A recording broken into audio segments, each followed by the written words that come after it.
I don't believe it's been slitting my throat. It's all I ever heard your voice through a photograph. I thought that I've been brought up the past. Once you know you can never go back, I gotta take it on the other side. The centuries are what it meant to me. A cemetery where I marry the sea. A stranger thing that never changed my mind. I gotta take it on the other side. Take it on the other side. Take it on. Take it on.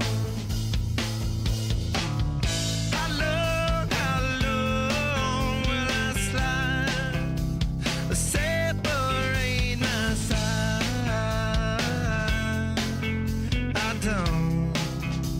I don't believe it's been slitting my throat. It's all I ever pour my life into a paper cup. The ashtray full and I'm spilling my guts. She wanna know, am I still a slut? I gotta take it on the other side. The skyline started and she's in my bed. A candidate for the soulmate blend. Pulls the trigger and I pull the thread. I gotta take it on the other side. Take it on the other side. Take it on. Take it on. How long will I slide? Separate my side.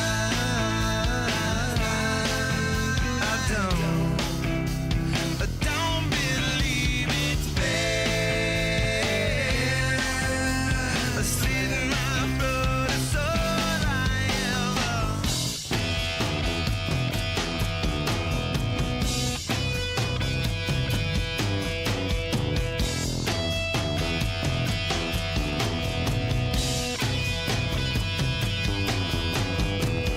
Turn me on, take me for a hard ride. Fuck me out, leave me on the other side. I yell and tell him that it's not my friend. I tear her down, and then it's for again.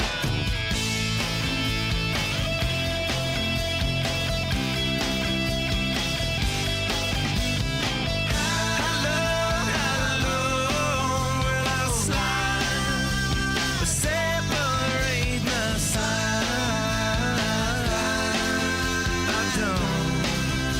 I don't believe it's been slitting my throat. It's all I ever had.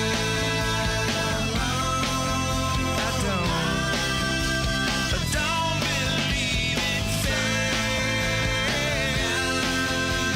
slitting my throat. It's all I ever.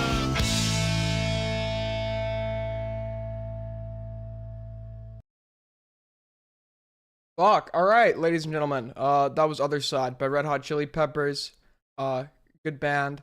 My friend doesn't like the guitarist because or not the guitarist, the lead singer, Anthony Kiedis, because his dog took a shit on Anthony Kiedis's lawn, and Anthony Kiedis got like really angry. And yeah, they got some beef there, so I'm sure I'm gonna be getting some angry messages for promoting them later on. But tonight, I didn't really come into it with a game plan. I kind of alluded to it yesterday. I'm in contact with Jar. I don't really know what I'm going to talk to him about, so I wanted to like do like a recap stream. But to start things off, we're going to be talking to Queeman because we had a discussion yesterday, but like it was right after I woke up, so I don't think I performed my best. I conceded, and I may still keep. Oh, thank you for the $5. So I don't think I'm not sure if I'm going to keep those concessions, or I just want to have that conversation when I'm a little more level-headed. So we're going to have that. Yeah.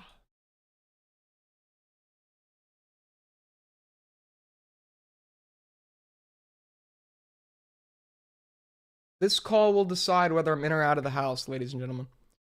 Queeman, How's it going? you know how long I waited for you today? Yeah, Yeah, I the was whole bus ride home. The whole bus ride home from college. the whole bus ride home, Probably dude. waiting. On the short bus.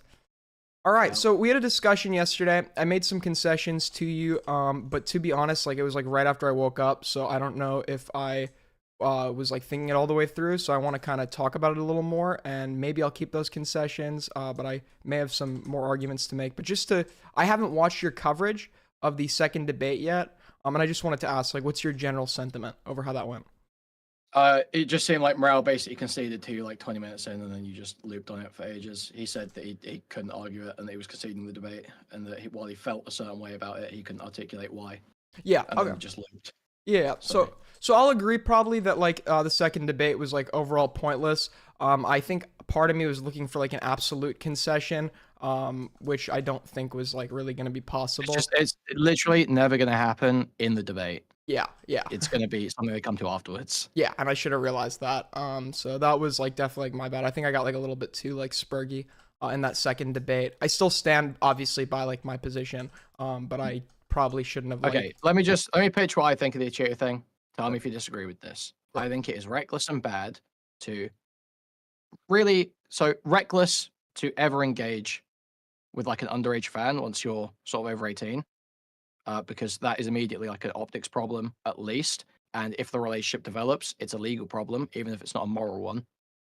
I think it's reckless to engage with someone who is, even if you think it might be a joke, unless you like absolutely know for sure and you have an intimate knowledge of that person, to engage with someone who is claiming to a fan that is claiming to be obsessed with you, and especially if they're pinning that on some kind of diagnosed mental illness.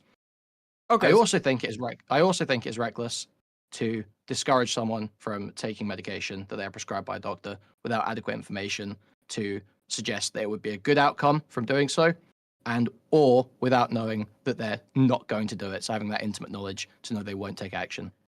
sure, okay. So I think I'm gonna ask you a question. I think I might know what your argument is gonna be, but I don't want to make it for you. Do you think Sure. like it's wrong to like tell someone to like KYS over the internet? I think it's reckless. You think you think it's reckless to tell someone to like KYS on the internet without like full knowledge It's or like- like Reckless unless you've got like a reasonable well, it's like a reasonable person standard. If a reasonable person would believe that there is a chance the other person would do it, then it's bad. You shouldn't do it. Well, sure, Right. but isn't there a chance that like every joke could be taken seriously? Well, yeah, obviously, but for most jokes, a reasonable person would not expect someone else to carry out the command. Yeah, so when I first read this girl's like, and this was I think our fundamental disagreement yesterday. When I first saw this girl's messages, I didn't interpret them as being like actual like serious sentiment. And then after a discussion, you know, and this is actually more irrelevant because from your perspective, it was more like with what a Cheeto knew at the time, right? But I messaged her and I said, Exactly. when he told you not to take your meds, like, did you interpret that as a joke? And she's like, yeah, I thought it was hilarious or whatever. So you could then say, okay, well, even though she did interpret it as a joke and the outcome wasn't bad, like he didn't know that going into it, and there was a chance she could take it seriously. But at that point in time, was there any like knowledge that he wasn't also interpreting those messages as jokes and didn't have like adequate knowledge that like she was actually like mentally ill or obsessed? I think it's like speeding in a school zone, right? You've got enough flags to where even if you don't see any kids around, it's like you still probably shouldn't proceed. Right? It's one of those things. She's throwing up red flags that say it's a bad idea to engage, and he's doing it anyway. Yeah, but It's like still reckless. yeah, but like the obsession tweets, right? I interpreted those as jokes when I first read them. I didn't interpret those as genuine red flags, right? So like the question is, if we're like assessing a Cheeto's intent, if he interpreted those as jokes as well, which he did, and it's evident by the fact that like he is actually clarifying months later, because obviously there was like he himself Yeah, even like I say, unless you know, that's the sort of thing where it's reckless to engage with, yeah, but especially if they're like under 18. yeah, but that's Like that becomes because the if she's saying she's obsessed with you and that relationship develops, you could unwittingly be committing a crime at some point. It's reckless to engage with that, especially if he starts DMing her. Wait a minute. So she turned. So if I might be getting the ages wrong here, you might know this one better than me. When he first started following her, she was 16. But when the cake baking shit happened or whatever, I have to figure out this girl's birthday. She was 17 and he was 19. Would that even be like would relations between the two even be illegal? The federal laws are usually applied to all online interactions, because even if you're in the same state, the server will be in a different state and the jurisdictions get fucked. So usually federal laws pretty much apply to all this stuff, especially with like images and stuff like that. So yeah, I think it would still be it would still say she sends a nude to him, he would still be in possession of child pornography. Oh, okay, sure. But is your argument one of like legality or morality here? Well, it's the morality comes from the fact that you are willing to skirt the danger, the risk that it poses to you. You're willing to take on that risk for some kind of unknown benefit, right? You're willing to allow for these harms to open up for some kind of benefit for you, and I think that's wrong to do. I don't think you should cross that line. I think it's reckless to do so. So, okay, but like I feel like your like argument of that like relies on the assertion that his interactions with her would have evolved into some sort of like relations. But I feel like if he's not, He's putting himself in the situation where that can happen, because a girl is telegraphing interest in him, and then he is beginning a relationship, whether it's sexual or not, or romantic or not, beginning a relationship with her in private when she's already telegraphed interest, and it could be an illegal relationship. So he's exposing himself to risk for like when there's no reason to. There's no like good justification here. But couldn't the argument be when that risk became apparent? Like, let's say she did start doing sexual shit or romantic shit or whatever. Couldn't he have just blocked her at that point and then have been completely in the clear? If he just has that block option there to begin with, wouldn't there really like not be a risk? But you're not complete. If she just sends him a nude and he blocks her, he still received that. He was still in possession of child pornography, right? The law doesn't discriminate for how you received it, how you acted afterwards. Now you can make an argument about how prosecution would work, but you still expose yourself to a risk. And the point is that it's a bad idea to incur those risks with kids online. If somebody if somebody sends you that stuff unsolicited and you then block them and file a report and anything, you'll still be prosecuted for that, even if you didn't. No, I'm saying no. That's what I'm saying is you can make an argument about whether you'd be prosecuted or not, but you are still technically committing. That would still be criminal to be in possession of that material. That is what the crime is. Well, isn't it only like isn't the verdict what determines if it's criminal or not? And if he's not because you don't know what the prosecution is going to be. You don't know whether you will get prosecuted or not. You can't determine that 100%. You don't have the knowledge for that either. Like it's just like an individual acting. No one's going to know all the fucking precedent around this stuff. So you just don't incur the risk. So do you think in general, wouldn't that same risk come from like any 19-year-old that's like texting a 17-year-old? Wouldn't that like plenty of 19-year-olds are friends with 17-year-olds? Should they just not text because there's like a possibility that like a nude might be sent, even if like there's no? I think it first of all, well, it depends. They probably shouldn't sext.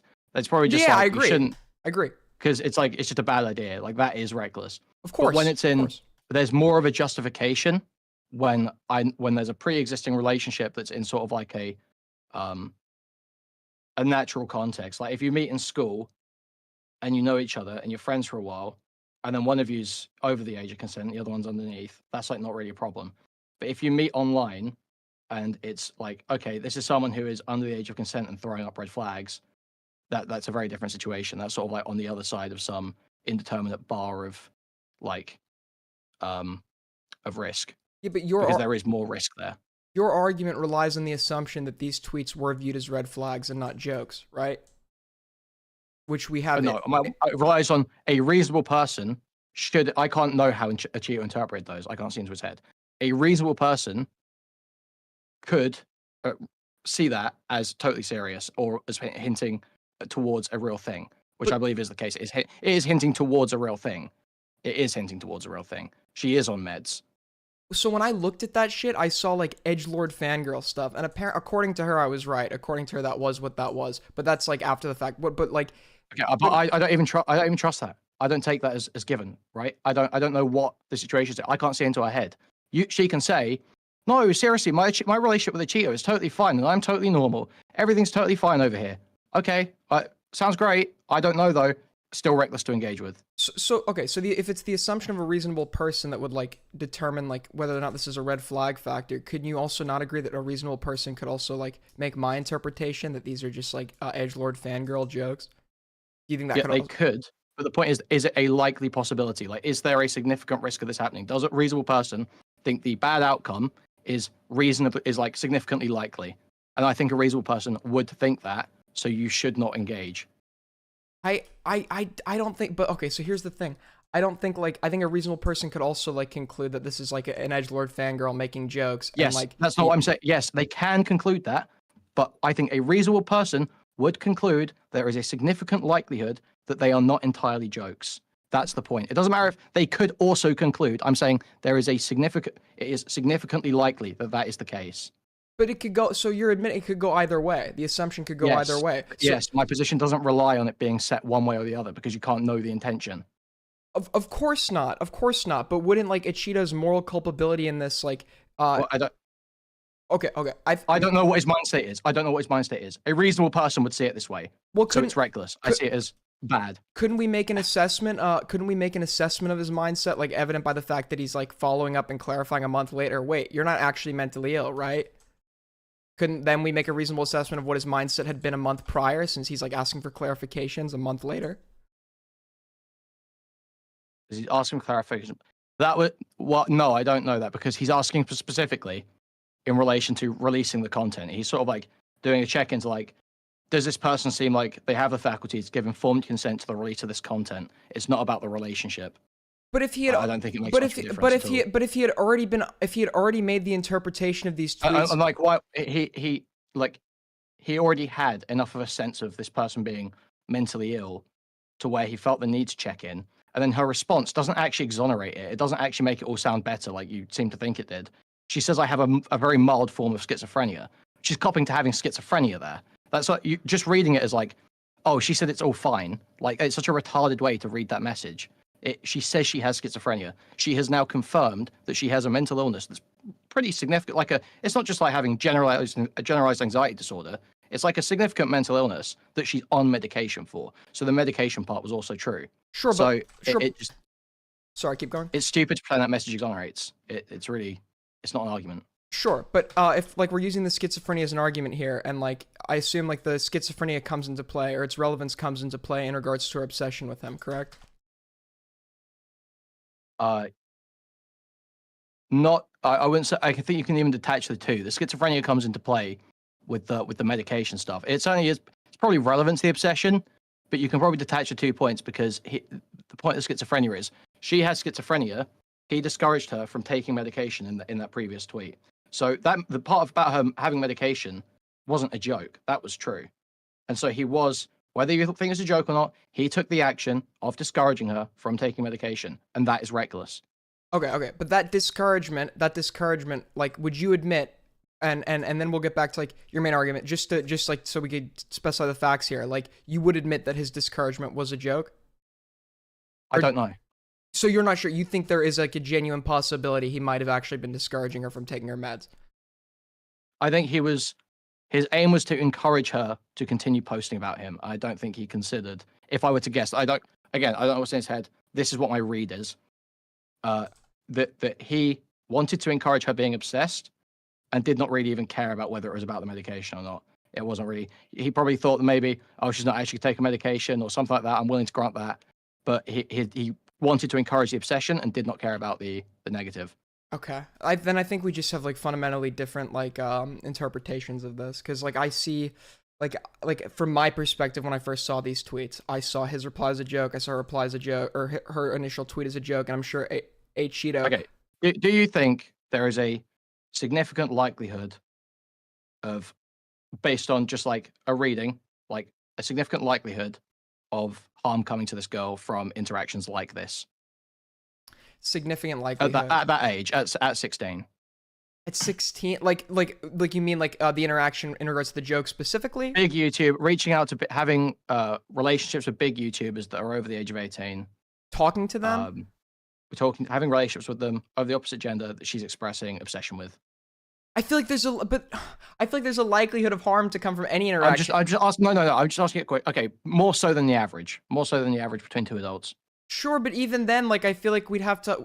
I feel like even then, Okay. there would have Do to. you see any? Do you see a significant likelihood of benefit coming to this girl because of these interactions? Absolutely not. I think fangirling is really stupid. So it's only seems it's only negative, and can only benefit. It's only negative for her. Can only benefit a Cheeto, and whatever indeterminate way he's being benefited by this, but also creates huge risk to him. Do you see how like it's like it should raise red flags? People around a Cheeto should think like, why the fuck are you doing that, bro?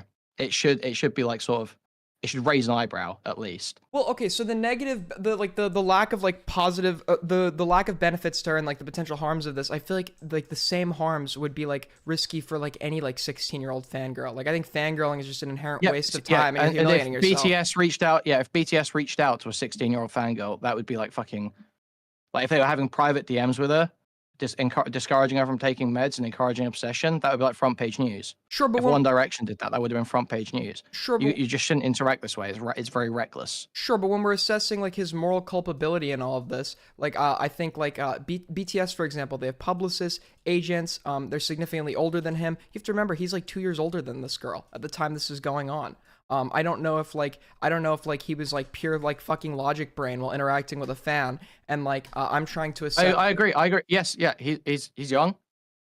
He shouldn't be cancelled over it. It's not a fucking career ender. He's not a pedophile. He's not a predator. He fucked up. It was very reckless to do. Probably don't do something like that again. I like that. It's just that. Sure. Okay. So it's like not this crazy deep thing. Like he's super morally impugned for it. It's like you behaved recklessly and did something you probably shouldn't have done given your position. Yeah, but I think his joke to her. You know what? I can concede that. Sure, he ought not have made the joke, but I think he ought not have made it in the same way that like you shouldn't say KYS to somebody you don't know on the internet. I think it's like such a minuscule. I think it's elevated above that. I think it is certainly elevated above that. How? Because it's not just KYS. It's not just saying KYS to someone random that you've got no information about. He has seen specific flags that, one, she's placing him in a position of trust in that first tweet on a private account with 10 views, and he's replying with his massive Twitter account. Yes. So she's placed him in a position of trust. He's come in, essentially flexing. Yes, but tells her gives her advice on taking medication and being obsessed. Like this is way above like just saying KYS to someone on like a video game. Yeah, but Kui, you're relying on the assumption that when he viewed the same messages you and I are viewing, he saw those as red flags. That like your argument relies on like knowledge. No, he should have. That's why it's reckless. He should have. I don't know if he did. He should have. Okay, but wouldn't his clarification? Okay, the clarification messages from a month later, where he's saying, "I feel like I'm gonna be going. I'm like going." I don't care about the month later. I don't care about the fucking month later. Doesn't that attest to his interpretation at the time? No, not really. No, it doesn't do much for me. Why? If he interpreted those tweets as like genuine like indicators of like her possessing an actual mental illness, why would he need to clarify a month later if he had already reached the conclusion? Well, he was asking her for specifics about it. He probably thinks that every woman online is mentally ill. He can probably take one look at a girl like that and tell she's mentally ill. Anyone could guess that, right? But I feel like at the same time you're saying like I don't know his mindset. I feel like it's like how mentally ill are you? It's like, are you a depressed girl? And then she says, no, I'm a schizophrenic girl. So he doesn't release the video. But I feel like while you're simultaneously saying like I don't know his mindset, I feel like you are making like pretty big assumptions about his mindset. I don't think I am at all. I think you like I think you are here. I don't think any position I've made relies on any assumption about his mindset, really. You're okay. Aren't you relying on his like? Aren't you making assumptions about his interpretation of like this girl? Nope. No. Okay. Nope. So okay. None of my points rely on that. You're trying to give good faith, and I'm giving reasonable pushback. I'm giving skepticism. Okay, I got it. Okay. So you're. All right. Okay. I think you're fair. I think you're being fair here. I think that yeah, I think you probably have a good point on that one, but I think that I interpret it differently. But I think like your rebuttal again, look, I'm not saying it's like a fucking huge deal. I'm not trying to convince you Cheetos is a pedo, okay? I'm not here trying to bring this guy down. I'm just saying I don't think it's like nothing. He shouldn't have done it. It's reckless. Carry on, don't do it again. Like it's not that deep. Sure. It's not like a So do you a think huge I was? impugn. So do you think I was out of line to like call it a nothing burger? I think you did that. Again, only in the extent to which I think MROW was out of line with his initial take. Obviously, MROW doubled down pretty retardedly, especially at the end of that first conversation. That was like insane. The way he was like, "No, Ichigo did take advantage of that girl." I don't think you can prove that intention. Like taking advantage of kind of relies on an intention there, and you absolutely can't prove an intention. But I think you kind of did it reactively, and it's not like it's a nothing burger in the way that it's not a real allegation. It's not like a grooming allegation. Yeah. But it is something bad that shouldn't have happened, and you should, if you're pushed for your position on it, it should be like, it's reckless, it's bad, don't do that. Okay. Okay. Right? Okay. I agree with you. I agree with you. You shouldn't have done it. In the way I use nothing burger, like I was kind of like being more colloquial about it. I just don't know if it was like something worth like blowing up or making a big deal about. But yeah, I agree with you. Maybe that was kind of reckless. All right. Cool. Cool. Is that it? Yeah, I've got nothing else. All right. Based as I'll catch fuck. you later. See you later. Quee. All right, see ya. All right. Yeah. So I to be honest with you on that one, I think that I think they did some pretty good points. He's fair. He's being fair. He's giving me like pretty reasonable pushback on that. I stand like when I use the term nothing burger, like I mean like is this worth covering or making a big deal about? I think like there were potential harms. Like he's convinced me there were potential harms that could have come as a result of him making that joke. Those harms never like really happened. But generally, sure, it's probably a behavior we should refrain from in the future. But then again, like I'm perfectly fine like colloquially referring to that as like a nothing burger. But that's that. This is like super autistic. I think that's the end of the discussion about that one. I agree with my take originally. Queeman seems to also disagree with MROW's conclusion, so we agree on that. We're just like getting into the weeds about the specifics of whether or not those like jokes were like a harm. But hey, I can fucking concede. I didn't go into this with the intention of like, hey, I'm gonna like absolutely like firmly defend my. Like, I can concede. I'm conceding here. And that's what I kind of, like, wish happened with morale. Like, I'm okay with conceding an argument if it's demonstrated to me that I'm wrong. And I still, like, my conclusion, I still think is correct. But I think in regards to that specific tweet, sure, you could argue that was probably not a good idea. Yeah, let's start over and debate it again. Dude, one more debate. Honestly, I think I lost yesterday because of that voice crack, to be honest with you. Oh shit, what's going on? By the way, Quee is a nickname made up by okay. Good one, buddy. So somebody wanted me to go look at, first of all, let me just say, when the MROW conversation ended yesterday, I got several calls from people being like, yeah, I was in the old Turkey Tom server. MROW was weird for such and such reasons. MROW did this. MROW did that. Some DMs got released today. Just because I disagree with this guy in the debate and think I don't really want to talk to him again, doesn't mean I think I'm just going to start like taking your allegations about him in regards to serious shit. Just because I think he was reckless with the Ichido allegations does not mean I think we should start making reckless allegations against morale. With that being said, I'm going to review like what everyone's making a big deal about. I'll assess whether or not I think it's like valid. Apparently MROW did some shit behind the scenes. So we're going to take a look at that. And then what we have after that for you all is we're going to be doing a recap on some of the JustARobot stuff and his like this like degenerate birdie person. Dingo wants to call in. All right, you can call in, Dingo.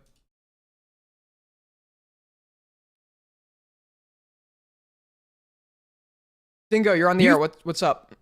Hey man, you've been ignoring me for some time, okay? All right, goodbye. Today. Gets your point. Okay, so now that I'm on the stream, guys, this is a really great, amazing adventure. Aiden, I'm going to be co-hosting with you, man, right? All right, take care. All right, so I got sent this clip. We're gonna check it out. Around timestamp 7 hours 2 minutes. Apparently, MROW had some sketch DMs. I don't know what the deal is with that. We're gonna look at this. We're gonna assess whether or not this is even worth talking about. And I'm gonna try and not let my judgment be clouded. I'm not gonna let my judgment be first. clouded. MROW and Dinny. Chud Logic Jr. How am I Chud Logic Jr.? Gatekeeper now for a fee for sure. Yeah, she's a widow worm. Bye, Ricky. MROW, wait, hold on. I think I get it. I think you're the American Chud Logic. How though? What does that mean? You're that like. aged well. Attack morale and let him know. Yeah, apparently Chud didn't like my performance. I hadn't watched like Chud's coverage yet.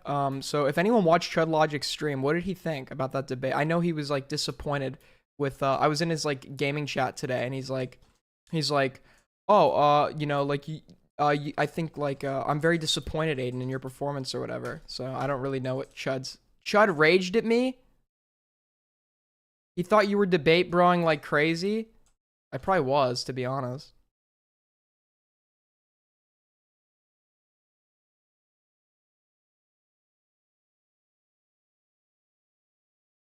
Bro hates you and the way you speak. What the fuck is going on, dude? The way I speak?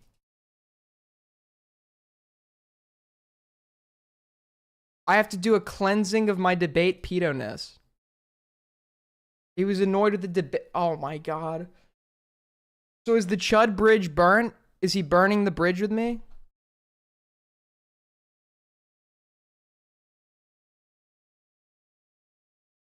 He wishes I had a New York accent.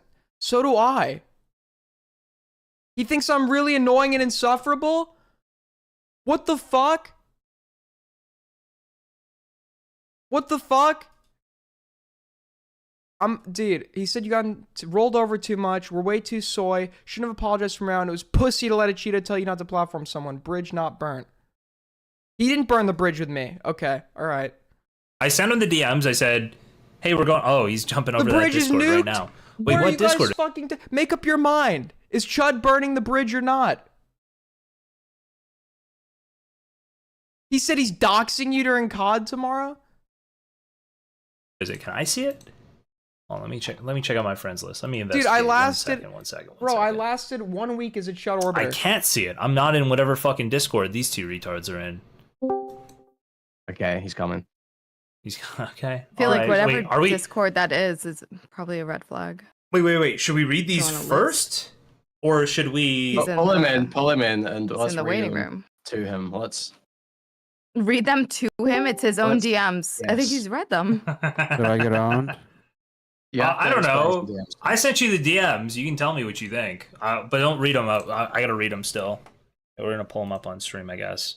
Still, where did you find these in such low quality? Do you want I to don't give know. him the better quality version? I'll take it. Can you get the Yeah, I link? can get. Oh, Morale, can we get the originals? Can we get? Okay, nice. Yeah. Yeah, you can read them. Go ahead. What is this? Okay. What, you want like an explanation, or you want to read them first? No, I want to read it first. Yeah. Alright, Yeah, read it first. let's check these out. MROW and Hateful fat. Dinny. Dinny. Why can't I Dinny. pause? How do I make my Okay, taskbar hateful disappear? fat belly. Why do you VC? Wait, Are you going to sexually What the fuck? Are you gonna sexually harass me? Goon on mic? Freak. harass He's telling her to goon on the mic? me? Goon on mic? Freak. Obviously referencing the Via K thing. Maybe not. I don't know. Seems that way. No, this is way earlier. Motherfucker, this is June of this year. This is way earlier? What do you Yeah, mean I think way this is earlier? like a month earlier. I move slow when you're 21, J-Stalk. Okay, let's just. I guess so. Pull out boobs on VC. Sorry, get in VX. What? Pull out boobs on VC? What the fuck? I assume that means VC. Pull out boobs on VC. Why would you do that? Why would you do that to me? You are gross. In a minor. I assume that's I'm a minor. Is this person a minor, MROW? Yeah, dude. Don't be sarcastic right now. Don't. I'm being don't serious. give a they're chat the minor, yeah. pedophile allegations. What are you doing? They are Okay, yeah, indeed a okay. minor. Okay, how old are Whoa! 17. Whoa! they? Okay. All right. What? Morale, no! Morale, what are we doing, buddy? Morale. No, I don't know. I have to see more of this. If he knew, like, I don't know. I don't know what's going on here. Wait, Lumpy Willie wants to call in. Call in, Lump Will.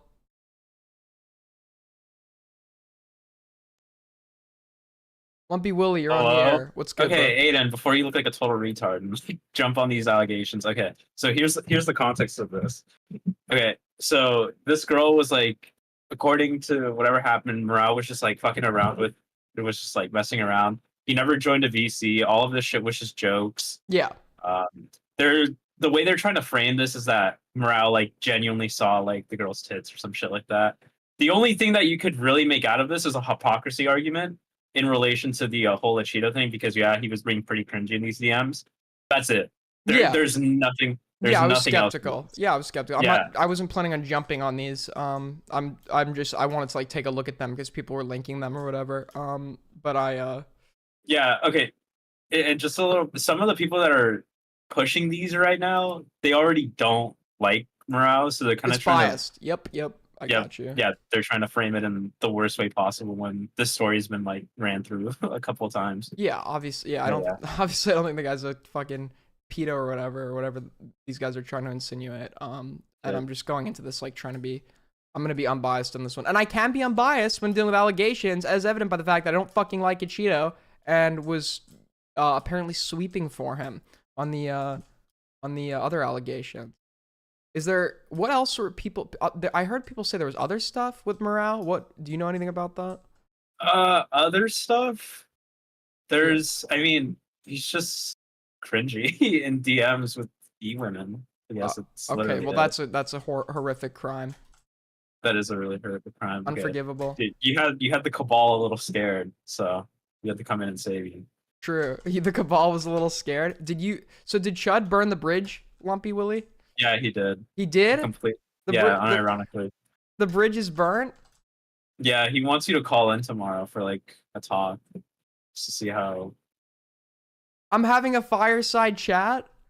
Yeah. What time, if he's going live at 5 in the morning, I'm not fucking calling in. Oh, that's a you issue. It's not a me issue. Alright. Alright, later. Take care. Alright, let's check these out. Well, hold on. I sent the beginning of Chud's meltdown. Where is this?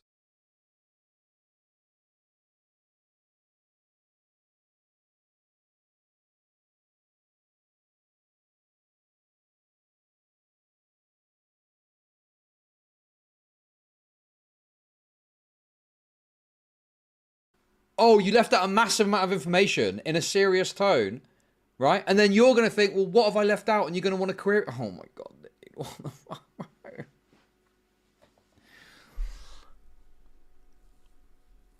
This is fucking disastrous, dude. What the fuck is going on, bro?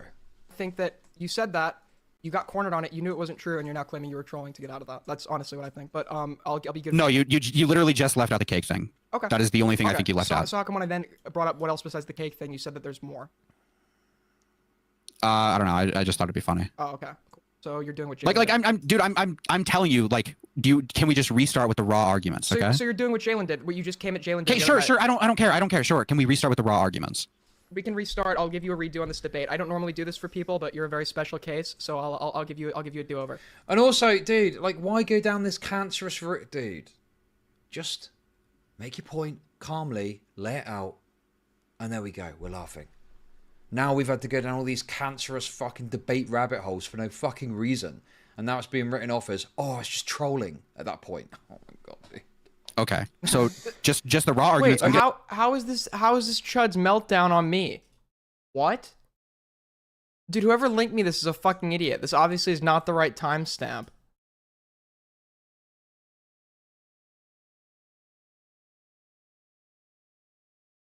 Where is the meltdown? Where is the meltdown? This is not the right timestamp. Okay, here we go. With my opinion. Here we go. Here we go. Okay. So I think, based on what I am able to see, right, it genuinely seems like this girl was taken advantage of. Right, send me the right timestamp, then we'll fucking talk. Which makes it weird that you did that. You're evil and gross. I'm done here. Very EP. Anyways, want a VC. Did any of this happen, or are you just making this up? I no, can't you tell. can see the call at the top. It says missed, or it doesn't say missed. No, this call ended a minute. Dude, what? It's at 79.95. What is 79.95? Is that, what is that? An hour and fucking 19 minutes, 95 seconds? Just say an hour and 19 minutes. He's not even covering my segment. He's literally not even covering my segment. What are you talking about? Are you insane? $79.95. Dude.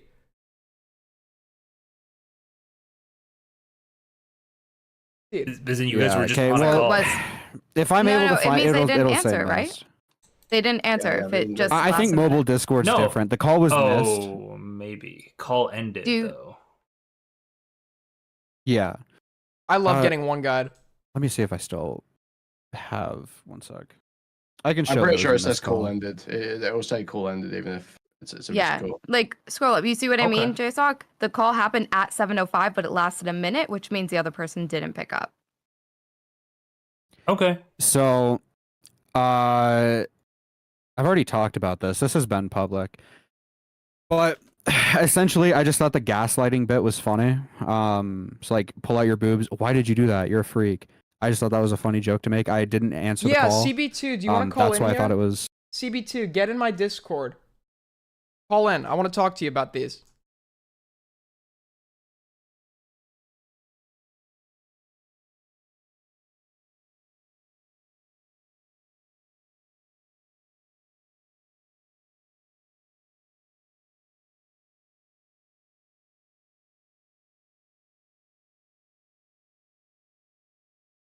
Okay to say that. If I had Hateful- answered, I dude. probably wouldn't have made that joke. The only reason I was talking to this girl was back in June near. Yo, CB2, you're on the air. What's good? Yeah, what's good? I just wanted to provide some context to those DMs. So I make clear in my thread that I'm not trying to push any new allegations. I'm just like, I say that in the second reply to my thread. I just want to point out the moral inconsistencies. So the hypocrisy, that's your goal. That's what you're trying to prove. I'm not trying to push anything new, and I want to make that clear because that's like I've said from the beginning. I don't think he's a pedophile. I think this behavior is weird. But I don't know. Like, especially like if you look at the timestamps, like he says if we want to go based off of what the information is here, I mean, he says, or Denny says, I'm a minor, assuming. And then later that same day, he says, saw the BPD girlfriend on TikTok, thought of you XOXO. Which, if you want to make that, I'm not trying to make that claim. That's just something I picked up on. Wait, she said she had BPD? I don't know. Or made a joke about That's it? just something Morale said. I don't know. I didn't get screenshots of her saying that she had BPD. Okay, so are you saying it's weird? I think it's weird that after he was explicitly told she was a minor, Morale said I just lost the screenshot. Just saw a BPD girl on TikTok, thought of you XOXO. Okay, so what do you mean by weird? Just a little unusual. Like I've been keeping up. Like I know the definition of weird stuff. Like I'm not gonna accuse him of being like a predator or anything along those lines because that's a stance I've stood by. I don't think he is. I just think that was just weird behavior and like I don't know. I think it's just out of you. I think it's out of the norm. It's a little unusual. Probably shouldn't be doing that. Okay, can I be honest, everybody? When we're talking about like any like semi allegations or whatever, I know this guy says he's not pushing new allegations. Can we please universally retire the word weird? I feel like weird is just a way to insinuate something without having to defend it. Like weird is such like I can't, like, unironically, when I hear the word weird, my heart starts fucking beating out of my chest. Like I can't take it anymore. Like just say what you guys mean. This weird thing can mean literally anything. Weird is just a fucking way to insinuate something without actually having to argue for it. Now, CB2, Okay. I have a question for you, bro. What's up? I may have you confused with somebody else. Did you send a dick pic to somebody? What the fuck? No. No. Do I have you confused where with are you somebody getting else? that from? Who was the Yeah, I have never once, especially like on Discord, like I would never do that. Where are you getting that from? Wait. Hold on. There's this other fucking are you okay, maybe That's crazy. Oh my maybe god. I have you confused with somebody else. Wait, let me DM the guy who was talking about it yesterday. Okay. I don't want to be making a false allegation. Yeah, that's fair. Yeah, I would never. Yeah, I don't know where that's coming from. 'Cause that's never been mentioned, like an allegation like that. That's never been mentioned to me, and I've never seen anything along those lines, and I have not done it. So I don't know. Okay, I've just found out that I have you confused with another guy who has a very similar name. What's the similar name?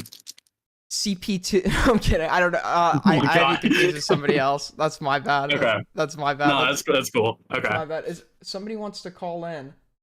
Talk to you. Who? Emma wants in. Don't let CP2 run. Is he coming in? Okay, I think I confused you with somebody else. Okay. Yeah, yeah, I've had like one conversation with Gamma. Is Gamma the one saying that? Is that what you're saying? Or no, somebody okay. said, somebody last night, to be fair, it was like at 3 a.m. Somebody's like, yeah, and then there's this other guy, and his name is like two letters and a number. He like sent a dick pic to somebody and then claimed it wasn't sexual or whatever. And I'm like, is that you? Are you that guy? So I wasn't sure, but that's not you.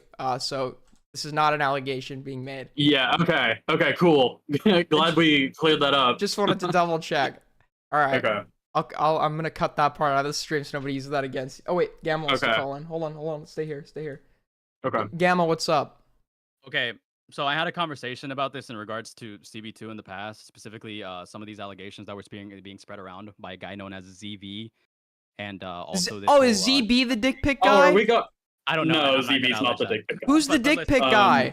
I don't listen, I know. But I don't want to know. be very clear, and I don't mean to come from like a place of like you know, what's the word that I'm looking for? I don't want to sound hostile at all, but CB2, I've had a discussion with you before about you know all of this information, and I basically debated you that maybe you maybe like jumped the gun on some of these claims and kind of implied recklessly. Well, recklessly is a bit too harsh of a word.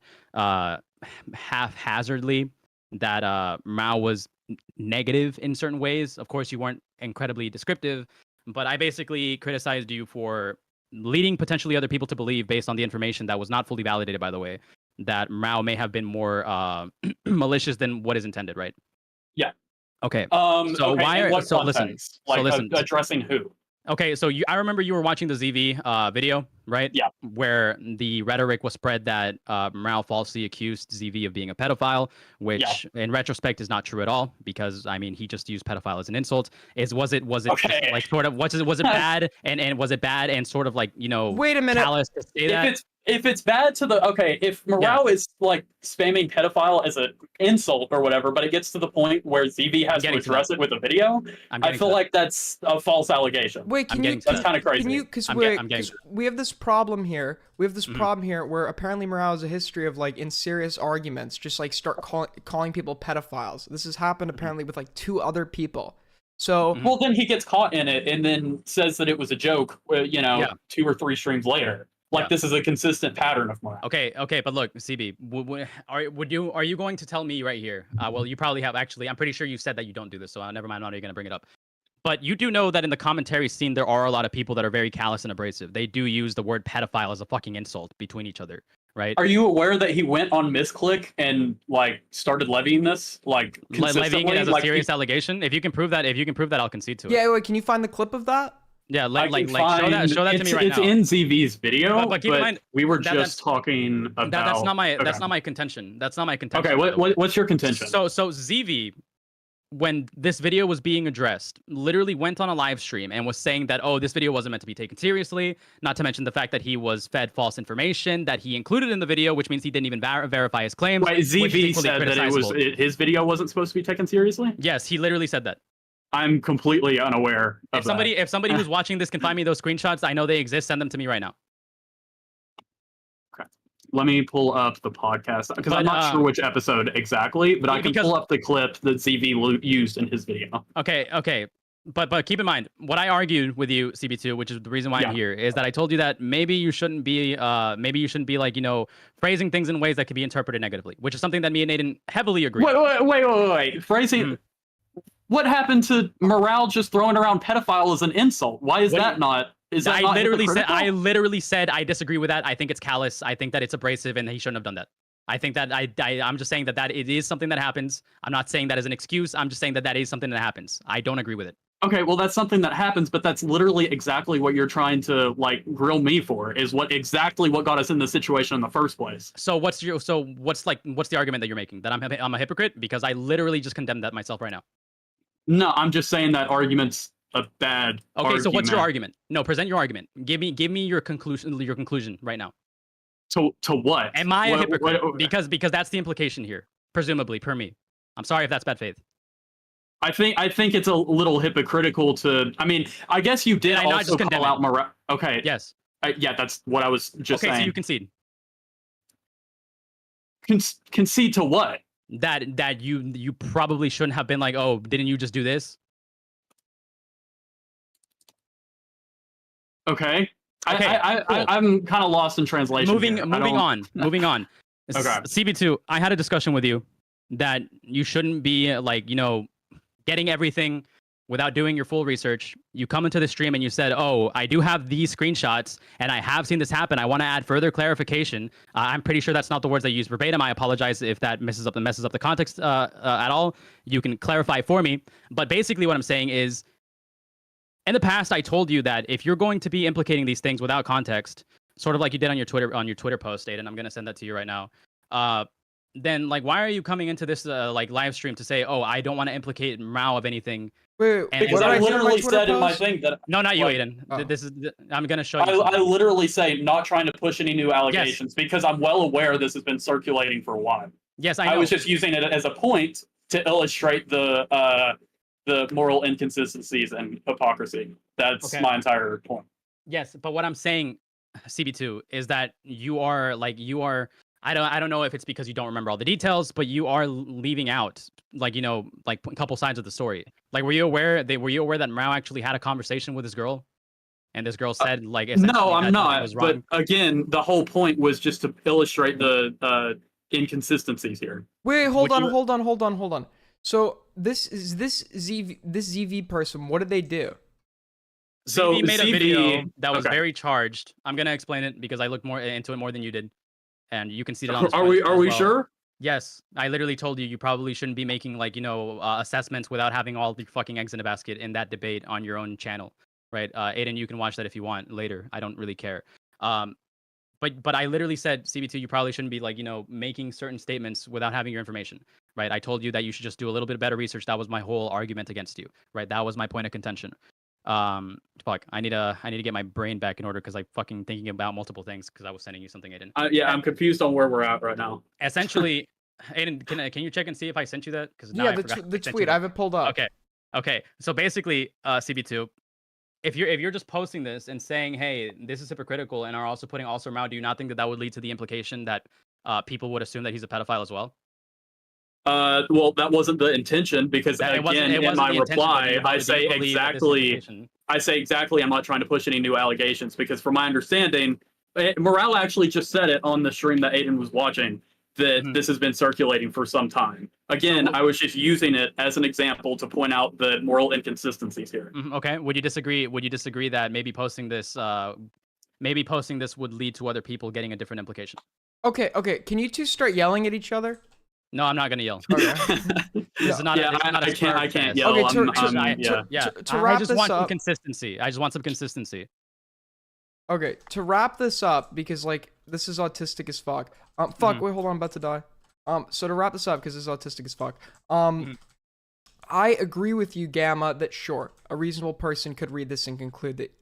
Fuck! I could read this and conclude that a reasonable person is also trying to accuse MROW of being a pedo. But I can see how this guy's intent was not to accuse MROW, but point out hypocrisy, which he later clarifies in the replies. I'm not. That's not really what I'm. That's the entire reason I came on this stream. Was to clarify that I wasn't harping on CB2 for is if you're going to bring up these points, then you better just get your eggs in a basket, because that's what I argue with you in the past. What eggs aren't in my basket for this? You're coming in here with just your knowledge of these particular screenshots, right? Do Well, do not yeah, know, but like, that's further all that I need context to that make the they- point of moral That's all. inconsistencies. Okay, that's all that you need to make the point of moral inconsistency. But again, the implication is there, especially But because that's of the things that I TV has been clarified that saying. the only point I'm making is that it's moral inconsistencies. I don't Mhm. make any other point, and I clarify that in my second reply, saying I'm not trying to push any new allegations. Okay, okay, I see what's going on here. Okay, I think you're both right. I think you both have a point, but unfortunately, this is boring as fuck. Thank you both for calling in. Okay. Yeah. All right, Aiden. Yeah. Thank you for providing zero content. So right, total waste cool. of time. Take care. Yeah, that was like super boring. I want yelling. I want screaming. Dude, fuck the. Okay, I'm bad. I'm like really bad at multitasking, guys. Like, I'm ADHD as fuck. I'm really bad at playing a game and listening to people. I promise you, I'm not always bad at this game. Yeah. So apparently, Aiden, you're bad at content farming. What was I supposed to do there? Like, nobody knows what these guys are talking about. Like, literally, nobody knows what the fuck these guys are talking about. Who are they referencing? What is going on? Who are the players? Yeah, I'm setting up face cam, so I'm gonna not be playing games anymore on my streams. So what were we talking about? Oh yeah, so we're gonna cover some jar stuff.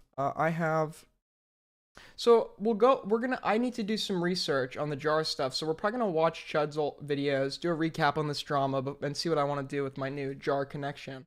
But apparently, jar. The Cinny Bear accuser, their friend Jack, Birdie, what pronouns does this person use?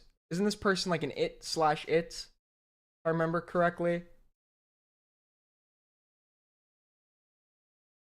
Jar, we're covering the person that fucked a ferret, or wanted to fuck a ferret, allegedly. Where's the fucking docket? He/it? Okay, dog, that's a bit much for me. Stick to the he. I don't know if I'm gonna do the it. Where the fuck is bro? Willie, resend me. Oh, there we go. Got it. So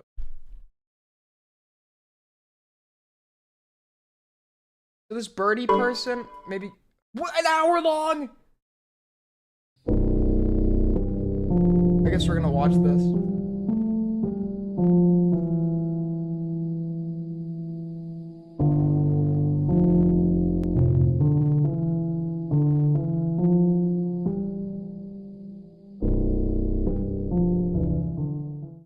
Please do not harass anyone mentioned in this video. Harassment.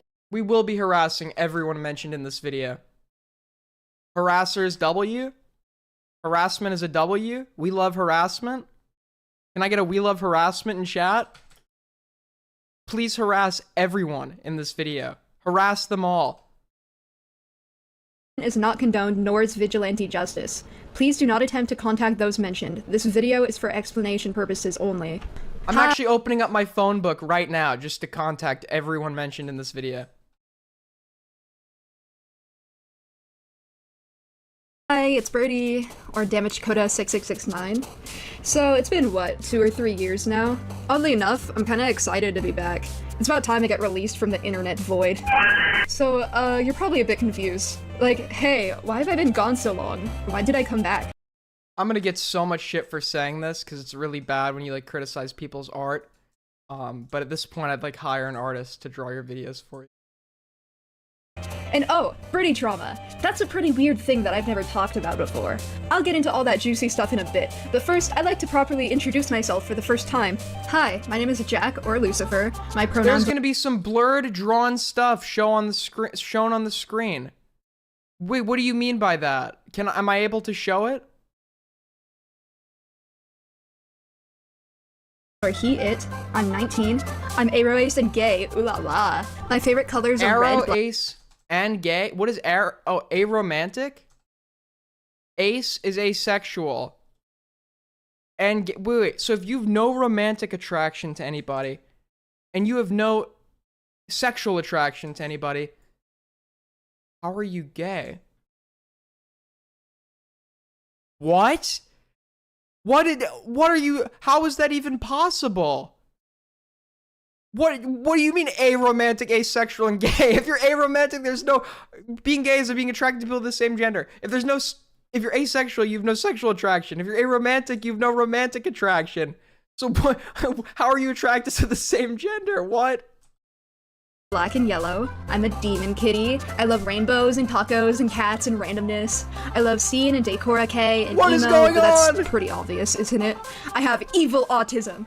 I love South Park, BoJack Horseman, Moral Oral, Doki Doki Literature Club, Miracle Musical, Milo Pony, JoJo's Bizarre Adventure, and other thingies. I have a kitty This named is just Squirt. mental illness on top of mental illness. So during the making of this video, we got another cat, and I named her Stupid, and here she is. Isn't this, if I remember correctly, isn't this the cat that this person stole from Cinny Bear? So didn't this birdie person steal the cat from the alleged groomer? But like based on the ferret allegations I've been hearing, I don't know if the cat's in better hands. We have to. This is such a flex. Like, look, I got your cat, bitch. Well, this is the day that I adopted her, and she just got home a few hours ago. Do you want to say hi, Stupid? Save the cat! Ah! Ah! Ah! You're evil. What is this intro? Get to the point. Oh my fucking god. Here on out. Things are gonna be pretty much. Hey guys, so before we start today's video, I'm gonna tell you my entire life story, like everything about my sexual identity, everything. Can you imagine if I started every live stream like that? Just get to the fucking point. Oh my god. The same as before content-wise. I'm here to make animations that I think are neat, usually with some songs that I like. Stop it, I just want to pet you. Ah! Ah! Are you fucking stupid? Yes, I am. I love head pats and biting everyone in the near vicinity. I'm sick in the head. I'm omega cringe. Oh, I think we knew. You didn't need to tell us that. Welcome back to my channel. First, I'd like to discuss the future of my channel with all of you, and what to expect from me from here on out. Things are going to be pretty much the same as before content-wise. I'm here to make animations that I think are neat, usually with some songs that I like. I might throw in some animation memes here and there too, because why not? I've got some animations ready to post that I really enjoyed making, and I think you'll all enjoy them too. I'll be uploading more frequently than I did before, but if you want to see more content from me, you can follow me on DeviantArt to see regular posts of my drawings, which I think are pretty cool. Or you could visit my toy house to read about my characters. I have a few story this video projects. is it's like pure it's like autism and ADHD. The video. I'm planning for a while too, so keep an eye out for those. Like Seth's Deadly Sin. There'll be plenty of fun stuff for all of you to check out. I'm sure of it. Also, some of my art is pretty gory and contains dark themes, so be aware of that while navigating my content. Okay. I have a straw page that explains this more in detail, so I'll link that in the description, and you can read it if you'd like to know more about me. Now prepare to go crazy and lose your mind. My animations are guaranteed to give you all super autism. Hold on. I'm eating mini tacos. Now that all the fun stuff is out of the way, I'd like to start explaining why I left and why I came back. Are we gonna get I'm going to to the be point? very vulnerable for the rest of this video, so please consider the trigger warnings at the beginning. Or the ones on screen right now. PW, child abuse, physical, emotional, and medical neglect, suicide/self-harm, psychosis. Okay, these are trigger warnings. If any of you are gonna get triggered, please click off right now. If you are a member of my family watching this video, including my parents and grandparents, I kindly advise that you stop here. I do not- Oh my god, dude. Wait, what? Can you imagine? Bro, can you imagine, like, this person's, like, grandfather? He, like, fought, he, like, he stormed the beaches of Normandy, and then he stormed the beaches of Normandy, fucking, like, lived through the 60s and Nam, and, like, he's now here, and he's watching this video. Bro's gonna have a fucking heart attack. wish to have you be part of my internet life because you have irreversibly hurt me, and I'm going to be straightforward and honest about the damage that you've done. You will be anonymous and safe from harm in my video. I ask you again, please stop watching. If you wanted to hear about the ways that you've abused me, you would have listened to me a long time ago, or reflected on your own actions. Okay, cool, bye, go away. And also, quick thing here, to everyone else watching this, hey, I would really appreciate it if you didn't go after my family like you keep doing. Yeah, Squirp knows. Yeah, Squirp's based. Like, please leave them out of this. This is for explanation purposes. Like, they abused me, very much, but like going after them is going to hurt me very much. Okay, we get which it. is probably the reason a lot of people will go after them if they do after watching this. Which, like, I wish I could do something aside from just saying this. I can't click but off because this my is the best. taskbar is fucking hidden. Captain, legit, there is drawn adult images here, but they are censored. Just don't freak out. Shud showed us earlier. Okay, got you. So if you're a kid, get off. I can do. I wanted to tell the truth, and I'm going to, but it might have some consequences that I don't intend. Don't be the cause of it. Don't do this to me, please. Originally, I was going to mention here how abusive my parents have been to me my whole life, but due to recent events, I've come to find that my whole family is abusive, not just my parents, and I'd like to talk about it. Well, with the exception of my siblings, of course. I'm talking about my grandparents. This is going to be a long story, so strap in and grab some snackies. Is this worth let's start from the watching? beginning. Picture this. It's 2021, right before I had my internet taken away. I was 16. So, for context, my parents are very abusive. I'll give some examples in a little bit, but first, let me put this into perspective. Wait a minute. Wait, what? Wait, what did you just fucking say? Birdie used to get into controversies as a child for making videos about murdering other children who like the same content creator as them. Okay, maybe taking this person's internet away was probably a good idea. They are conservative Trump supporters. They are racist, sexist, transphobic, homophobic, anti-vaxxers, anti-maskers, conspiracy theorists, hardcore Christians. They're literally in a cult, and they have 6 kids, not including me. They have emotionally, verbally, sexually, and physically abused me for my whole life, as well as neglecting me. And I can say that my siblings have endured similar treatment. So yeah, my parents were the reason I had to take a hiatus in the first place. So in 2021, I went through the worst breakup of my life, and I began to deteriorate emotionally and physically. One day, my parents literally swarmed me in the basement, so I hid in my room, and they screamed through the door for about an hour or more about how I'm lazy and faking depression to quote-unquote be a victim or whatever. They cut off my internet directly afterwards, and they refused to bring it back. This happened when I was 4. Yeah, if half the shit I've heard about you so far is true, I think cutting off your internet was a good call. I think cutting off your internet was probably a good fucking idea. I'm sure me and your parents probably don't agree with everything politically or whatever. You sound like you have, like, the average parents a lot of my friends have, minus the abuse shit, if that's true. Obviously, completely disavow that. But if they fucking cut off your internet, that's an incredible idea. One of the best fucking ideas I've ever heard. Your parents sound like geniuses.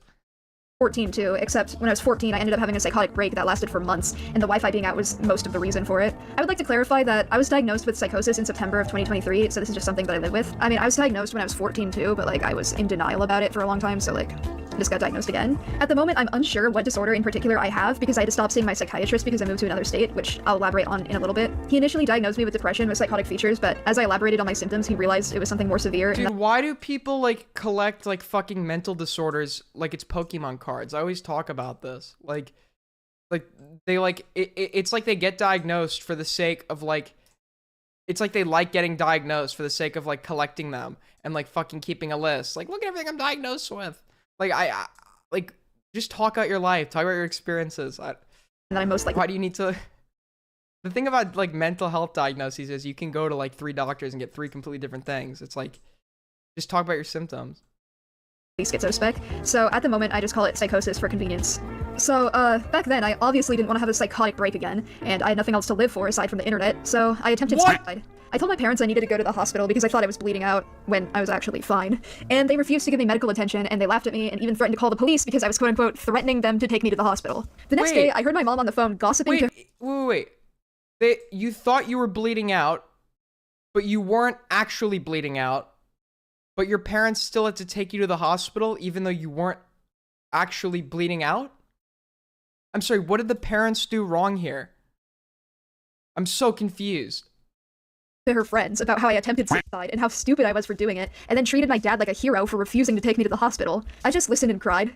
And it's not like they couldn't afford to take me to the hospital. While I was showing psychotic symptoms at 14, they were afraid of me and hated being around me, and so they would take me to the hospital whenever they didn't want to deal with me, and they would leave me there for a few hours or overnight. I had to take a hiatus because my internet was gone for a long time, and even when I got my internet back, I decided not to come back because this place wasn't good for me mentally. And combined with my parents and with my breakup, this place would have broken me, so I decided to stay away. I found loopholes to get my internet back in 2022 without my parents' knowledge, of course. Oh, that was probably the worst thing for your mental health.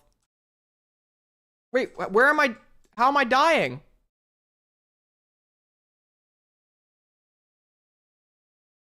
Not again.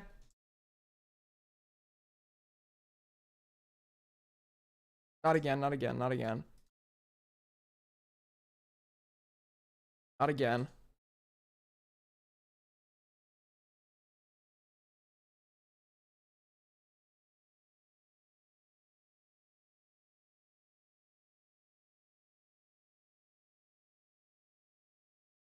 Right, there we go. But with my internet taken away, I quickly began to realize the extent of my parents' abuse, and I realized I needed to get away from them as soon as possible. But I was only 16 and I didn't have any friends IRL, so there was nobody to save me. Eventually, an online friend, who I will not be naming here, got in contact with me and offered me a safe place to stay. The issue with this is he lived all the way in This is Cinny Bear? No. Maryland, not Cinny and Bear. I lived in Washington State, so I would need to prepare to move cross-country. Oh, that makes sense. This person's from Washington. Everybody in Washington State is insane. Like, I'm serious. I don't know what goes on in that state, but like everybody from Washington is like fucking crazy. For those of you that aren't from the US, stay out of that place. Stay out of that place. The weather is fucking horrible. It's like fucking Transylvanian weather, dude. It's just clouds all the time, and like everybody in Washington State is like fucking psychotic. Like Washington State is a giant mental ward in the corner of the US. Stay out of that place. I waited until I turned 18. The weather is great. Yeah, you sound like a fucking British person, dude. Yeah, I love no sunshine. And I prepared for over a year, all while hiding my plans from my parents. I relied on this guy for my own safety, and he began to emotionally abuse me as well. He became my favorite person because guess what? I have borderline personality disorder, which I will talk about Who could have guessed? more later, which quickly worsened our unhealthy relationship. As soon as I had plans ready to purchase a plane ticket, he blocked me, leaving me back at square one, stuck in my abusive household with my parents and with no support system at all. He intended to let me stay at his mom's house, and I was under the impression that she knew I would be coming and that she was allowing me to stay there. I learned after the fact that this guy had lied to me and that his mom had no idea about our plans. Like, she just thought that I was coming to visit, not that I was gonna live there. Also, another really weird thing that this guy did is that he kept bribing me with gifts. Like, according to him, he spent either $200 to $400 on gifts for me from, like, Amazon that he planned to give to me when I arrived at his house. And, like, even weirder, I have proof that these gifts were real. He ended up sending, like, 3 of them to me in the mail. And he would hold these gifts over my head constantly to, like, manipulate me. Like, whenever I did something that he didn't like, he would try to— Misgendering is crazy. When did I misgender this person? They don't think... Isn't it like... I'm sorry, I don't even know. Control me by being like, dude, I spent like $300 on gifts for you and you're gonna act like this? You're such a bad friend. And like, he would keep increasing the price every time. Yeah, exactly. It's like the biggest red flag when you meet somebody and they're always telling you what like everyone has done to them. It's like at some point, you might be the fucking problem. At some point, the problem might be you. If you go on a date with a girl or a guy or whoever, and they're like telling you about what all their like exes have done to them in like every scenario, run for the fucking hills. That's like the biggest red flag. He like used this tactic. Like, it started out as like, I spent $200 on you, and then it went up to like $400. So honestly, I don't know how much he spent on those gifts. And also, I never asked for them. It honestly, to me, it felt like a huge burden. I never asked for any of the gifts. He just decided to love bomb me with them, and I couldn't do anything. Because holy shit, that's a lot of— Oh my love bomb. This is the other thing too. The medicalization or like the fucking using like therapy speak.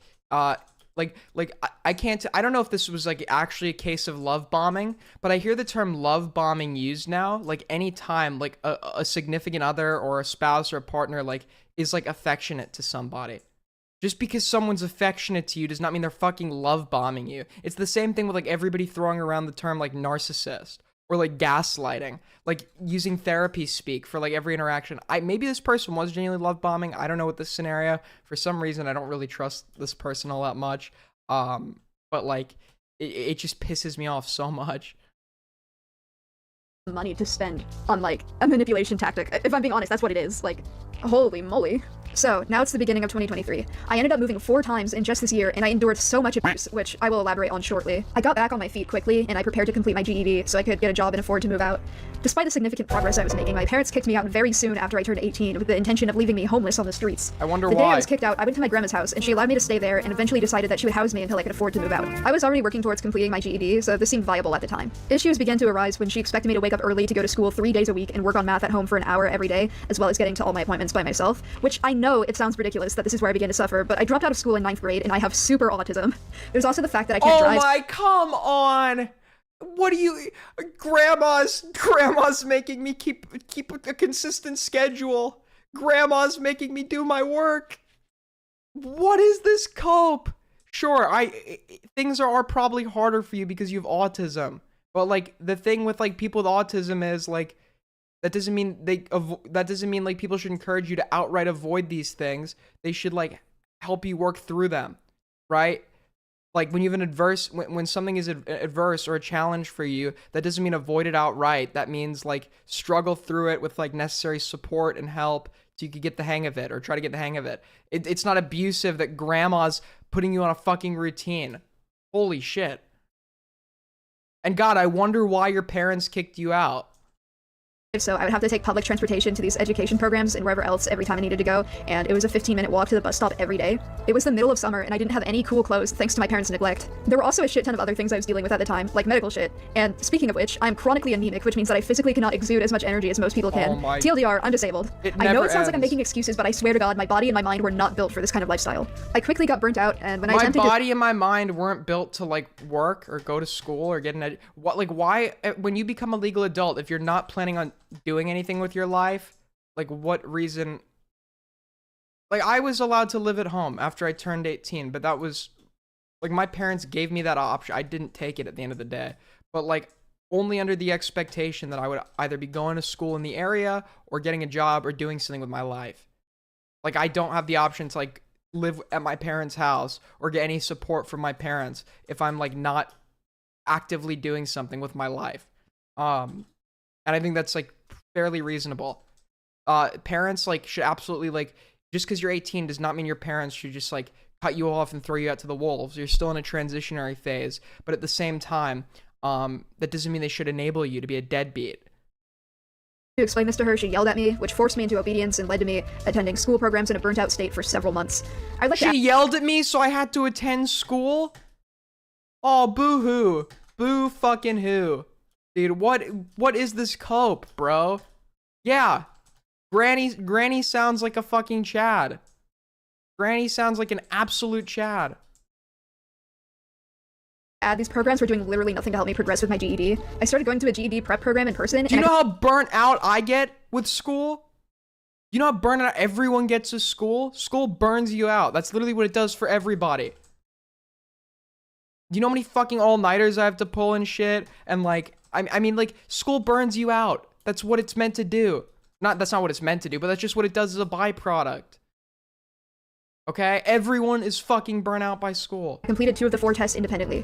But then I shifted my focus to math, which has always been my weakest point, and they set me up on a school Chromebook to take the GED practice test so that the curated lessons could be gauged from my answers from their website. Listen, I know how to do math. I just so happen to be much slower at it and have a hard time understanding the questions because guess what? I have a learning disability. I expressed this to the staff and I explained that I was capable of answering the questions, but that I didn't understand what they were asking, and I politely asked for help and asked if there were any alternatives. They provided me with no help whatsoever despite me being on an IEP, and allowed me to basically skim through all of the questions, selecting random answers and typing in random numbers because I couldn't give a shit if I didn't understand what it was asking. Thus, the curated lessons were inaccurate to my education level, not that it mattered because I can only process information when being taught one-on-one. So I would have to go in there every week and stare at a screen for Math isn't my strong suit either. It was a pain in the ass to work through, but after struggling through it, I got good at it. I got the hang of it, right? We all have our strengths and weaknesses. Maybe this person does have a literal learning disability, but with the amount of like shit they're being diagnosed with here, like I question, is this something they actually have, or is this all like self-diagnoses?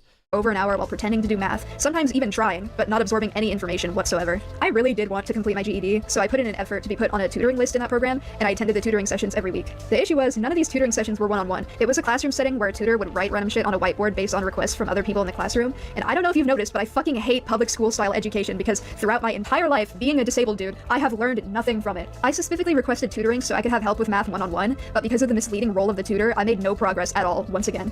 And you know that IEP I mentioned earlier? For those unaware, IEP stands for Individualized Education Plan, and it's a tool developed by the American public education system, and it was designed for disabled kids to be given the help and assistance they need in school. I've been on an IEP during my entire time in school, and even though I officially dropped out, I tested back to be on an IEP while prepping for my GED. So this was supposed to help me, right? Well, being on an IEP for me meant that I had to now attend an alternative high school, and I was required to show up every Friday.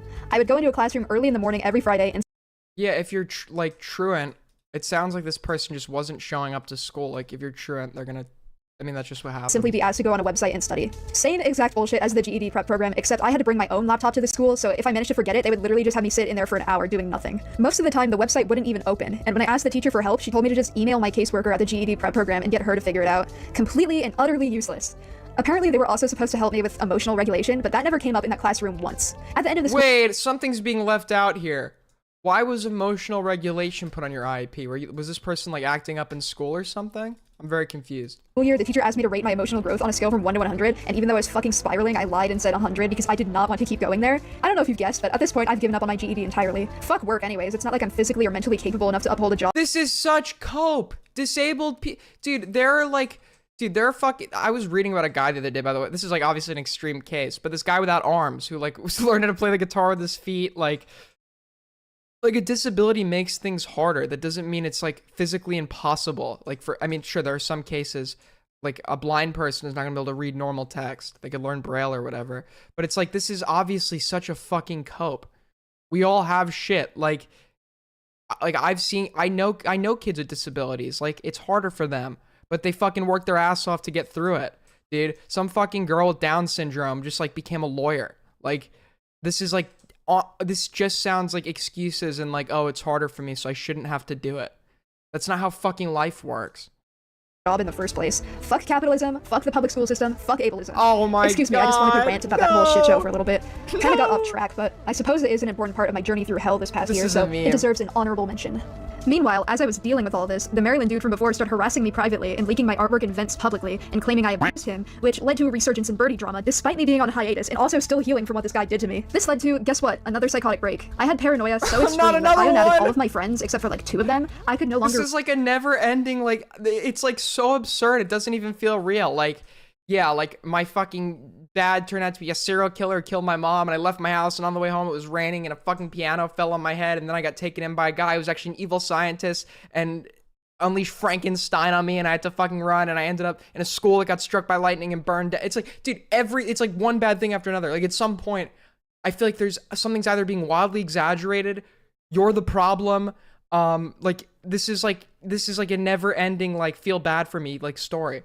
Read texts or emails or respond to calls. I couldn't open letters, I couldn't go out in public, and it eventually got so bad that I couldn't leave my room. I started to believe that the government was monitoring me and that every human being had the potential to hurt me, and the things I was saying started making less and less sense. When I addressed these concerns with my grandparents, they laughed at me. They tried to help, I guess. I wouldn't really count this as helping because it was more so in a, this is ridiculous, let's tell it why this is ridiculous sort of tone. They gave me the classic speech of, why would the government target you in particular? What's so special about you? And I think anyone with a brain can realize that this reasoning does not work on somebody in a psychotic and delusional state. Even worse, I had paranoid reasons as to why— I don't think your grandparents are equipped to deal with psychosis. Your grandparents are not mental health providers. Sure, you could have gone and seen one, but just because your parents don't let your grandparents like don't adequately respond to your psychosis, like I don't know if they're equipped to even do that to begin with. They're taking you in and trying to get you on track.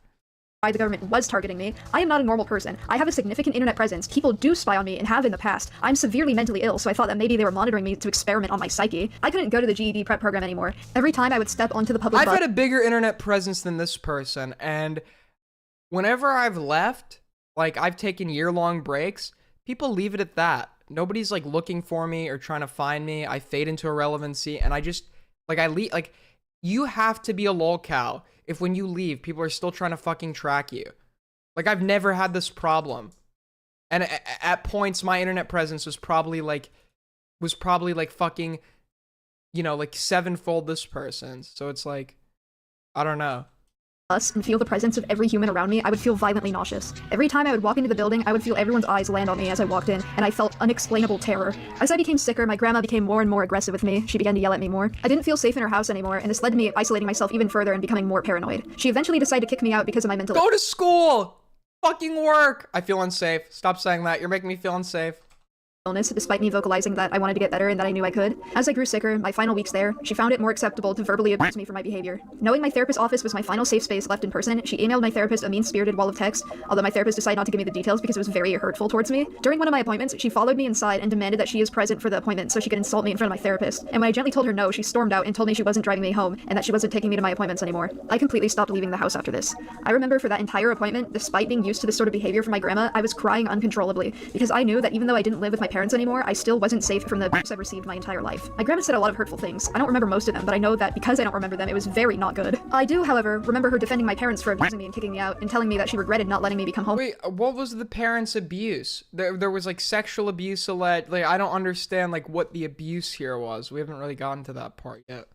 And that she was quote-unquote rewarding me for my behavior by giving me a safe place to stay because it was my own fault I was kicked out apparently. I remember her saying that I was manipulating her— Yes, it is your fault. You're fucking 18 and a deadbeat. It absolutely is your fault. And I bet there's shit you're leaving out. Like, if you're being, like, recommended to the school for, like, managing your emotions or whatever. And like, there's obviously something you're probably leaving out here. They had every fucking right to kick you out. Her into letting me stay at her house. I remember her threatening to send me to the mental hospital involuntarily so she wouldn't have to deal with me anymore because I relapsed back into self-harm and she thought this would be a good excuse to have me institutionalized. Honestly, I'm still suffering the effects from the psychotic episode to this day. Obviously, the psychosis is just something that I live with, but some of that paranoia still lingers. Obviously, I was extremely paranoid before this too, but after the events of the past year, I don't think I'll ever be the same. So I had no options left, and my other family members straight up wouldn't let me stay with them. I tried to explain the situation to all of them, but none of them had a grasp on mental illness and essentially told me to just get over it or power through it. So now I had to go to a homeless shelter. It wasn't a regular homeless shelter though, it was a homeless shelter / mentoring program, which basically means that it's a homeless shelter except with responsibilities, and the owner basically chooses responsibilities. No. No. Okay, they should. I'm glad they put a trigger warning. I'm really glad they put a trigger warning. Oh my god, that was scary. Okay, that was fucking scary. Whew. Sorry about that, guys. I didn't mean to scare you with that one. Not responsibilities. Anything but not the responsibilities. Anything but the responsibilities.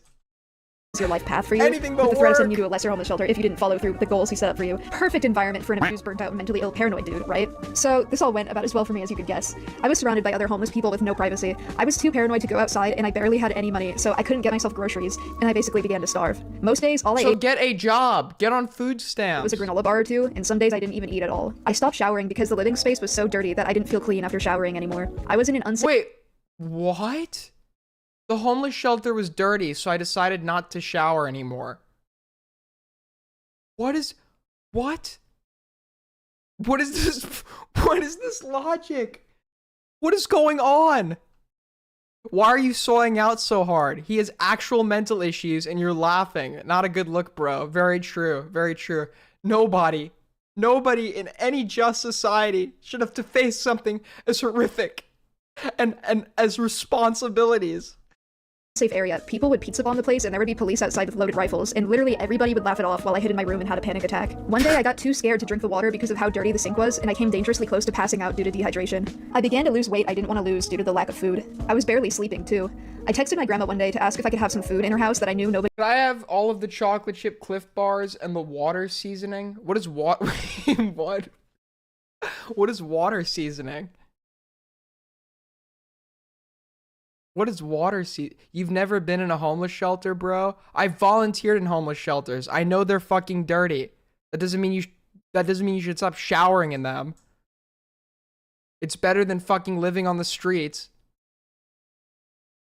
Nobody was eating, and she got mad at me and told me not to blow up her phone asking for help ever again. I essentially rotted in my room there every day, and not a single person cared. This isn't even mentioning the transphobia I experienced at the shelter. Literally everybody there would keep misgendering me, including my lesbian roommate. Like, dude, you're LGBTQ, you should know better. The owner introduced me to everyone with my dead name behind my back for literally no reason. Like, there wasn't even a legal reason for him to do this. On my last day there, the owner admitted he called me Jack instead of using my pronouns because, quote, it's annoying how often trans people change their pronouns and it's too hard to keep track of. And then he proceeded to mansplain the concept of transphobia to me, and that some people may not agree with your lifestyle and you just have to let those people misgender you, and I had to agree with him because I didn't want to be the annoying tranny who stands up for his own rights, because that would have pissed him off for sure. So yeah, I think the month that I lived at the homeless shelter was the angriest I've ever been in my whole— Get a fucking job.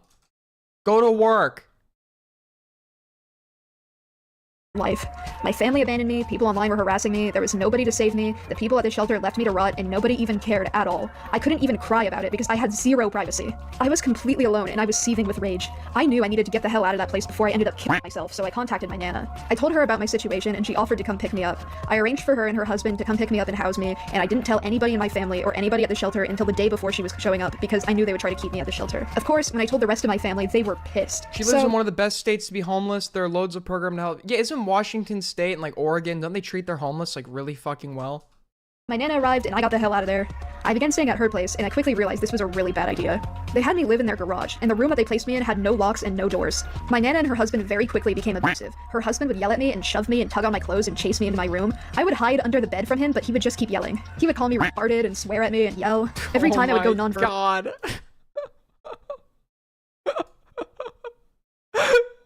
What? Everywhere this person goes, there's something wrong. There's no locks on the room you gave me at sudden notice to get me out of a homeless shelter. What is wrong with this person? What the fuck is wrong with this person? He would start screaming at me, and my nana would ask me why I wasn't normal, and she would enable him by telling him I was doing it on purpose because I didn't like him, which is rich coming from her, considering she also suffers from autism and BPD and psychosis as well. Like, why aren't you normal? Your nana suffers from autism, BPD, and or did you diagnose her? You guys have no idea how long I've wanted to make that joke. Her name is actually Karen. Anyways, her husband would threaten to kick me out literally every week, and this is when I started making plans for my current roommate to pick me up because I was in an urgent situation. My nana wasn't much better than her husband. She would disrespect my boundaries physically and would grab me, and she would allow her husband to yell at me, and she would defend him. Every week when her husband would threaten to kick me out, I would present options of places for me to stay.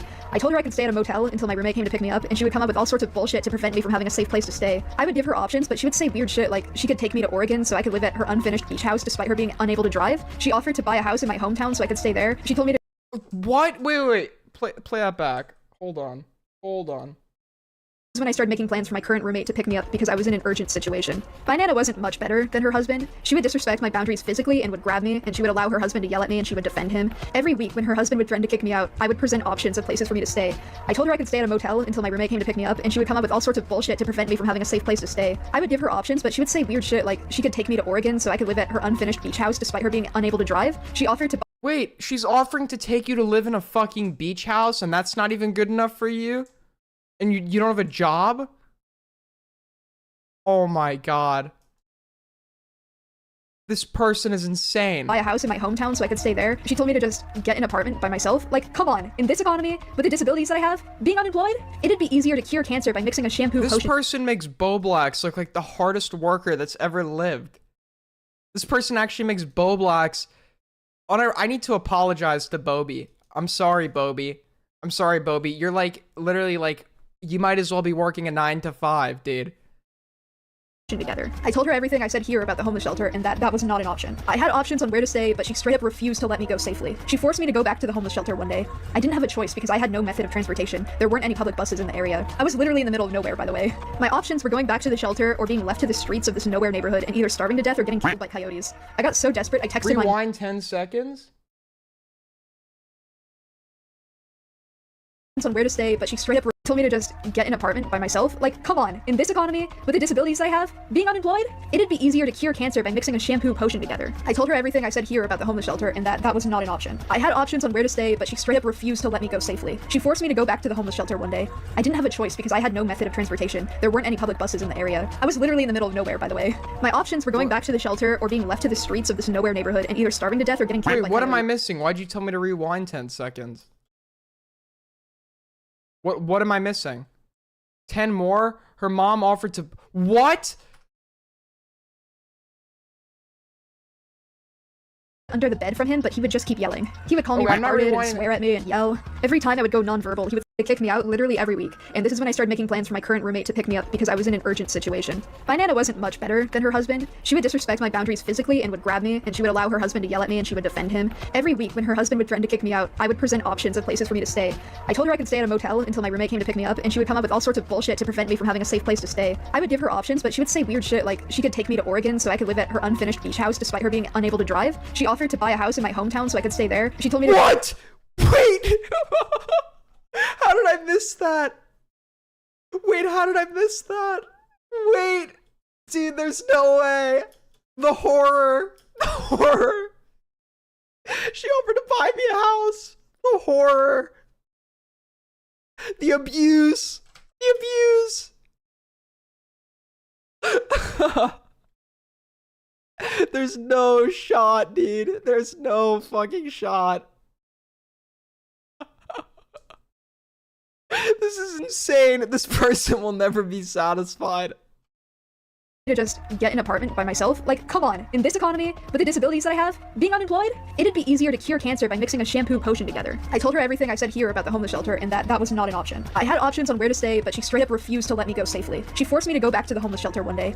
I didn't have a choice because I had no method of transportation. There weren't any public buses in the area. I was literally in the middle of nowhere, by the way. My options were going back to the shelter or being left to the streets of this nowhere neighborhood and either starving to death or getting killed by coyotes. I got so desperate I texted my mom and my grandma for help. I had to And my grandma told me that I had to fight wolves, and I was taken in by a bear for shelter. Dude, is this like fucking Into the Wild? Is this like that one story? Dude, people are offering to buy you a house. You're acting like you're like foraging in the woods for food. my fault for being kicked out again and yada yada, and to call the owner of the shelter so I could go back. My mom told me to go back to the shelter too. I told them both why that wasn't an option and that I needed somewhere to stay where I had a basic level of assistance because on my own I would literally starve to death, and my mom told me it would be fine and that her and my grandma would help me get So groceries. you can make, edit videos, draw, whatever, but you don't know how to fucking cook? They're offering to buy you a house, you can't cook or work? And get to my appointments. Where was that kind of help I needed a few months ago? Why are you all of a sudden willing to help me? Well, I didn't have a choice, so I called the owner of the shelter and asked if I could get back in. Fuck. Sorry, Squirt. The thing is, my nana and her husband threatened to kick me out so often that I made plans for my roommate to come pick me up on November 4th. Due to this information, the owner rejected me and told me I couldn't go back to the shelter. Well, I couldn't stay at my nana's house for obvious reasons, so I had to go back to my parents' what house. are the obvious reasons? You have your own living accommodations and they're offering to buy you a fucking house. You really think this is obvious to anyone? Not even kidding. I stayed there for a little less than a week until my roommate was able to drive from Missouri to Washington to pick me up. For those curious, my roommate is CindyBear03, another animation memer furry, previous Sans fangirl. What are the chances? As of writing this, we've been living together for almost 2 months. We've known each other through the internet since we were kids, and we used to watch each other's videos on a regular basis. Whoa. So it is incredibly surreal knowing that we ended up living together. But like, good surreal. I honestly don't know what I would have done without her. I know for sure I would have been homeless on the streets. It's hard to express how grateful I am to have this opportunity and to have a friend like this in general, because I've never experienced this kind of that love did not age well. and compassion until now, but I am incredibly grateful to have a chance at life, and it's all because of Cindy. Everyone in her life is telling her not to come get me, but she went out of her way to save me regardless. Wasn't this person claiming that like Cindy was like inappropriately like touching them or something later on? I guess like if they're being groomed or whatever, like then they might just like defend this person. I'm not sure. Nice road trip. We were in the car for about 2 days. We snuggled up under some blankets and watched YouTube videos, ate snacks, listened to music, talked about things, and took naps on each other. We were homeless for a few days, but her friend provided us a place to sleep until we could move into our apartment. And now we're here. We have our own place, and we're happy. Not once in my entire life did I ever think I would have a future like this. Like, up until now, I had never been in a safe environment, so I had no concept of that ever becoming a reality. I fantasized about a future like this since I was very little, and now I'm here. I fantasized about being a freeloader, living with a fucking alleged groomer in Missouri. It was always a childhood dream of mine. Mentally ill, I'm still struggling, I'm still healing from my past, but I'm happy and I'm safe, and I have a chance at life. I've never had that before. And I never could have done that without Cindy. Oh, she saved my life. Oh no. Holy shit, I did not mean to ramble that much. Well, time to ramble some more. So, I am notoriously known for not being good at interneting, like emotional outbursts, constant venting, oversharing personal information, things like that. The reason I joined the internet in the first place at 11 years old is because I wasn't loved at home, and I was being abused at school too. Very true, very true. That's why I joined the internet too, guys. I wasn't loved at home. My parents told me that I had to like get a job, and I was like, that's abuse. So I made a YouTube channel at 12. That's the backstory. I had a warped view of the internet, only being a child, and I believed that all of my viewers would act as friends. I believed that I could display my emotional issues to the public and be comforted by strangers because my parents would not provide this for me. I began to get popular online at 12, but I received negative attention instead of the comfort and positivity that I wanted, and it broke me. I was trapped between worlds. I couldn't stay on the internet because it was killing me, but I also couldn't Yeah, leave it. I had to start a YouTube channel because my mom was abusive by making me do my math homework, guys. Internet because my home life was killing me. So I chose escapism, despite how much it was hurting me. During the times when I would have my internet forcefully taken away, my psychotic symptoms would get worse. So even if I ever chose to leave the internet, it would significantly decrease my quality of life. I would have public outbursts here because the internet was my life, and I didn't have anybody IRL to confide in. And even when I did, they would talk about me on the internet or watch videos about me. My own parents did this, Why which is would you hilarious. admit Like, that? I'm pretty sure they watched Birdie rants together on their TV. This is like cartoon villainy. And even when issues were kept private between friends, Okay, well, but that's just like parents want to always see what their kids are doing and they're curious. I used to cringe when like my family members would like watch my videos and shit. But like I understand from their perspective and shit like why you'd want to see like your kids' videos and what they're doing and everything. I get like that's super cringe though, but that's not fucking abusive or evil. all of my friends were online friends, and they were only friends with me because I'm infamous here, and they wanted a piece of it. So they would leak screenshots of my personal issues and call it drama, and I'd get harassed for it. This is still continuing to this day with my ex-friends because they get gratification and support for hurting me and spreading lies. But again, I will get into this later. The internet raised me. My parents were completely absent, and whenever they were there, they showed me anger and they disliked me for who I was. But I'm not with them anymore. I'm safe and I'm happy. I've made significant progress in getting better too. Before I moved to Missouri, I had been going to therapy for almost a year, and I was working with my psychiatrist to treat my mental illness. I have a support system that I know I can trust and rely on, and even though I'm basically starting from square one, with being in a safe environment for the first time, I've been getting better. Even years before this, I've made active efforts to better myself as a person and keep an open mind and learn from my mistakes at any chance I get. I can confidently say that I have improved significantly. I've had plenty of time to grow, reflect, heal. I have epilepsy and chose not to call myself disabled. Birdie might get a cut and will say they have a blood disorder. Exactly. A disability, like a disability makes things harder, but like it doesn't necessarily, maybe in some cases make them impossible. This person is just looking for excuses not to fucking work. and change as a person. And I'm really excited for you all to meet the new me. I'm ready for you all to enjoy my art, and I hope that the harassment surrounding me that has been normalized will finally stop. Let's normalize having fun on the internet instead, okay? I want this channel to be a platform that spreads positivity and awareness about mental health, and fun art for people to enjoy. But before I'm able to post things again, I would first like to dispel some things and take responsibility for the birdie drama. After this video, I don't want to talk about birdie drama ever again, but I do want to talk about it here for the last time to clear the air, and to apologize for everyone I've hurt. So let's delve into tier 1 of the hashtag birdie drama iceberg. Okay, I'm going to be serious again. Truthfully, I don't owe any of you an explanation for the things that have happened. I've stayed quiet about it on my platform up until now because I frankly want nothing to do with it at all, and I never have. I never talked about it because it scared me, but I decided to come out here and talk about what happened today because the vast majority of the controversy surrounding me is false, and I believe a lot of you are simply misled or confused about the information. My therapist told me about a concept once that really stuck with me. It's called the curse of knowledge bias. She explained to me that although I know that birdie drama consists of lies and exaggerations, and I know that my parents abused me, and I know that my ex-friends are lying about me and trying to publicize personal issues, but do you notice and I how know that I've she been keeps taking advantage. referencing abuse, but she's not explaining what the abuse is? I'm gonna get like accused of being like a fucking abuse denier or whatever, but it's like I feel like if you're making allegations of abuse, you should probably specify that. If you're doing it publicly, generally. And unironically, you sound so ableist right now. Very true. It's all true. You're right. You're right, Lumpy Willy.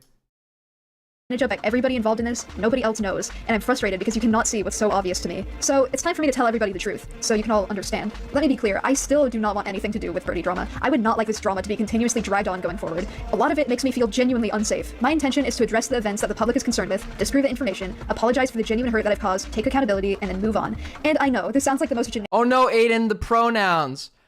Shut the fuck up. generic YouTuber thing ever, like coming out about allegations from years ago and apologizing for it only now. I genuinely hope I do not come across as condescending in this video for those reasons. I've waited so long because this shit is scary, I was on hiatus, I just didn't know what to say for the longest time, and people just generally don't believe me about these things. I wasn't ready to talk about it before. The harassment I've experienced from these events have hurt me, my family, my friends, and have quite literally taken my childhood away from me, and this damage is irreversible. But I've decided to address it because I need you all to understand that this needs to stop, and why. I'm not the one perpetuating this. I have been out of the public eye for 2 years, and this has still continued. I understand that I cannot change everyone's minds, because while I believe that a large portion of the people discussing this are misled, there is also a large portion who have the intent to cause genuine harm to me because they enjoy it. I also understand that some of the things I've done are genuinely unforgivable, and if you feel uncomfortable or unsafe viewing my content because of that, you don't have to stick around. So now you're probably wondering, which parts are misinformation and which parts are true? I'm going to list off all of these events in order, so we'll get into the serious stuff later on. But for now, let's start from the beginning, shall we? So, do you guys remember when I was 12 years old and I drew porn depicting pedophilia? And instead of being concerned or wondering if I was okay, everyone got mad at me for it, and it ended up being the first thing that canceled me in the public eye.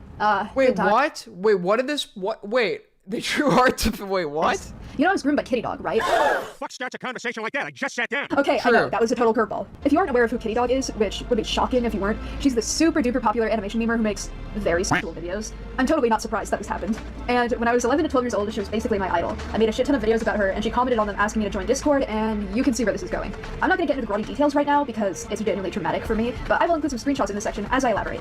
Anyways, this shouldn't have been drama in the first place, that Kitty Dog encouraged me to make drawings like those, and that's why they exist. I know a few of you are probably gonna say this as some sort of counter- God, I wonder why this person's parents cut the internet. Can anybody guess?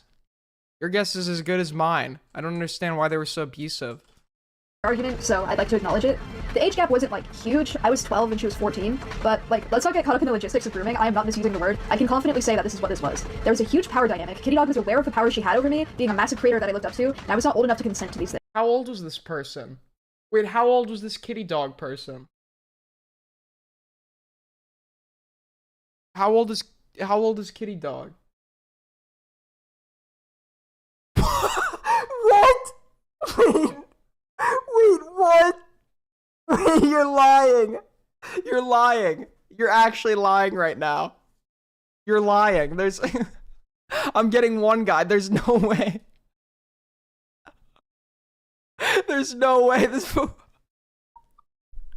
What? What? This person was 14? Groomed at 14? Or groomed by a 14-year-old? What? Things. I was 12. Another thing to bring into consideration is that apparently Kitty Dog was also being groomed during this time period, but this still doesn't excuse her behavior, especially when we consider COCSA to be a trauma response, which stands for child-on-child sexual abuse. And yes, sexual abuse can be accounted for under messaging like Kitty Dog did. I'm aware of the What fact- was the messaging? Anyways, this shouldn't have been drawn. My fingers, they're on my you-know-what. In the first place. This just sounds like a fucking, like, like sexual conversation between kids, which kids obviously should not be having, but that doesn't mean that one kid is grooming the other. That Kitty Dog encouraged me to make drawings like those, and that's why they exist. I know a few of you are probably going to say this as some sort of counter-argument, so I'd like to acknowledge it. The age gap wasn't, like, huge. I was 12 and she was 14, but, like, let's not get caught up in the logistics of grooming. I am not misusing the word. I can confidently... Oh my god. There's like a certain implication when you use the term grooming and nobody thinks you're talking about like a 14-year-old and you having a sexual relationship. Just because you were a fan of this person doesn't mean they were grooming you. That's not how grooming works. Say that this is what this was. There was a huge power dynamic. Kitty Dog was aware of the power she had over me, being a massive creator that I looked up to, and I was not old enough to consent to these things. I was 12. Yeah, this person isn't old enough to consent either. They're 14.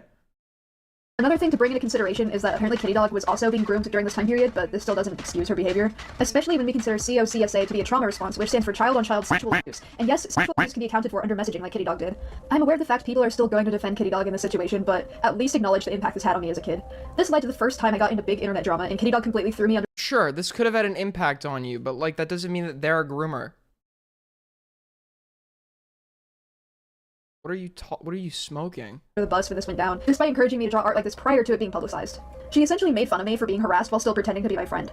Later, when I was 13, she began drawing NSFW art in my sonas while also acknowledging that I was uncomfortable with it, but assumed that I would allow an exception for her because she's a popular creator that I looked up to. I consented to her drawing porn of me, but it was only because I was scared to say no. She started drawing NSFW art of me that depicted her sexually assaulting me, using a sona she made to represent her Oh my god, these people are all degenerates. obsession with me, while she was dating someone else, might I add. I was very uncomfortable. A year later, when I was 14, I vented to someone telling them how uncomfortable I was with her drawing this art of me, and I sent some of it to them. They ended up leaking it, and Kitty Dog found out. Did you send people the NSFW I made when I had the retarded phase of you? If you were honestly hurt by it, you should have talked to me privately about it instead of like doing that.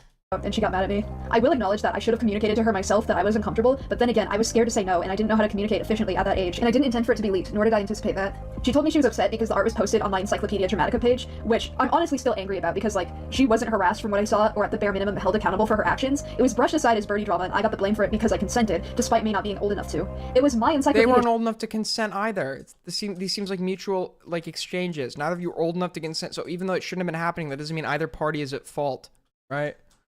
Dramatica page. It was posted for the purpose of lolcowing me, not her. I have no idea what she's like as a person now, but I can't forgive her. She has acknowledged what she did to me, but she never made an effort to apologize to me. In her card, she expresses remorse for having hurt people in the past and vaguely apologizes publicly, but she never apologized to me. I'm not attempting to defame her or cancel her. Like I said, I don't even know her anymore. I just wanted to be honest about her treatment towards me so you can all get like a full picture. How old is this person now? 18? So they were 12 when this happened? This was 6 years ago? Drama. Now, this wasn't as bad as the other times I've been groomed, but it still had a huge effect on the way that my brain developed. I needed to understand that animation meme community was a breeding ground for grooming to take place. These kinds of videos were made for a child audience, and adults in the community never— Okay. The drama that resulted from this is pretty funny sometimes, because the main argument that ranters use is that it was illegal for me to draw porn at 12 years old. I'm sorry, but have you ever met a 12-year-old that hasn't drawn porn?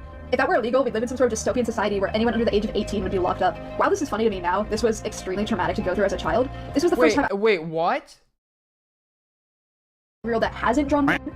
If that were illegal, they lived in some sort of dystopian and they didn't do anything. It's funny, when they found out I was being groomed, albeit by a different guy, they grounded me for it. I don't know if you can tell, but my childhood is like cartoonishly messed up. Anyways, I think the drama that resulted from this is pretty funny sometimes, because the main argument that ranters use is that it was illegal for me to draw porn at 12 years old. I'm sorry, but have you ever met a 12-year-old that hasn't drawn porn? Wait. Yes, I have. I have. Me being one of them. Imagine your life, like, imagine being so terminally online, you think it's normal to be drawing NSFW at 12 years old. What are you talking about? Oh my fucking God. This is like levels of terminal onlineness that are like unprecedented. Fucking I don't know any 12-year-olds that have done this. If that were illegal, we'd live in some sort of dystopian society where anyone under the age of 18 would be locked up. No, how delusional are you? This was extremely traumatic to go through as a child. This was the first time I had been harassed to this degree, and as a result of this, my address was leaked for the first time. Files were contacting me, which resulted in me being groomed at least 5 more times. People were making threats to me, and my life was just ruined. Something interesting I'd like to mention, which I think is a nice segue into our next topic. Do you remember Fontic, my partner at the time? He was the one who leaked to the NSFW art in the first place, which I honestly can't fault him much for, considering he was 11, and it wasn't his fault that other people decided this was enough basis to harass me over or make videos about. But he leaked the NSFW images to a birdie hate server with the intention of ruining my life, he told me. I don't have proof of this, unfortunately, because he said this during one of my live streams. Can we make the background music, like, any louder? I mean, like, what's going on here? We could barely fucking hear you. In 2017, which is now lost media. But the disturbing factor of this is that his intention of, quote, ruining my life never went away. He's 18 now. Let's talk about him. I'm gonna be straightforward with this. Malachi is a groomer, neo-Nazi, racist, pro-shipper, school shooter idolizer, abuser, and manipulator. There are only Whoa. Why is everyone in this person's life like literally Hitler?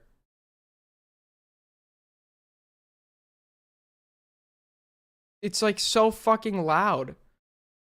Ton of videos about this out there, so I'm not gonna go too in depth. I would really like to stay away from him, so I could be getting some things wrong here, but basically, this dude is bad news, and this isn't surprising to me at all. Again, like the kitty dog stuff, this is probably shocking to a lot of you. Malachi managed to get my entire audience on his side for a long time while manipulating me and gaslighting me for several years. We dated 8 times, I believe, and he took advantage. Wait, what is a pro shipper? I don't know what that is.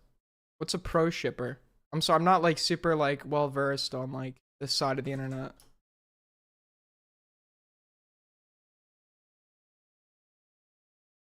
Essentially. He created an alt account so that he could interact with me.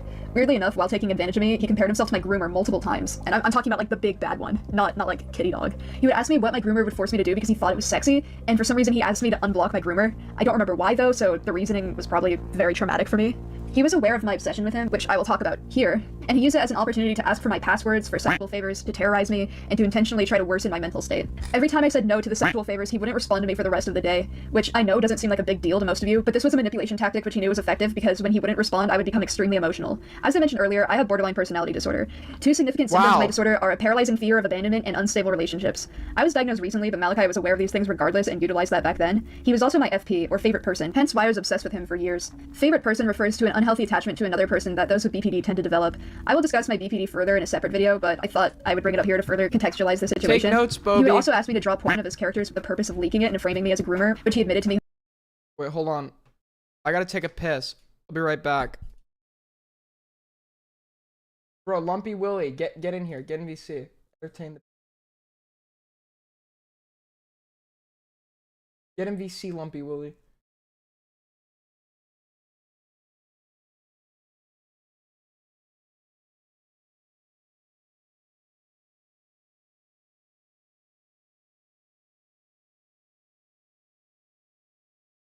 All right, bro. Keep the audience entertained while I go take a piss. Wait, what? What do you want? I'm taking a piss break. Keep the people entertained. Dude. Okay. Hold up. Let me pull up this phone. Dude, can we get some N-word towers in chat? Okay, come on, I want to see some N-word towers right now.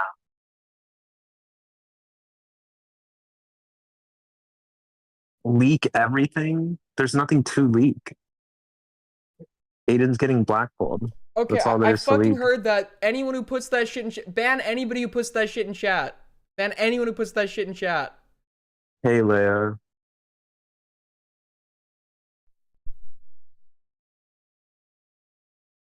Let you in? Voice of reason? I don't even have those perms to do that. Check Discord. What the fuck are you sending me? I'm not gonna do that. I'm not on my computer. I'm on my fucking phone. So I'm sorry, Lord Smith.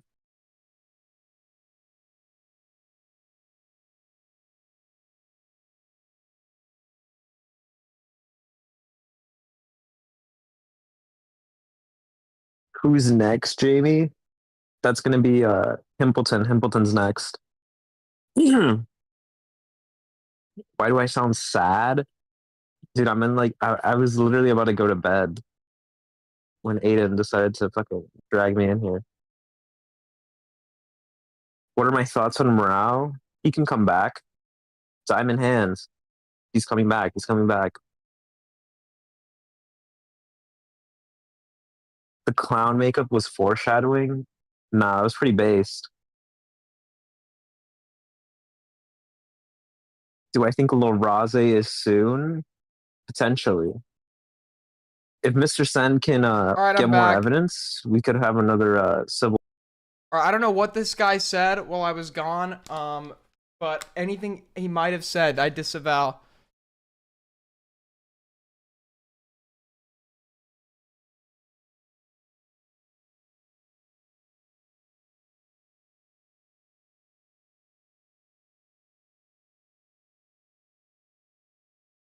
All right, we're back.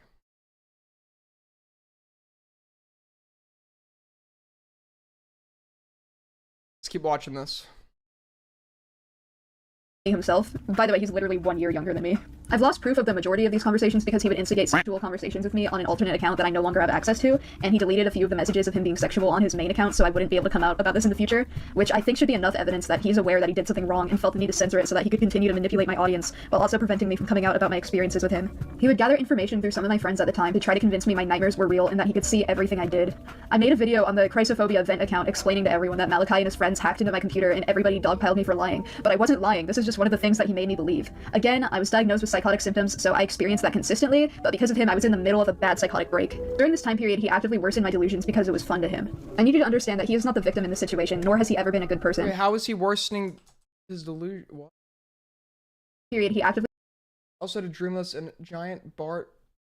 Can we do like what is worsened my delusions because Hey, can you give me some NSFW? it was fun to him. Can I also have your Google Plus, or is that too much? You got my Google Plus for post. What is it? I don't understand the relevance of this. I need you to understand that he is not the victim in this situation, nor has he ever been a good person. But I would like to take accountability for my behavior towards him. When I was 12 to 15 years old, I had an intense obsession with him, which included me archiving all of his art and making videos about him constantly, and sexualizing him, stealing his OCs, borderline stalking him, doxing him, and encouraging harassment of him. This is something that I believe that I genuinely needed to be held accountable for, and thank you to all of you who did, but the harassment that I received because of this was not okay.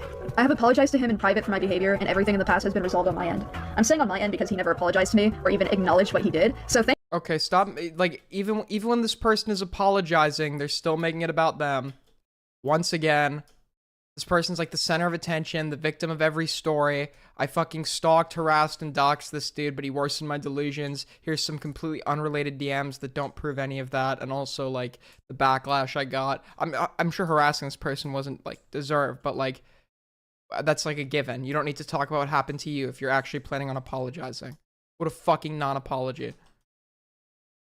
Thanks for that. Speaking of harassment, I encourage you not to harass him either. I know I said at the beginning of this video not to harass anyone mentioned here regardless, Too but late. people like him thrive off of negative attention. Too late. Too late. And I don't want anything to do with him going forward. Please be normal on the internet. It would be so awesome. It would be so cool. Also, one thing I want to add before I end this section is, I didn't put this in the script, but I think it's important to bring up that Malachi, at his current age, with the influence he has over people, is a groomer and has taken advantage of many people. But something really weird about this is that the people he tends to choose as his victims either have like delusional attachments to me or are like copying me in some way. So Do you he, have any like proof in of particular, this? goes after people Do you have any proof of this? Is there any proof of this at all? that are trying to be me. And that's just fucking weird. I think we can all acknowledge that. Okay, next section. No proof. Okay, so no. So, moving forward, there are 2 livestream clips from 2017 of me threatening suicide to my dad, and another of my mom confronting me for giving out my address to somebody online. I'm not going to play either of these clips because they were of me as a child being put in abusive situations and having an emotional response, so they're deeply triggering for me. But these clips are out there, and you can Wait, what clips? search for them if you want, I guess. I just want to say it was not okay for me to threaten suicide to my dad. Nobody should ever do this as a tactic to get what they want, and although it took several years, I've recently grown out of this behavior. But I want everybody to understand, I was 12 years old. I was a child, and my parents did not love me. They never paid attention to me, and I learned that the only way they would take me seriously is if I threatened suicide. This came from a genuine place of... I'm sorry, if they didn't pay attention to you, why would they cut the internet? Why would they cut the internet?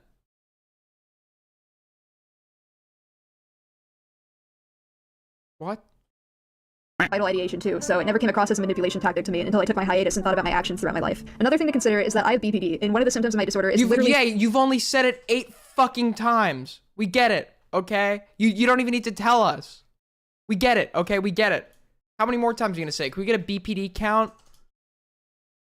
Suicidal threats and gestures along with self-harm. This is a facet of my disorder, but I've gotten much better at not having suicidal outbursts. And I can admit that although I've improved, I still feel suicidal at times, but I try to express it in a manner that does not come across as manipulative. The reason I told my dad I was gonna kill myself was because I was live streaming at 3 a.m. and I didn't realize this was something I wasn't supposed to do, so my dad walked in and told me to stop, and I said I would. He came back later on. My dad told me when I was 12 that I shouldn't be live streaming at 3 a.m. Oh my god, the horror. Because I was taking too long and told me he was going to cut off the Wi-Fi, and I misinterpreted what he said, and I believed he was going to cut off my internet access forever, and I told him if he did that, I would kill myself. I didn't want to be alive if my escapism was taken away, so I lashed out. Okay, this person is a fucking idiot then. I'm gonna cut the Wi-Fi. Oh, that means I'll never be allowed on the internet again. I didn't mute during either of these live streams because I was caught up in the moment and I wanted people to sympathize with me. I truly believed that if people saw my emotional responses to these situations that I would be pitied, which is something that I always confuse for love. It really is my fault that I decided not to mute the live stream, but at this age I didn't have the capacity to understand Okay, what I believe that. I believe this person does want pity. Like, okay, I think that part is honest. happens when you put out personal things online. This is a concept I didn't even understand until recently. Let me address this stream with my mom. It started when I messaged Sixdust, and because he lived in the same state as me, he told me if I gave him my address, he would come to my house and kill me. By the way, I'd just like to mention from what I've heard, What like, the he's fuck? chill now, so like, leave him alone, don't harass him. I mean, don't harass anybody, but, you know. God, I hate that I feel the need to make this a point in every section. I didn't want to be alive, so I agreed and gave him my address. He leaked it online, and this led to some bad shit. This didn't take effect immediately, but years later I was pizza bombed, things were sent to me in the mail, people showed up to my house, CPS was called to my house, and people tried to call the FBI on me, I think. I don't even know. My parents blame me for this, and every time one of these traumatic incidents would happen, they would scream at me for hours. So hey, thanks Is there like a good video made on this person we can watch after? for helping me accumulate more childhood trauma, folks. You're really doing everybody great service here. Hats off to you. Anyways, I digress.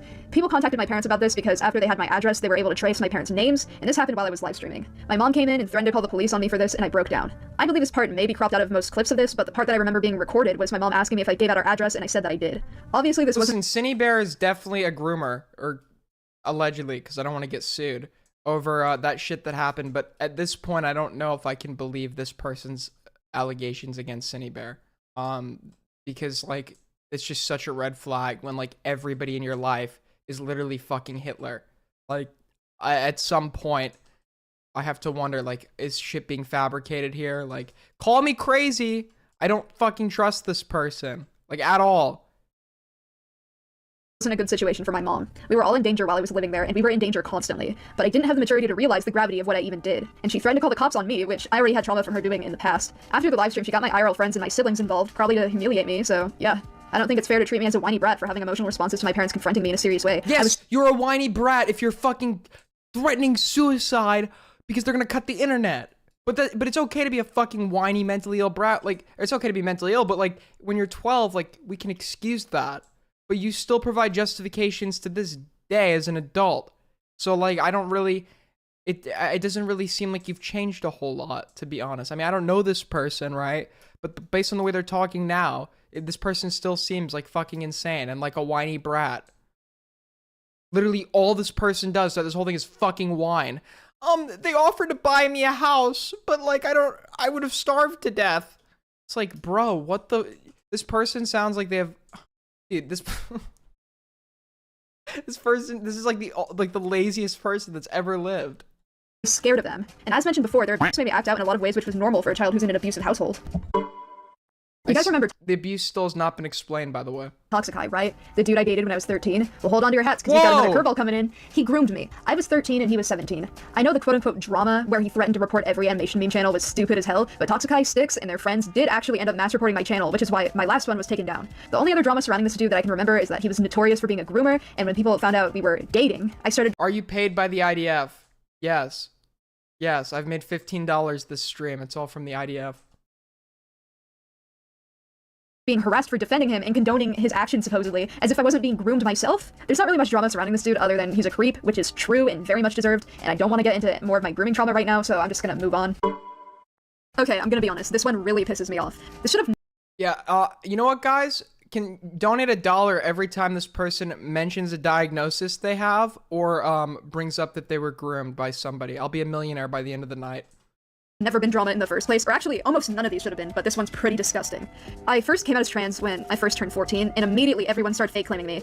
The main argument was that I was faking being trans so I could get Malachi to date me because Malachi told me he wasn't into girls. I'll admit the timing was super bad, but I knew I was trans a year or two before this, and I was even aware during my childhood that I never felt like a girl. And Malachi saying he liked dudes wasn't even what cracked my egg. I knew because right around the same time I watched a video about a trans person's experience, and I was like, oh my god, that's exactly how I feel. Oh my god, there's a word for this. Oh my god, I'm a dude. I knew it. So then I came out on Google+, which is really funny. Whoa. And I basically just said like, hey, can you guys not refer to me by my name, and can you like not— Well, okay. Dude.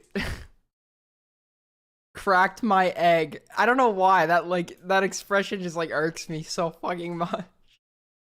use feminine pronouns for me? That would be awesome, thanks. And the response I got was people questioning why, and people telling me I wasn't trans, and telling me that I didn't have gender dysphoria, and people trying to disprove me being trans. Of course, I told everyone I wanted to go by Lucifer, and this made people pissed because I didn't choose a normal person name or whatever. What the Joke's fuck? on you, I've got a normal people name, and I'm still Lucifer. What the fuck? Oh my, this person is so mentally ill. I get it. There are people out there that really suffer from gender dysphoria.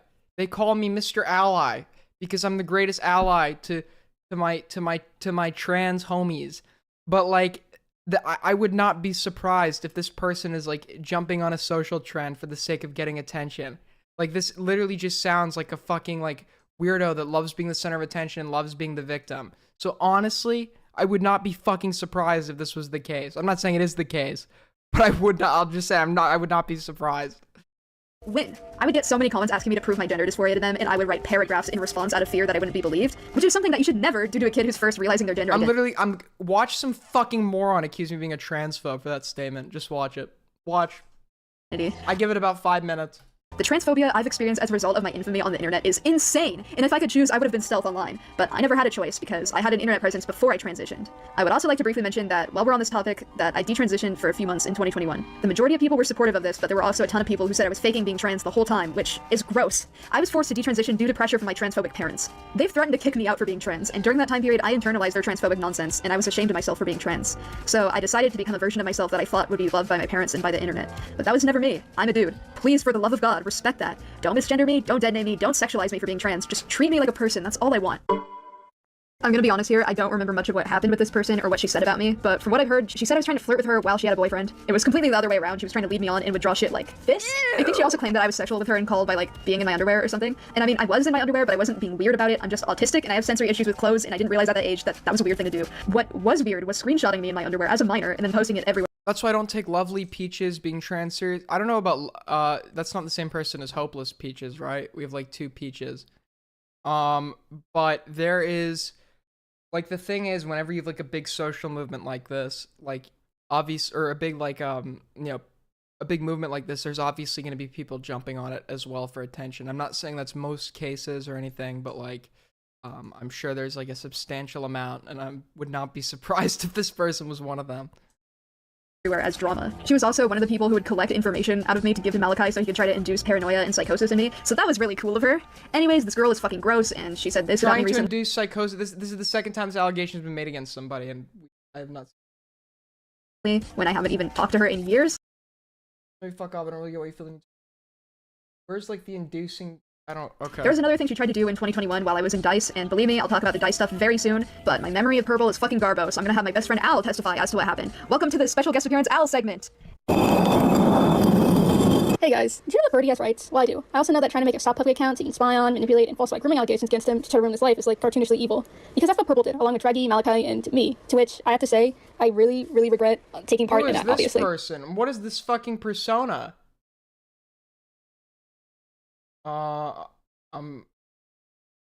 just kind of thought it was going to be like a stupid troll, but they kept taking it further and further, and I just feel like shit for even associating with them in the first place. I wasn't the person pulling the trigger in this situation, as I didn't have that much involvement other than just like knowing it was happening. But I also knew about the loaded gun in the first place and didn't do anything about it, to which it's not my place to apologize to all of you about that, because you're not the person affected. But I already apologized to Jack about the shitty things I've done and said to him before, and we're friends now, we're on good terms, so that's all really matters in this situation. So let's get into the meat potatoes of Purple being like a bad person. Now, unfortunately, I don't have access to the main group chat where all this happened, along with DMs with some of the people involved, but I have enough evidence to slightly secure that yeah, it was those people that were involved in the scheme. Like, very clearly, this is Malachi's art. I mean, look at it. He barely even attempted to hide his art style. Now, I understand that testimony is generally frowned upon in these kind of videos like this, and it turns into a he said, she said situation, but in my opinion, there's enough of a paper trail to give some of my words credibility. At the very least take my words into consideration when you make your judgments about the people involved in this drama. So in this quote-unquote scheme, they wanted to make a fake account with the name Olive Bear Osray so they can befriend Jack while talking about his interests, you know, like gore art and like MLP. They, of course, did this with the intent to spy on him and also to try to quote-unquote out him as a groomer by having him date the Olive Bear Osray account, to which is very stupid to me, because what would they do if it didn't work?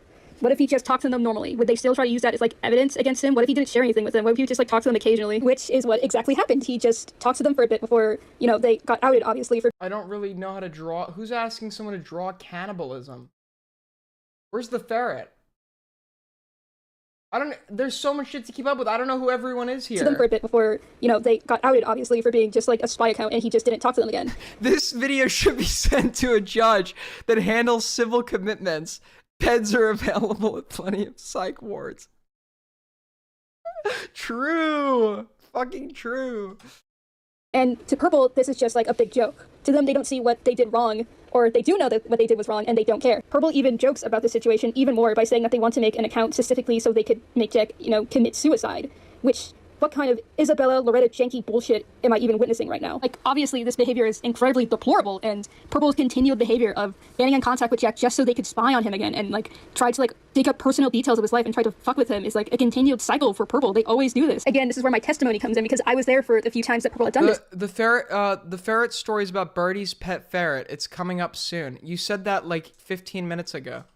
They had done this around 3 to 2 times with Jack, where Literally they would any more of this, like I can't take it anymore. contact with him, apologize for the bad things they did, and then just spy on him. They would make vents about how bad they felt for spying on him and how they felt bad for indulging in drama, and then would do the same things that they were like trying to apologize for, showing that they intentionally did this so they can mess with Jack. So ultimately, if you still think Purple is another victim of Liddy, then I'm sorry, then you're an idiot who's biased against someone who refuses to see the bigger picture at play. Purple is obsessive. Wait. Did I miss something? How is this person a victim of Birdie? What was the dude, ADHD projects. What did I miss? Jack in a way in which they want Jack to suffer but cannot stop talking or thinking about him. But no one cares because, well, she's not Jack, and they just press past whatever she does because why would they dare change perceptions of drama when they already decided from day one Jack was the problem and no one else? And of course, she was in fucking DICE. Almost every single annoying person in the goddamn Birdie drama was in DICE for a little bit, except none of those people were dating fucking Mortis. What the fuck? That's like the worst part. Who are all these people? You're gonna date like someone who is known to be an animal abuser and a bad person. Like, just turn the video off. You don't even pay. I am paying attention. I missed one fucking part. This person's part is just so boring, dude. Genuinely, the things that Mortis does, says, and the things that they do are like genuinely deplorable. And you're just gonna be like, oh, actually, I'm gonna date them, but I'm still like the victim in like the Birdie drama. Like, they ruined my life. I think ultimately this just says that we need to stop giving certain people attention within Birdie drama. We need to stop giving people who were in the drama for such a short amount of time and yet had done more harm to Jack's reputation than he could ever do to theirs. I'm skipping. Like the spotlight when it comes to listening to them. You people. So I mentioned earlier that I need to breathe. So I mentioned earlier that when I was 14, I had a pretty bad psychotic episode. I ended up making a few animations that depicted this, the most notable two being That Boy Needs Therapy and Spitting Out the Demons. People took these videos as me normalizing mental illness, as if that were like bad, or that I was too mentally ill, which is like fucking insane. How mentally ill is too mentally ill? Is mental illness measured by how socially acceptable one's behavior is? That's a disgusting thing to say about a mentally ill teen. By the way, I think we should totally destigmatize psychosis and other mental illnesses so people like me can get help whenever symptoms like these occur. Anyways, this one's a pretty minor offense, but before I move on to the serious allegations, which are coming up right after this, I'd like to say that I had no idea what I was even depicting. I was in denial about my psychosis, despite being diagnosed. I had no idea what I was depicting. This person was like drawing gore and shit, right? People took these videos as me normalizing mental illness, as if that were like bad, or that I was too mentally ill, which is like fucking insane. How mentally ill is too mentally ill? Is mental illness measured by how socially acceptable one's behavior is? That's a disgusting thing to say about a mentally ill teen. By the way, I think we should totally destigmatize psychosis and other mental illnesses so people like me can get help whenever symptoms like these occur.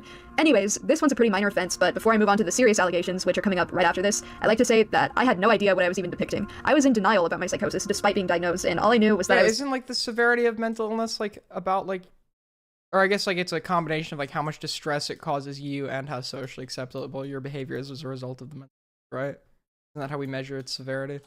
Hallucinating, and everyone thought I was crazy. I had no idea how to separate my personal life from the internet, so I ended up making videos about it. Yeah, can we address the elephant in the room? I know art Twitter gets really mad when you insult somebody's art, so I'm gonna be making a lot of enemies on here, and I'm sorry in advance.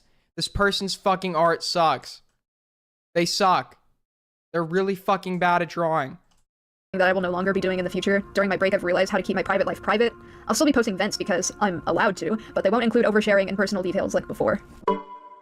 I'm gonna be honest with all of you, I don't even know what Carol was. She wasn't an alter because she couldn't take control of my body, and she wasn't a tulpa or imaginary friend because she was not intentionally created. For simplicity, I will be calling her a headmate in this section. Similarly to the psychosis drama, this should have never been drama to begin with because it's weird to make a spectacle of a teen struggling with mental illness, and it absolutely made me worse. I wasn't attempting to like fake DID or anything. That was never my intention if it did come across that way. I don't have any active headmates at the moment, but I do have a history of them. Carol, Marilyn, Susie, Rero, Goofball, Playdate, and even Edgy Jack were all sentient beings. This person has multiple personalities too? What? This might be like the most sick person in history. This person needs to be like studied. I've never seen someone with so many medical problems before. What the fuck? And by the way, there's like debate as to how like DID really manifests. I'm not saying it's not a real thing or whatever, but like there's like people online that are like, yeah, I just found out that one of my headmates was seeing a therapist and I was seeing another therapist and we didn't know about. Like there's like a lot of like debate as to whether or not that's actually like a real thing.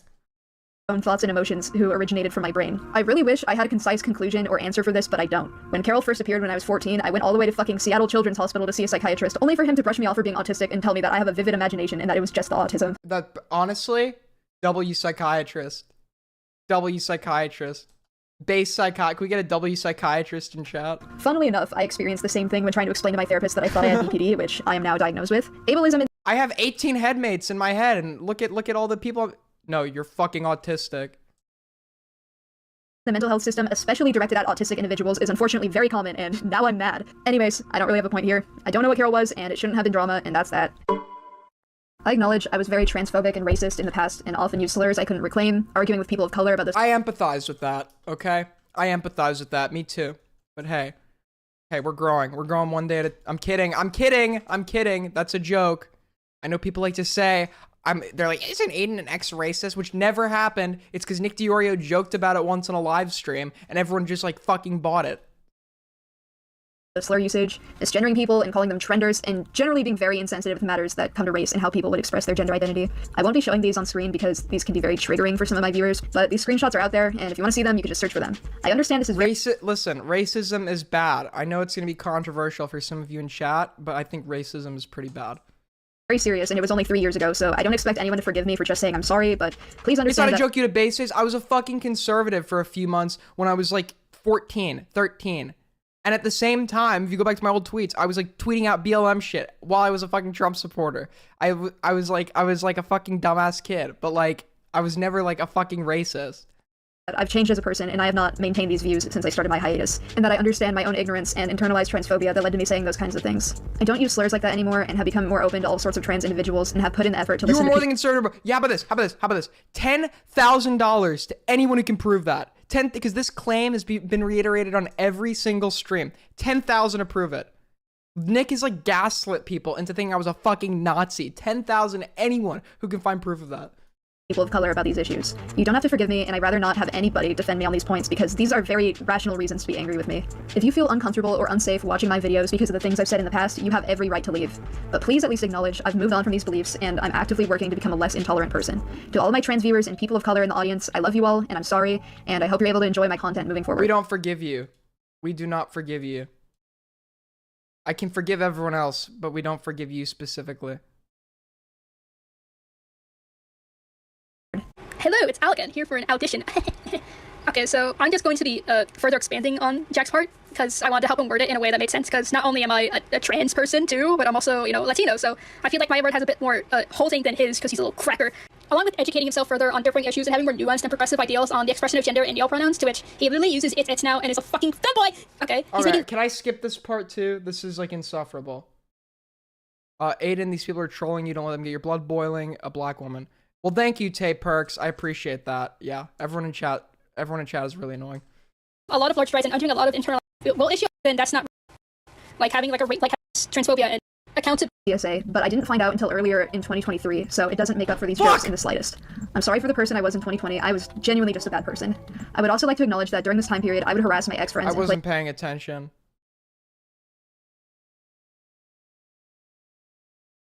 Cruel pranks on them just because I didn't like them and wanted to get rid of them, which is the worst thing ever, I think. Holy shit. I've apologized in private to all of the people I've hurt, which includes the people who I harassed, and I wish all of them the best. I know that I truly have hurt people, and I hope that all those people out there are having peace with me out of their lives. This is a rumor I would especially like to disprove because my ferret Chara passed away in November of 2022, and I don't want my baby girl to be remembered that way. My baby... Okay, have you guys ever met a ferret owner that, like, wasn't a weird person? And I'm sorry if there's, like, any ferret owners that are, like, in this, like, chat, but, like, have you ever met a fucking ferret owner that, like, was not, like, fucking bizarre? Like, it's the same thing with people, like, that go to reptile conventions. I got dragged along to one once, and there genuinely was not a single normal person in the fucking building. And none of them shower, either. It's really weird. So, there's this screenshot that my ex spread around of me saying I sexually abused my ferret. Of course, if this was true, that would be fucking deplorable, and holy shit, you'd have to send me to jail. Straight to jail. That would be it. You'd have to lock me up and throw away the key, guys. But this was the worst, and I don't want to touch up. I said I didn't. I warn you, I regret this awfully. I genuinely have no fucking idea why I did that. When I was 13, I was being manipulated by Maddie. I have no fucking idea why, but when my family left my house, I tried to make Chara do teen ants. What? What does that even mean?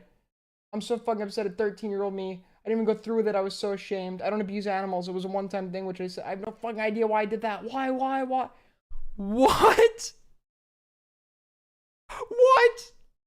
What is it? What is a teen ants? What does that mean? Didn't even go through with it. Like, it never even happened. I just prepared to do it because I was 13 and I was told to. This was extremely traumatic for me, which is why, despite the fact that these accusations were hurting me more than any of the ones before this, I've been groomed. No context missing from this. Admittedly, I didn't mention this in the screenshot, but the reason this happened is because I was groomed into it when I was 13 years old. Wait, so you did abuse a ferret? I'm so confused.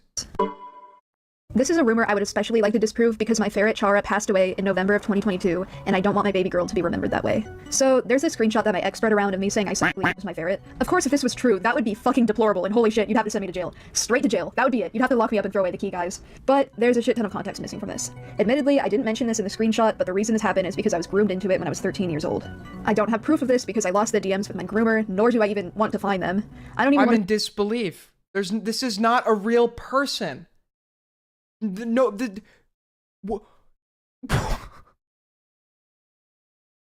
is not a real person. Say his name because this was the most traumatic time that I was groomed. I've been groomed several times, obviously, but this was the worst, and I don't want to talk about it for that long publicly. Another thing I'd like to point out, which is almost as important as the grooming context, is that right in the screenshot I said I didn't even go through with it. Like, it never even happened. I just prepared to do it because I was 13 and I was told to. This was What the This is insane. Extremely traumatic for me, which is why, despite the fact that these accusations were hurting me more traumatic for the ferret. More than any of the ones before this, I didn't address it publicly. After this happened, I would cry every time I saw my ferret, and I had reoccurring nightmares about this. I was a victim in this situation, and so was Chara. While on the topic of my Why would you, let's say you didn't actually go through with it. The fact that you thought about it is obviously weird as fuck. But why would you get on Discord and admit to it? What is wrong with this person, bro? I would also like to What is wrong with this person? The ferret's in a better place now, thankfully. Address the neglect because this holds much more merit than the abuse I just mentioned. I got Chara for my 12th birthday with no prior knowledge of ferrets or how to care for them. I didn't know how to That's insane. Clean up after her, I didn't know what food she was supposed to eat, I didn't know how to hold her, I didn't even know that she wasn't supposed to live in her cage, and I barely knew anything about her. This is entirely my parents' fault for buying me this animal knowing I was unprepared for it. Despite all of this, I researched ferrets more as I grew up and learned what she needed to thrive, but my parents wouldn't give her what she needed.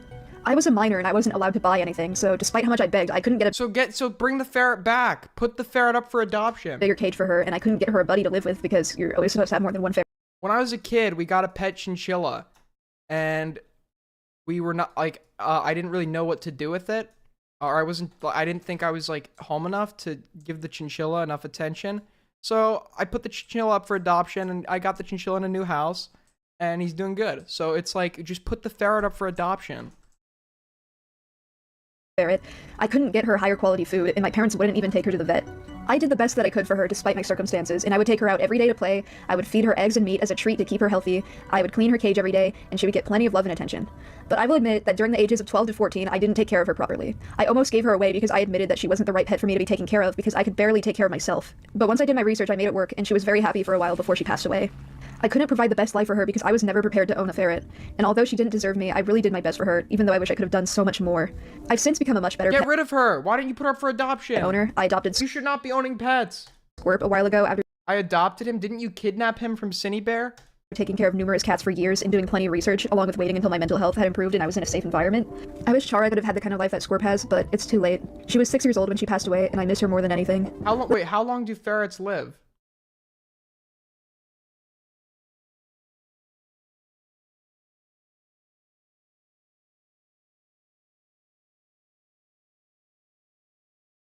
Okay.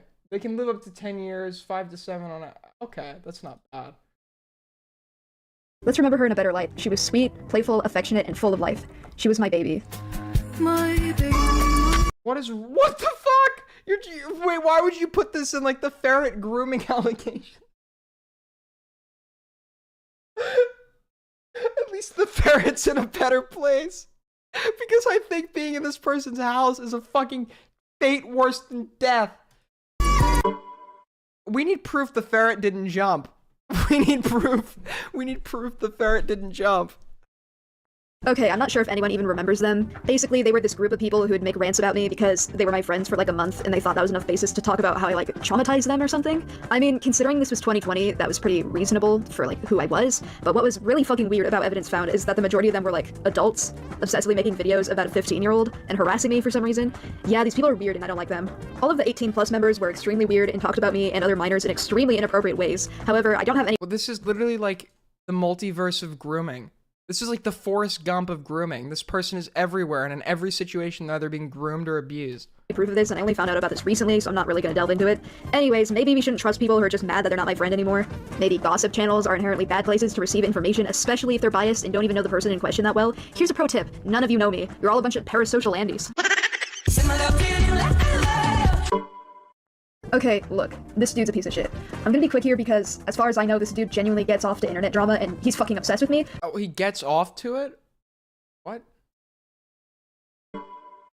Okay, look, this dude's a piece of shit. I'm gonna be quick here because, as far as I know, this dude genuinely gets off to internet. I love starting drama jack. It's fun. Feed me more harassment. Yes. Ah, please. It feels. What the fuck?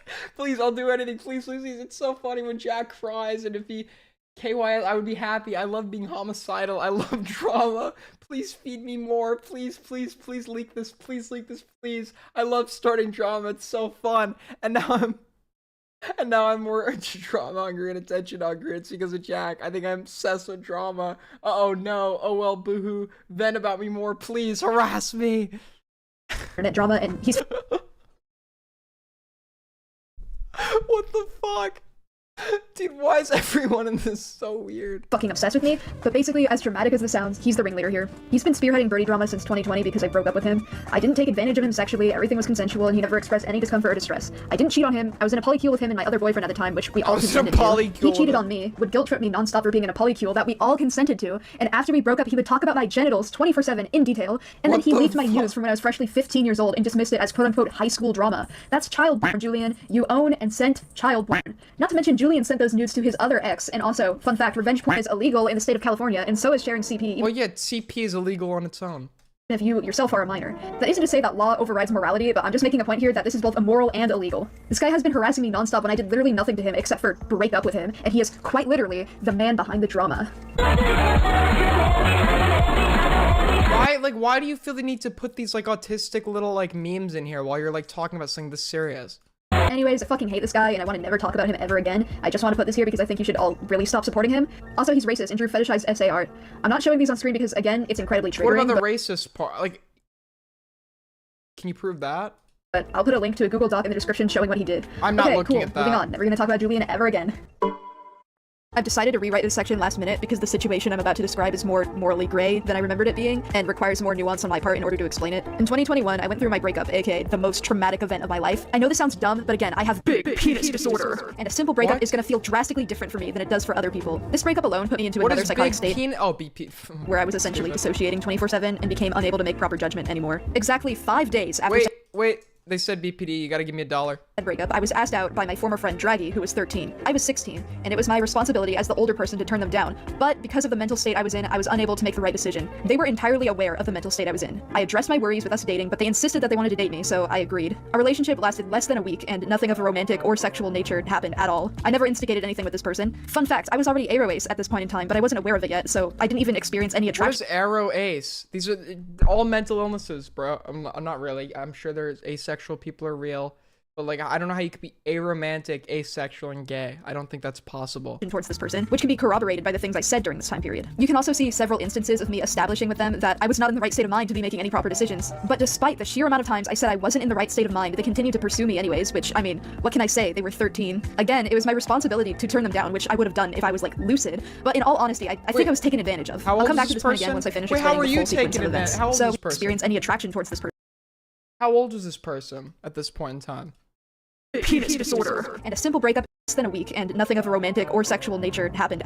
Unable to make proper judgment anymore. Exactly 5 days after said breakup, I was asked out by my former friend Draghi, who was 13. I was How old was this? 16? 16, and it was my responsibility as the older person to turn them down. But because of the mental state I was in, I was unable to make the right decision. They were entirely aware of the mental state I was in. I addressed my worries with us dating, but they insisted that they wanted to date me, so I agreed. Our relationship lasted less than so I agreed. week, and nothing of a romantic or sexual nature happened at all. I never instigated anything with this person. Fun fact, I was already aro ace at this point in time, but I wasn't aware of it yet, so I didn't even experience any attraction towards this person, which can be corroborated by the things I said during this time period. You can also see several instances of me establishing with them that I was not in the right state of mind to be making any proper decisions. But despite the sheer amount of times I said I wasn't in the right state of mind, they continued to pursue me anyways, which, I mean, what can I say? They were 13. Again, it was my responsibility to turn them down, which I would have done if I was, like, lucid. But in all honesty, I think I was taken advantage of. I'll come back to this point again once I finish. So I'm the victim here. Explaining the full sequence of events. So we broke up after dating for less than a week and nothing happening between us, and immediately afterwards they began spreading grooming allegations in birdie drama circles. I'll admit, because of the weird-ass circumstances, their rumors kinda had merit. There's one screenshot in particular where I told them I thought they were mature. I think you're pretty mature for your age. That's one of the reasons I've considered you as a viable option for a partner. You don't seem like the kind of person who would give up when things get hard. What the fuck did... Why did they need to word things like this? For their age, and that was partially why I wanted to date them, which is really fucking I was groomed by a 13-year-old. Gross in hindsight. Oh my god. I'm not gonna defend myself for saying that because that is groomer behavior and it wasn't okay for me to say that. I will, however, provide context for it because although what I said was inappropriate, my intentions were not. The conversation started when I wanted to address the pros and cons of us dating like a robot because I'm ARO ace and I didn't feel anything for them, like I said, and it eventually became a talk about emotional maturity in relationships. Draggy vented to me and told me they thought they were emotionally mature for their age, so I tried to comfort them by agreeing with them and explaining that emotional maturity is a trait that would be desirable in a partner. Of course, as you can see, this did not come out sounding normal. Oh my, I love like the little character, like you're talking about the grooming allegations and like the little character still is, I feel like using these like character stills while talking about these allegations. Wait, where is it? Hold on. It's like. Desirable in a partner. Of course, as you can see, this did yeah, not. like, look, caught red-handed, guys. Look, caught red, dude, using these fucking character stills while like talking about this shit, it just feels so out of place. And this is why I did not groom my ferret, like, proceeds to like explain it using a cartoon. Wait, why is Jay Aubrey on the back of this person's wall? Is that Jay Aubrey? Or fucking no, isn't that the Jay Aubrey profile picture? No, that's fucking what's his name? I forget the guy's name.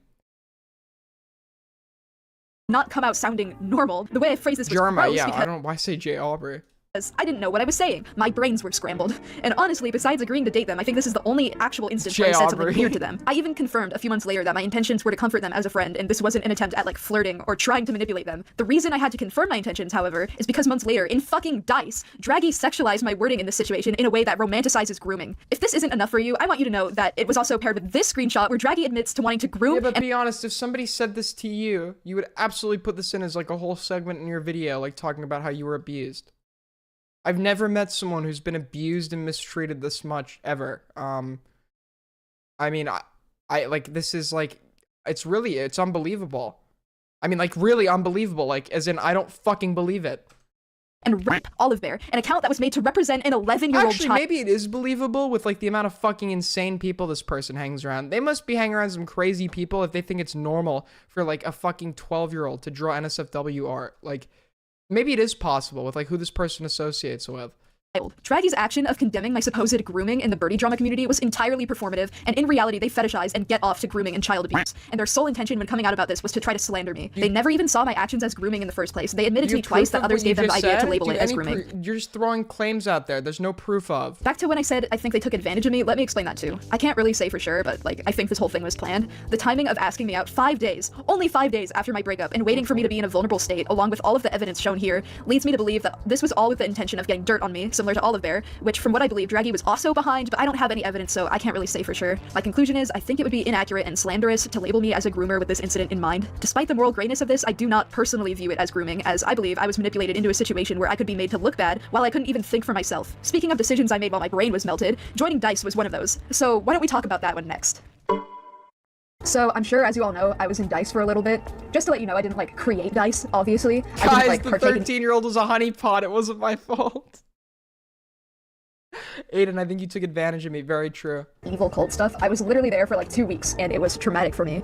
I joined DICE because I went through a breakup, the 2021 breakup. That was the worst thing that ever happened to me, and I was suicidal, so I asked if I could join because I wanted to be encouraged to hurt myself. Is the rest of this even worth watching? Mortis was trying to take advantage of me, files were trying to flirt with me, people were just obsessing over me, and it was not a pleasant experience. I never condoned the zoophilic, pedophilic nature of DICE, and when I learned that that's what was supported in that server, I left and never spoke to Mortis ever again.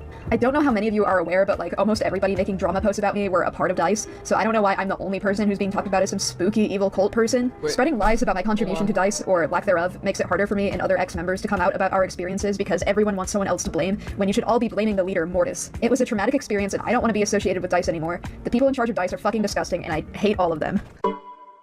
Sus Deadly Sin is a game idea I came up with when I was 16, and I plan to continue the project and the characters in the future. The content that was leaked preemptively by others does not actually give full context as to what it was actually about, and generally most assumptions about the characters in the plot are misconstrued due to misinformation. I would also like to add that literally every single leak is outdated and is no longer accurate to the plot or characters. The sexualization of the minor characters was done while I was a minor myself, as I was 16 during the making of the concept art, and every character I sexualized was 15 or 16, but as I grew older I became uncomfortable with the concepts depicted and if one person has this many fucking allegations to address, something very wrong is going on with their life. I mean, that's kind of obvious here, though, right? Listen, dude, I shouldn't have been on the internet as young as I was, but at least this didn't fucking happen. to essaying my sister. I know for a fact that I've never hurt another person like this, let alone one of my siblings, but there's no concrete way to disprove things like this. There's no evidence of it not happening, and there's no evidence of it happening aside from the screenshot. The person who falsified this screenshot has added details that make this especially hard to disprove, such as claiming the assault happened while my sister was asleep. I've talked with my sister in depth about this on— Is this the Cinny Bear's— No, this isn't Cinny Bear. This is Cinny Bear's former roommate, who's like a weird person in their own right. So, I mean, yeah. Multiple occasions. Oh, somebody— We're both confident that this never happened and that the screenshot is definitely fake. There's been a disturbing theme in the birdie drama community of falsifying incest between me and my sister. This person has their own drama community? What? Such as NSFW art and essay accusations like these. We're both extremely uncomfortable and upset and sickened with these claims, and I myself even feeling traumatized from seeing falsified incest art of me and my sister when I was a child, me being 12 and my sister only being 9. The screenshot that came out— What company are you keeping around you to get art like this made, to know people who do— like, this is— what fucking community are you— this— like, I've never had to deal with any of these problems. You must be hanging out with fucking insane people to have to deal with any of this. This is insane. Recently even put the, quote, situation— Unironically, on days where we don't have content, we're just gonna cover some, like, old ACC drama. Because honestly, like, this just seems like the fucking tip of the iceberg, dude. I saw the Lio convoy shit. That was insane. These people are hilarious, dude. Like, actually fucking hilarious. into a context that had us both being those ages, which is especially disturbing. SA is a traumatic situation any way you spin it, but intentionally framing it as us being young children is— in the topic suggestion channel on my server, if you guys aren't in my server yet, join. In the topic suggestion channel, like, link old ACC drama you want me to cover. We'll look into it. Sickening. My sister wants nothing to do with birdie drama, and I advise that you stop making these accusations or believing things said about me right off the bat, which is immensely difficult to say because I know it's hard enough for actual SA victims to be believed in the first place, and disgusting lies like this make it even harder for victims to come out about their experiences. I myself am saying this as a victim of CSA and incest, which is why these accusations are particularly insulting. You're a victim of incest too? What? This is the most victimized person to ever fucking live. I wouldn't be surprised if this person comes out and says that they, like, escaped, like, the fucking North Tower. History of people making— Go back. It's hard enough for actual SA victims to be believed in the first place, and disgusting lies like this make it even harder for victims to come out about their experiences. I myself am saying this as a victim of CSA and incest, which is why these accusations are particularly insulting. There's been a long history of people making things up about me with the intention of garnering sympathy for themselves or having me face legal repercussions for things I didn't do, or even driving me to suicide. Please take everything said about me from a third-party source with a grain of salt. And please, for the love of God, leave my sister out of this. She's only 16 and doesn't need this kind of trauma. Also, she told me to tell all of you that she's, like, epic and, like, cool and awesome and, like— and she totally is. Can confirm. Hey Alvina, if you're watching this, you're, like, epic. You're, like, my super best friend. Although I don't have any evidence that this didn't happen, I believe I know the person who made the screenshot. I was contacted on August 21st, and the screenshot was leaked on August 24th. The person who contacted me is known for falsifying screenshots and has publicized lies about me in the past. This is also the same person who claimed I groomed them in 2021. I believe that the screenshot was created as a result of me rejecting this person. They have a tendency to take revenge like this, and a ton of drama people in general are just jealous because I won't be friends with them or date them. I've since cut contact with them. I provided a video of me doing so because I'm aware of how easy it is to fake screenshots. I mean, duh, that's what this whole section is about, but, like, yeah. As someone with immense sexual trauma, as a victim of grooming, as a victim of covert incest instigated by my mom, as a victim of CSA instigated by my dad. Covert? What is covert what is going on? What is this person not a fucking victim of? It is never okay to lie about these things. This kind of shit is why we're never believed. My heart goes out to all of the other victims. You're not believed because I wouldn't believe anyone that has this many fucking that is a victim this many times. This is, like, such a fucking insane story. What are you fucking talking about? It's like, it is unbelievable. Because everybody in your fucking life has abused you. What? Fuck! Dude, this whole game is me dying, bro. Sexual assault and incest, and I wish you all the space to heal and to be believed. I'm sorry that this video ended up on such a serious note. I couldn't not address this. Or my death cords. Oh my god, this is so annoying. Okay, so, like, I'm adding this, like, last minute, right? I don't even, like, have a script for this part. I'm just, like, I have, like, bullet points in front of me. I do fucking awful with bullet points, so I'm so sorry in advance for all the, like all the stuttering and shit. I'm so sorry. But, I have to add this last minute because I didn't think anyone gave a shit about this until I announced that I had to quit my side channel in March of 2024 for my own safety because it was becoming objectively unsafe to post on there. After I announced that I was leaving that side channel, I got, like, a ton of backlash and a ton of, like, weird comments, which is funny because they're all just proving exactly what I said in my video, that channel was not like a fun parody account anymore. It was just somewhere for me to be like harassed and stalked and made fun of all over again, because that's what I said in my video and it came true, so I think that's very funny. However, a lot of these comments were making allegations that I'm a predator and that I am friends with minors as a 19-year-old. And it's so easy to disprove this that I just wanted to make a very quick section where I do so, because that's just objectively false. That's just a lie. And those people are weird. So, I'd like to talk about Look it. at her icon when she hails? Wait. Safety, because it was becoming objectively unsafe to post on there. After I announced that I was leaving that side channel, I got like a ton of backlash and a ton of like weird comments, which is funny because they're all just proving exactly what I said in my video, that channel was not like a fun parody account anymore. It was just somewhere for me to be like harassed and stalked and made fun of all over again, because that's what I said in my video and it came true, so I think that's very funny. However, a lot of these comments were making allegations that I'm a predator and that I am friends with minors as a 19-year-old. And it's so easy to disprove this that I just wanted to make a very quick section where I do so, because that's just objectively false. That's just a lie, and those people are weird. So I'd like to talk about it for a little bit, just for a minute, and then I'll get to the conclusion of my video. I'd like to start with saying that although this allegation is fake, the reason that it was made is because it's a very easy allegation to make. Like on the internet, you could call anyone like a pedophile, and somebody's gonna side with you because that's just how the internet functions. Stop right? putting SS in the chat. I'd like to say that when people fabricate these kind of allegations, they are never out of a place of care for any victims or any minors of the situation. It's always about pointing fingers. And I know this because when I was a minor and I was being groomed, it was very, very publicly known that I was speaking to adults, and it was quite obvious from my behavior and the things that I was saying and the things that were leaked in particular that I was being groomed, and nobody cared. So it's never about like care or concern. It's always about trying to make someone look bad. In fact, this allegation only became relevant because I became a legal adult, and it started when I turned 18 because people were waiting for me to turn 18 so that they could call me a groomer and a pedophile. Because if they were making those rumors about me as a minor, it wouldn't make much sense, right? So they were waiting for my 18th birthday to roll around like a year ago. All right, you're all timed out for 1 minute. Know when my birthday was. The age of 18 itself isn't even like a mature age anyways. Like I was barely an adult when this rumor started. Fuck. You know, I'm still a teenager, like right now. I'm only 19, like my brain is not fully developed. Anyways, the semantics of like age and stuff on the internet, like trying to navigate like all the gray areas is fucking annoying, so I'm not gonna get into like the nitty gritty of it, but I'd like to be straightforward with all of you. When I was 18, I was in contact with minors. I cut all of them off in June of 2023 out of paranoia and because I had outgrown those friendships. By the time I cut contact with them, I'd only been 18 for 9 months, and I knew most of them If you cut off, it's okay to be 18 and still friends with 17-year-olds, 16-year-olds. When I graduated high school, I didn't just stop being friends with like my friends who were like juniors or fucking sophomores. If you like need to do that like to stop yourself, okay, I'll keep playing. Fuck it. Like that attests to you.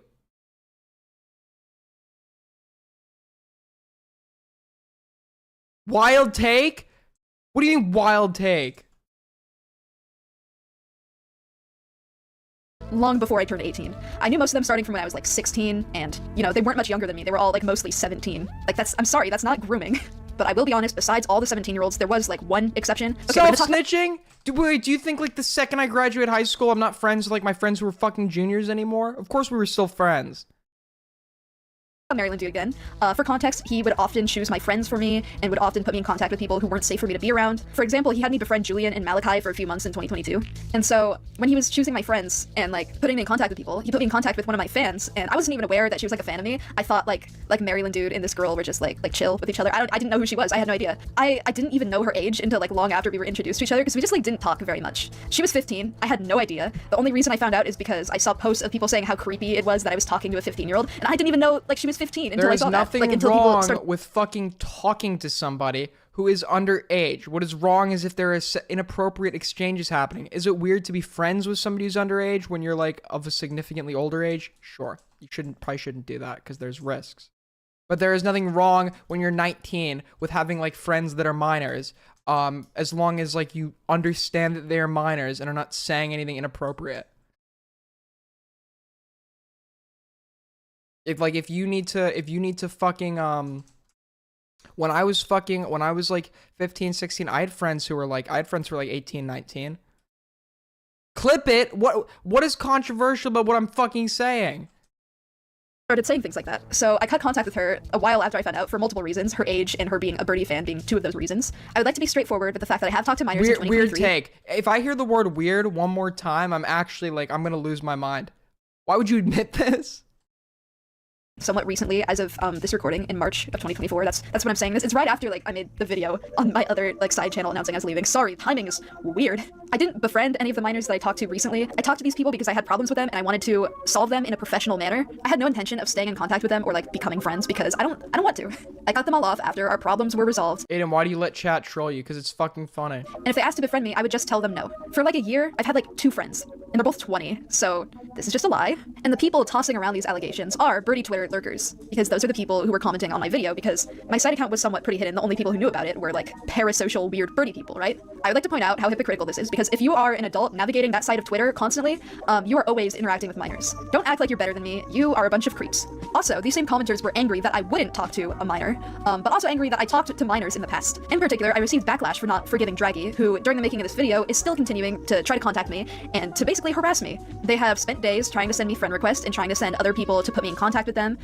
They were mostly trying to contact me through that side account, which is part of the reason that I abandoned it, because I'm just too old for this, honestly. I'm too old to be dealing with these kind of people. I'm too old to, like, it's like high school drama. I just don't want to do it. It's ridiculous. I don't want it. I don't want it. So obviously I did what an adult would do in this situation, and I ignored them because I don't want anything to do with them. At one point, they sent me a really long apology on my side account, despite how obvious it was I didn't want to talk. And it was something about how they wanted to explain themselves because, like, it was basically them like saying how much they missed me and like how sorry they were and how they want to have a talk with me to try to disprove that they made a fake screenshot of me molesting my sister. Which, like, I don't want to talk to them because who else could it have been? They've got a history of doing this. And like, I don't forgive them. I don't want to talk to them. I just don't want anything to do with it. I don't want anything to do with this person. I don't trust them. Aside from the things that I've mentioned in this video, they aren't a very good person. And like, I don't want to get into that because it's personal and it's petty and it's drama and I don't want to deal with this. So I refused to respond. I actually had Al, the other owner of the account, forward a message to them explaining that I don't forgive them and we both want to be left alone because it's ridiculous that they are going to this extent to try to contact me, but I want nothing to do with them, and that has been established. I've told them personally I don't want to talk to them ever again, so they should respect that. So they went and told a bunch of Birdie Twitter people that I didn't want to talk to them. Birdie Twitter, dude, when you have your own fucking community dedicated to fucking farming you and talking about the bad shit you do, it's time to get offline, okay? Probably time to get offline at that point. Actually, I wouldn't make that general statement, but like when you're this small of like a creator and you have like entire communities dedicated to hating you, yeah, it's probably good to get offline at that point. And it caused outrage in a bunch of little Cheeto finger Twitter jerk-offs for some fucking reason. Cheeto, so yeah, Cheeto, those are the kind of people spreading cake guy? Is she talking about the cake guy? Allegation. They're a bunch of liars and hypocrites. Also, I'd like to point out how funny this is because the age of 18, how old I was. Sorry, I meant it. These rumors started being made, is still old enough to be in high school. If I was still in school during that time, I would be surrounded by minors that same age, whether I wanted to or not. This argument is stupid. Also, I'm Airways. What kind of sexual thing would I want to use minors for? Don't people hate you? People hate me, but there's not an Aiden drama community. They just hate me when I'm present. They don't have entire communities talking about the shit I'm doing. They hate me because I'm annoying, and my voice is annoying, not because of the shit I did. Do sexual things with anyone, let alone children. That's disgusting. Okay, now that we're done here, let's wrap things up. Again, this is the first and last time I'm ever going to talk about these things unless I do something seriously wrong and need to address it. So please don't try to spread this kind of negativity on my channel anymore. Also, if you're going to continue to be weird... Use the pedo shield, rewind it. Okay, now that we're done here, let's wrap things up. Again, this is the first and last time I'm ever going to talk about these things unless I do something seriously wrong and need to address it. So please don't try to spread this kind of negativity on my channel anymore. Also, if you're going to continue to be weird about Birdie drama, I will block you for my own safety, along with the safety of my friends and family. The people posting about me are mostly my exes and my abusers whose main goal is to try to hurt me. I'm not going to be talking about the people who are saying things about me nowadays, but we need to stop giving these people platforms. They're allowed to get away with causing damage to me because it's easy and claiming I abuse them.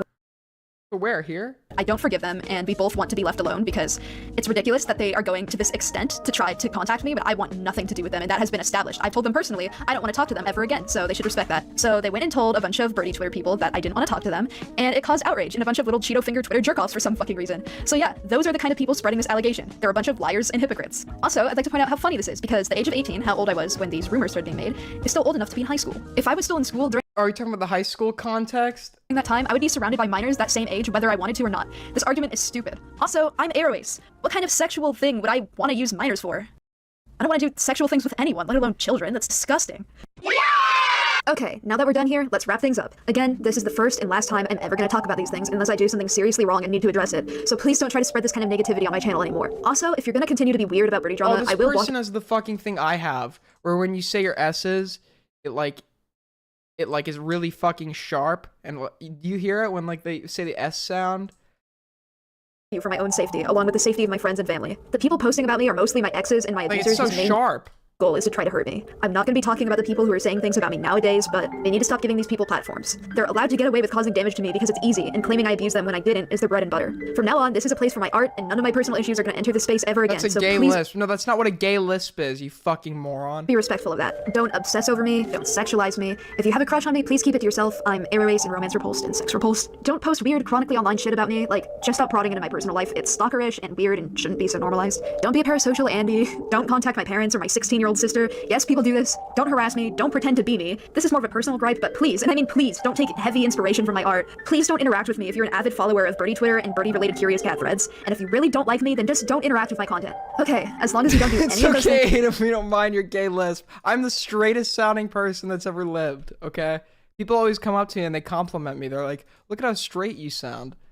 Then we're all good out here. If you have any friends who are into birdie drama, maybe try showing them this video, or even better, just tell them to stop. This kind of culture surrounding me is unhealthy and actually disturbing as hell. Well, It's your fault, dumbass. anyways, I'll see you all later. A bunch of fun art is coming soon. Bye. It's good to be back. That was pure cancer. Let's see the comments.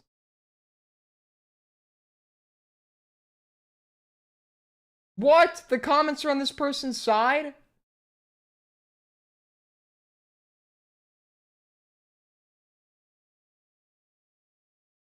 What? How are the comments on this person's fucking side?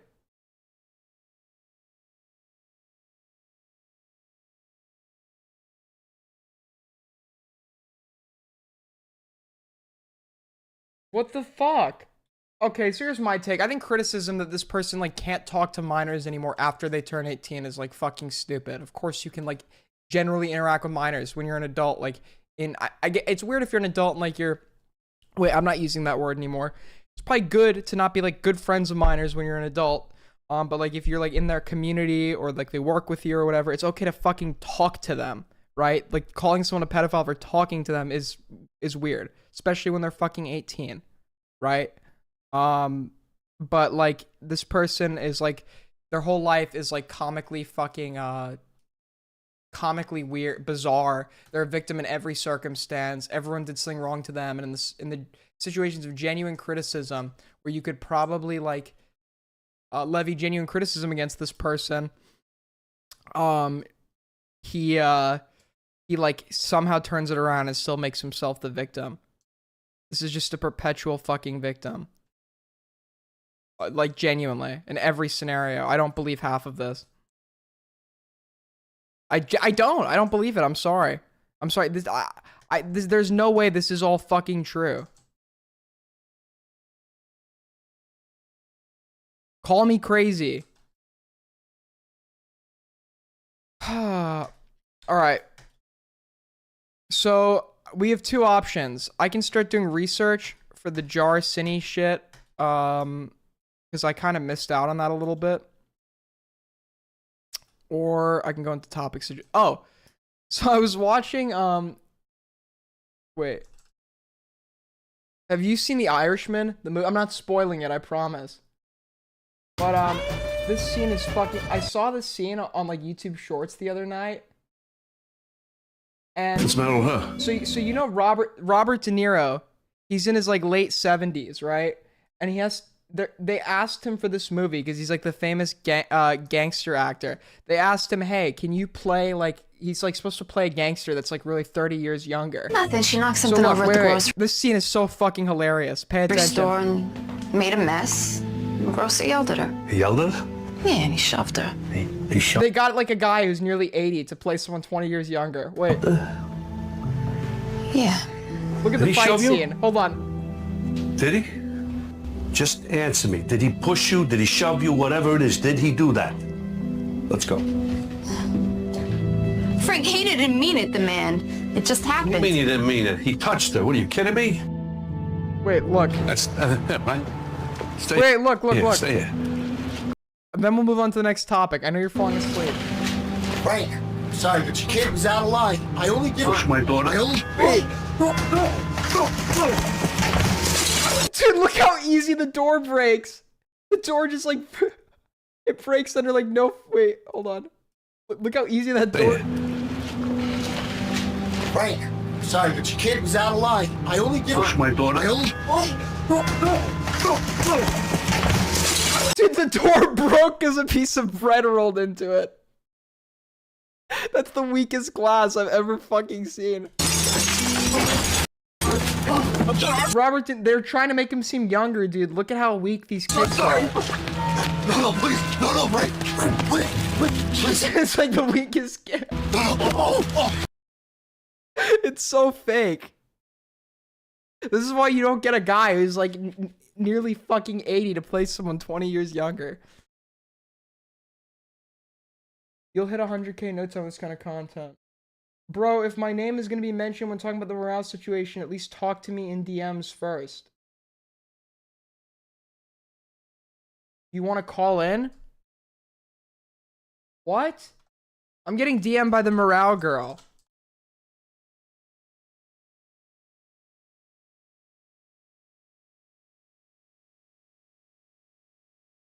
What are you talking about? I barely covered it. I was just watching what everyone was talking about.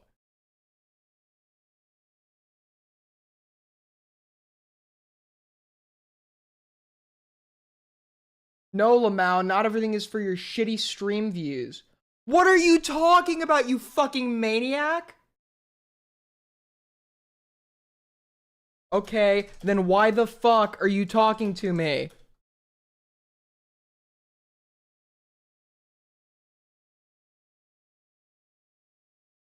What misinformation did I spread?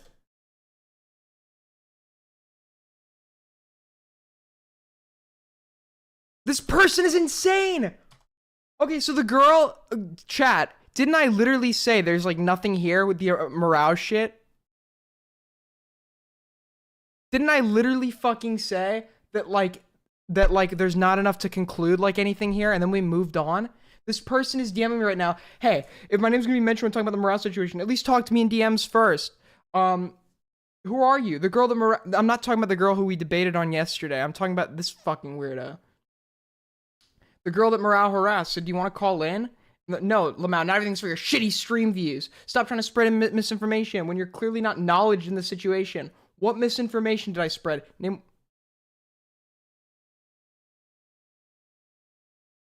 Name one claim.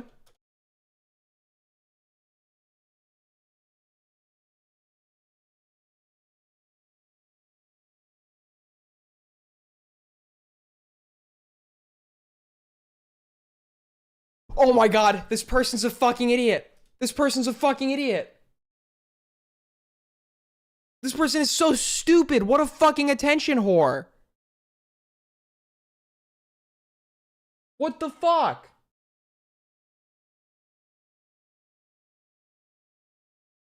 Okay, I'm showing the... This is bullshit, dude. Wait, I did not mean to pull that up.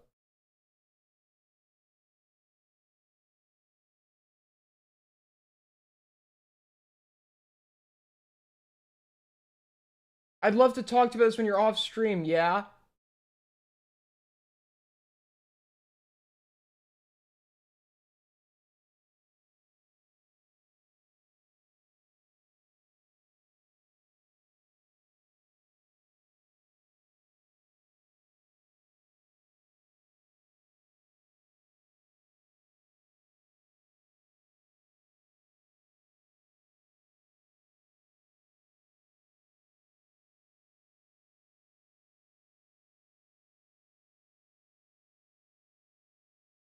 Okay, cool. So I get my attention on stream, accuse me of spreading misinformation, and then cop out when I give you pushback. You seem like an attention seeker.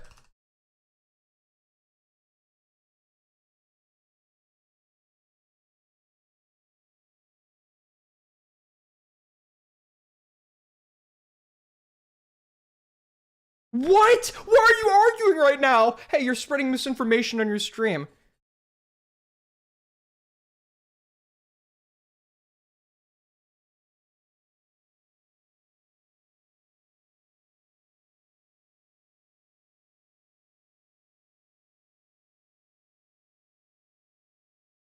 Ew, ew, ew. Don't argue?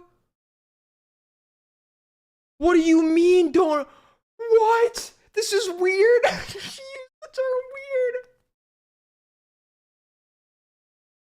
What do you mean this is weird? What are you talking about? You came into my fucking DMs, you attention-seeking bitch. What did I not handle properly?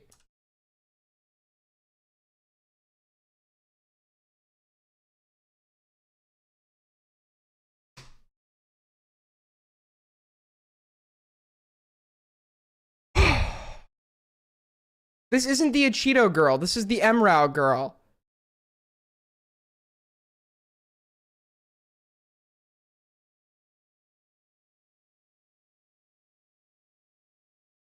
Why is MROW DMing me?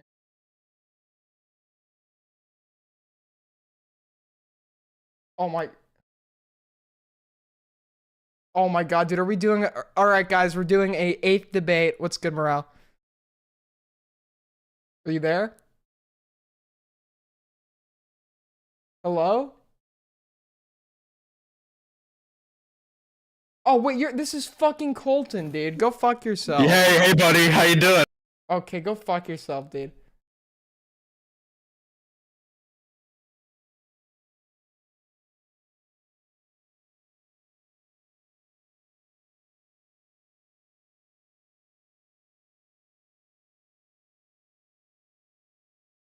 Then why come into my chat and DM me while I am streaming?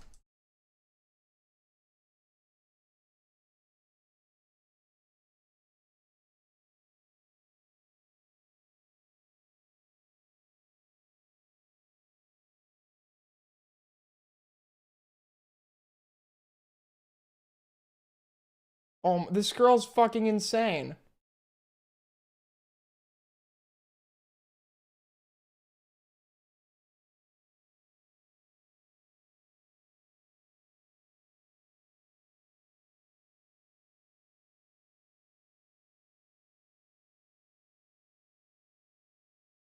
I'm showing DMs, hold on.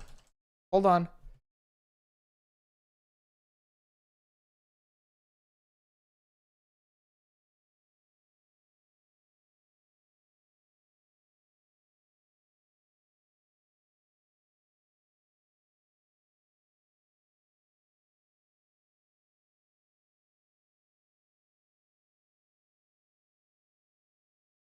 Not everything needs to be publicized. You're going into my DMs on stream and then trying to get my attention in chat. What is wrong with you? We'll talk about this after stream, okay? Get in the fucking call. Oh my god, what a fucking coward, dude. Who is this person?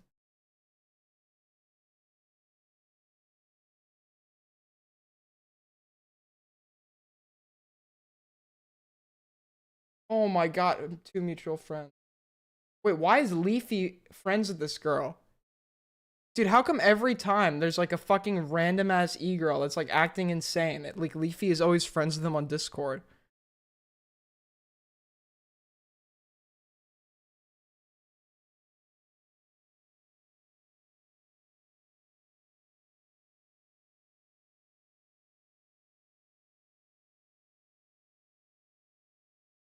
What the fuck?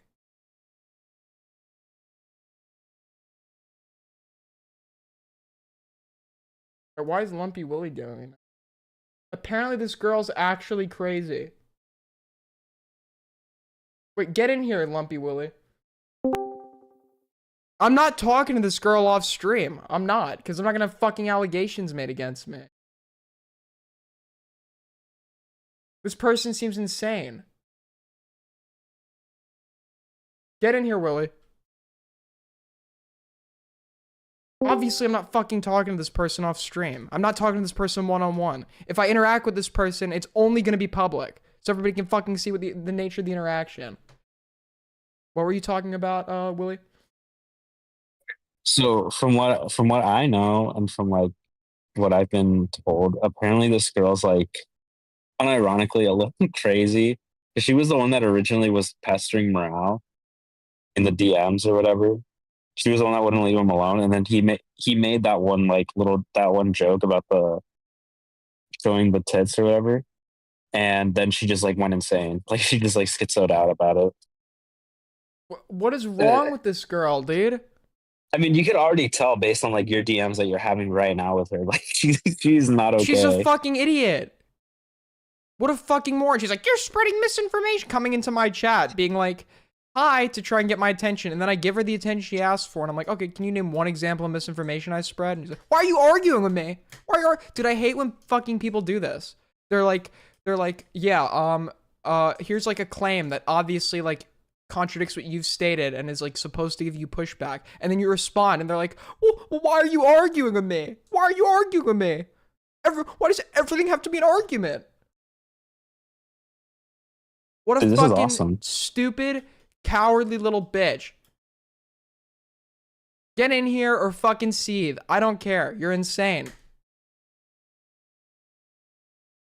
Holy fuck, dude. I think you should just have a call off about this. Oh yeah, it sounds like a great idea. You always have the smartest ideas, Willie.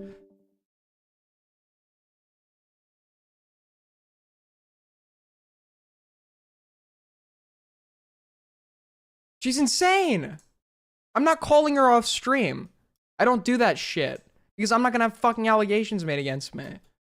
Anything that we say will either must be recorded or fucking publicized because I'm not gonna deal with somebody like that. There's a reason I don't talk to fucking e-girls, dude. There's a reason I don't talk to e-girls. And by e-girl, I don't mean women on the internet. I mean fucking like women that are like online in these like for like sexual purposes or romantic purposes. And if she has Leafy as a fucking friend on Discord, that's probably a pretty good indicator that she's a fucking e-girl. Because the only women that guy's talking to most of the time are the ones he's trying to never mind. I won't talk about that anymore. But just stay away from e-women. Holy fuck. That's not sexist. I talk to women. I have plenty of women friends, but I don't talk to women that are on here with the intent of like fucking getting with somebody. Well, isn't she 16? No, isn't she 18 now?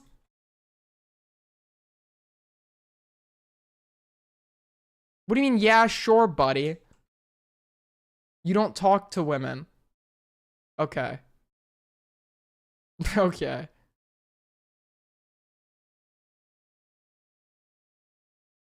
Good one, buddy.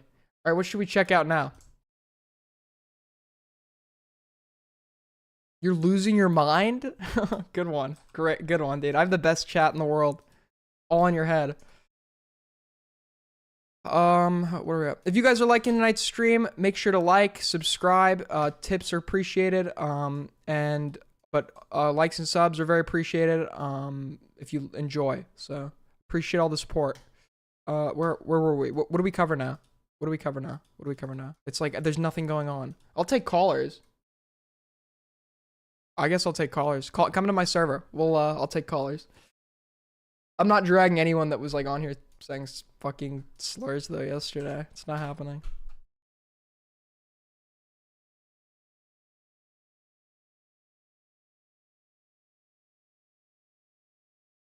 Cover getting mogged by MROW's girl. Chat, isn't it weird that Aiden is talking about how he's still talking to minors after high school and coincidentally is a minor? And she's not a minor.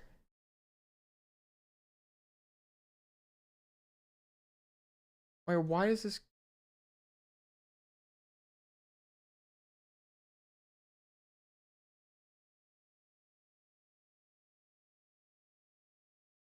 Who's DMing me now?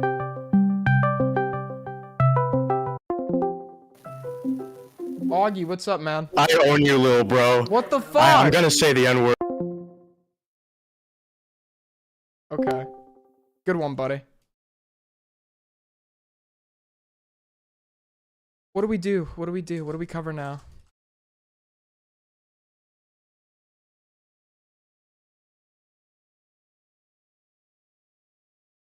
What do we cover now? What do we do?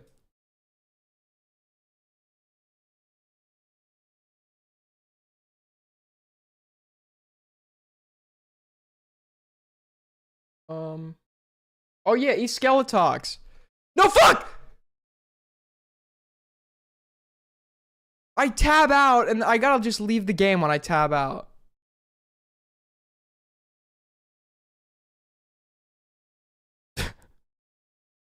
All right, one more time. One more time. One more time. All right, yeah, come on, eSkeletox.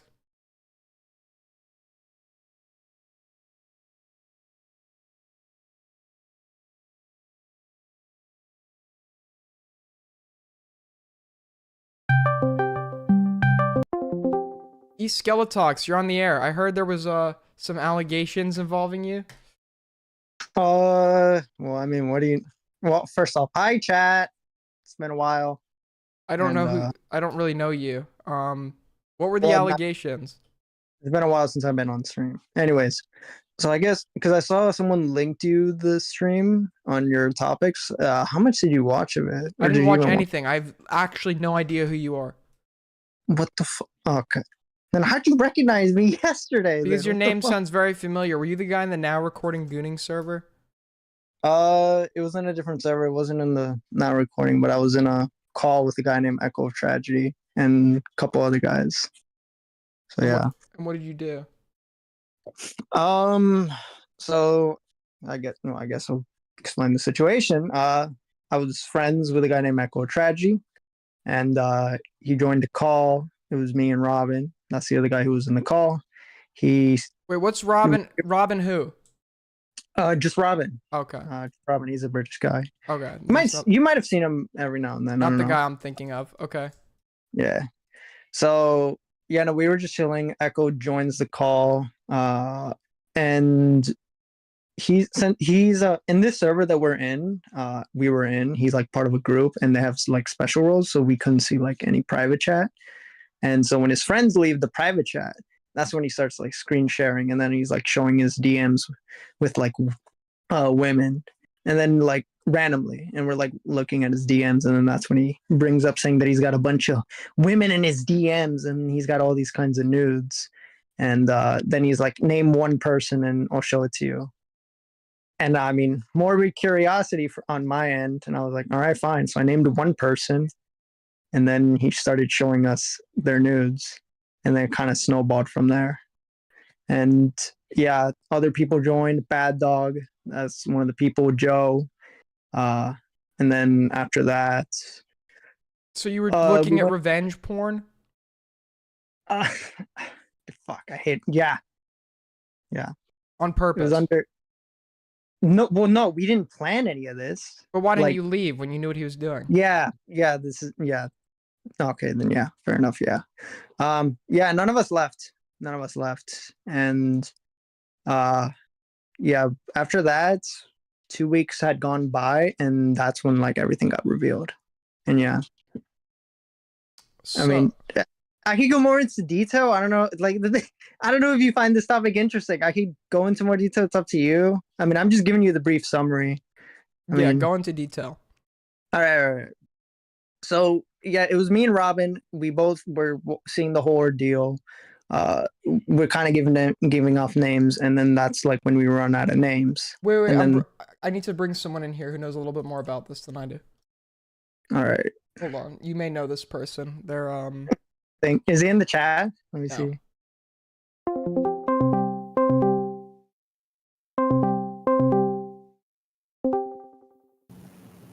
All right. All right, hello. He's weaseling. So they viewed revenge porn of like over 15 women in a group call. That's what Wait, they hold on, did. stay here. Join, I added you. What the fuck? I did try. Hold on. All right. Colton, this is eSkeletox. I don't know if you took that. There we go. There we go. We know. Yep. So eSkeletox, Robin, Echo of Tragedy, and someone else I forget the name of. Who is the fourth one? Echo? It's Bad Dog. Bad Dog joined, and then Joe joined. So yeah. Well, isn't Joe the whistleblower? Or was it Bad Dog? Which one was it? It was Joe. So you guys were in a Joe's in- So you guys were in a group where we were in a VC where people's nudes we were were being in- spread around without their consent. Yeah, Echo was just screen sharing it. Yeah. Yeah, there were some where Echo paid, the girls like money for him to view privately. Some of them were just OnlyFans leaks, and Yeah. some of them were he like had private exchanges that weren't paid, and he leaked it anyways. Yeah. And so there these gooner rodents, as someone graciously described them to me once. These gooner rodents were like, don't laugh, you fucking creep.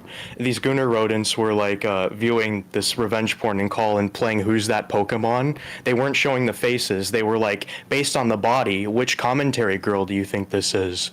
And they were like trying to guess, like, is that Ivana Santini? Is that like, is that Babs? Who is that? Who's that Ehor? And they were like playing this stupid game of like guessing who the nudes are. So you wait. So Skeletox, you knew full well what you were doing, correct? Yeah. Everyone knew what they were doing. Everyone. So you weren't just like an involuntary bystander. You were an active participant in the group, correct? Yeah. Like we weren't like, I'll say this. None of us were like, oh, keep going, or like, keep like, obviously, I just want to clarify that. But yeah, we didn't. I want to make this clear, and I've been consistent on this. None of us stopped it. Yeah, but when None you of us say- said anything. None of us left. We just sat there. When he tells you you had it, and he's like, guess who? And you're like, which one or whatever. Like you're actively like having him pull it No, up. he would just pull one picture, and then like he would cut out the face and just say, "Who's this?" Yeah, but you knew. Did you know at the time that these images of the women were gathered without their consent? No. So this is the thing about Echo. Throughout the entire, he basically told us that he made us to believe all these women sent to him because they were obsessed with him, that they loved him. We did not know he paid for some of these until after the fact. We were all under the impression that they had sent this under consent and they were okay with it. Wait, you knew that they sent it to him under consent, but were you under the belief That's what he made us believe. Yeah, That's what he told yes, us. but at the time, were you under the impression that they also consented to him sharing it with you? With us? Yeah. Yeah, because that's a no. Yeah. No, don't lie. That's don't a lie. no. I don't, okay, no, That's a here's no. why. Yeah, Because that's there's a no. another. No, wait, hold on. There's another situation involving his girlfriend where he made us believe that she was okay with sending her nudes to other people, and so yeah. Well, we're talking about this. We're talking about this situation. Yeah, I know. It's, I don't know. Like, we didn't think. I'm gonna be honest. We didn't think of that. We just did not think of that at the time. He made us believe that they had sent those to him.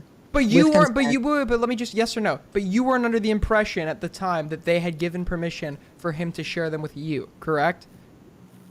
Oh, with us in particular, no, we were not. Yeah, Echo made us. Yeah, fuck. I don't know. So wait, so are you basically? Are you asking me? Was I under the impression that the women were okay with it being shared to us? Yes, I'm trying to assess your moral culpability here. Okay. Okay, then yeah, no, we did not. We knew that we didn't have permission to see this. We knew.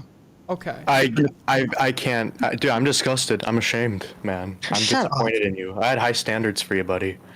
Oh, shut up! No, you didn't. Shut up. You're telling me to shut Sex Pest says what? Sexual Predator says what? Hey. All right, go on, Aiden. Okay, So you want me to continue with the timeline? Yeah, Or- keep going.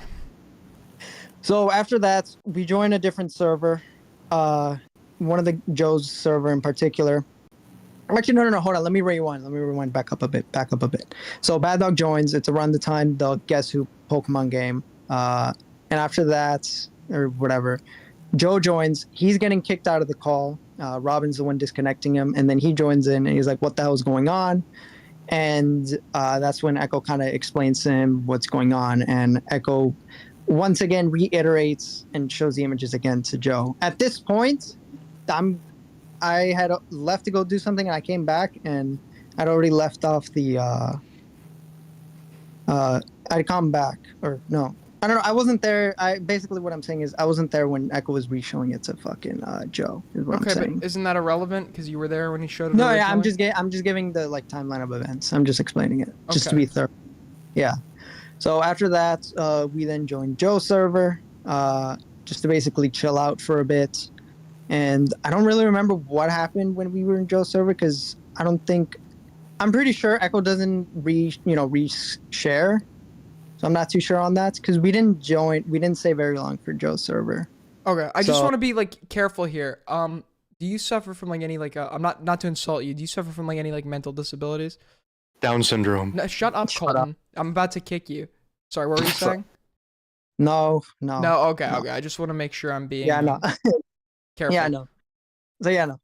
Uh, So yeah, after that, we basically soon later, me, Robin, and Echo leave the call, and yeah, Joe and Bad Dog just basically end up just chilling in that server for the rest of the nights and just watch movies. After that, we don't really talk about the horror deal for like 2 weeks until later comes out. And Horror. Joe was the one who basically told everyone. So on how many separate occasions did you view these women's nudes? Just once. I will say this with full confidence. This was the one and only time that this thing has ever happened. And did you save them? No. I can say that with full confidence. No. None of us saved this shit at all. Hold on. Well, first off, good guy Skelly. I'm proud of you. But so did you just like call these women whores? The ones that No, you revealed revenge he porno? said whole. He said the ordeal. He said whole. You know what he meant. Oh my god. I swear that's not what. Okay. That is very clearly what he fucking said. You stupid. Maybe my speakers went out. I don't know. Okay. Go ahead. So, I guess so. After this, so basically, how it gets leaked is that the Echo guy, Echo Tragedy, basically acts very snaky with his friends, and that's how most of this ends up getting leaked. And I don't know. Fuck. This is the part where I'm not too familiar. But basically, Echo was acting snaky towards Joe. But 2 days after that call, Joe had revealed to one person and then another person what had happened in that call. And after that, that's when I believe because keep in mind, Joe and Echo are part of a group, and they're basically revealing everything. There's a lot of infighting. It's a whole mess of drama that I'm not too familiar with, but it boils down to a guy named Flatley finding out about the whole ordeal last, along with Leia something. And Leia makes a tweet about it. You can probably find the tweet. And from there, that's when it all gets revealed. And I find out until the very next morning. So, yeah, I don't know. I'm losing my train of thought. No, it's okay. I mean, you made yourself out at the beginning to sound like an innocent bystander that just happened to be in a call when they shared it. No. I'm not. No, I want to clarify that I'm not. So wait, hold on. So what have you done to rectify this situation? All right. Sorry. So, I guess I want to say this. I'm not proud of this situation. I'm not. Fuck. I don't know. Fuck. Okay. It happens to the best of us, man. Yeah, no, I know. This is weird. I did not expect this. Okay. So I guess I'll answer your question, Aiden, because I want to kind of get back to the timeline. But since then, I went on kind of streams, tried to take accountability as best as I could. I know I let some people confront me, ask me questions. The now recording stream is arguably my worst performance. I get ragged on by or not ragged on, but I get I get my ass handed to in that stream. But to answer your question, though, what have I done? Another thing, what I've done to rectify, I basically reached out to almost every single woman that was shown in that call. I've apologized to them. I've had a conversation with them. I know one of them leaked the apology that I sent to them.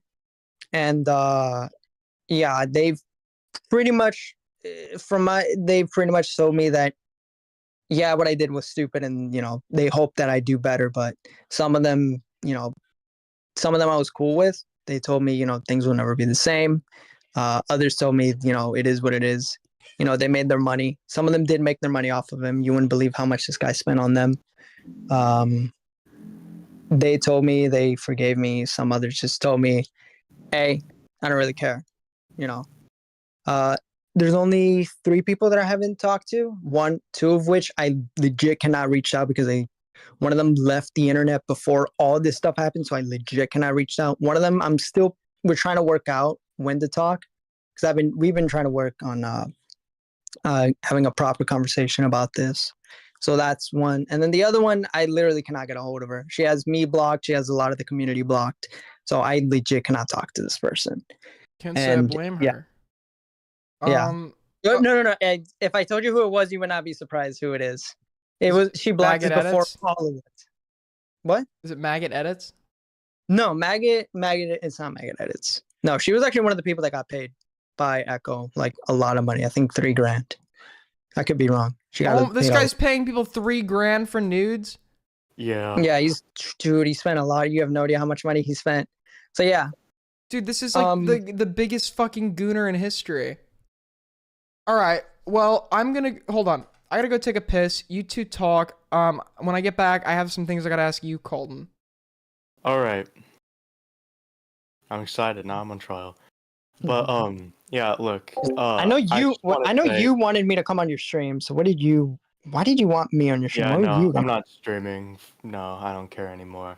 I just think it's funny how Echo of Tragedy spent like a year saying, like, he was comparing me to Tipster and calling me a sex pest. I got all my bitches for free. I didn't need to pay a single one of them, real life and online, and he needs to pay $3,000 for one. Okay, buddy. But that was epic. I think I fucked up the timeline under there. Again, I did not expect this. I honestly, I thought Aiden was under the impression that he knew everything. Yeah, dude. This is insane. Why are you still like around commentary though? Like what you did is so like horrible.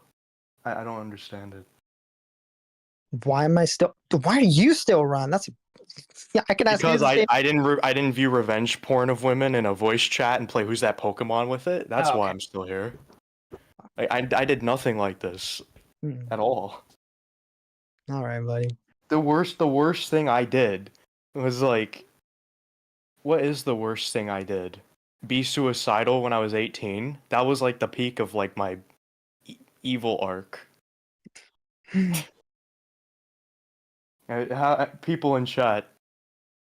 I'm not even looking at the chat right now because I don't know. I know I can do better. I know I can. I know that's why I'm still around. I know I can. I know I can because I'm not. I'm back. I'm What not. I miss? I know. Phone was asking me nothing why really. am I still around. Yeah. I just saw. I know I can do. I know I can do better from that. Hold on. All right. Thank you for calling in, Eskeletox. I may have more questions later, but it sounds like you're a fucking gooner or weird and shouldn't do that. Goodbye. Yeah. Okay, Colton. Now that I've gotten you in here. Yeah. What? You're not in the clear either, buddy. What did I do? I've heard some gooning allegations about you as well. So, would you like to tell us about when? those?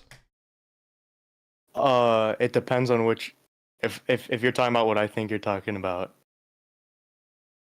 that's really funny. Yeah, tell us about it. Well, it depends on which one. Look, I don't kiss Which and tell. one? I don't. Which one? Wait a minute. You asked to be brought in here to confront another gooner. I've got you. No, I didn't review. No, listen, because all my stuff is consensual. All right, it happens between two consenting adults. Skeletox violated women's privacy. That's the issue here. Very, very, very interesting. So he who calls out the goon himself might really be a gooner. You're so stupid. No, wait, hold on. What? I'm getting reports that when you join a new Discord server, you take the opportunity to add every woman in the server. Yes. You do. Yes. And is it true that you asked a girl out on an e-date to one of my live streams? What? Yes. Did it? Yeah, How did that one go? It was very. I mean, the part where you were screaming at MROW on Minecraft got us in the mood. It was really nice. We really bonded to you playing Minecraft and debating MROW.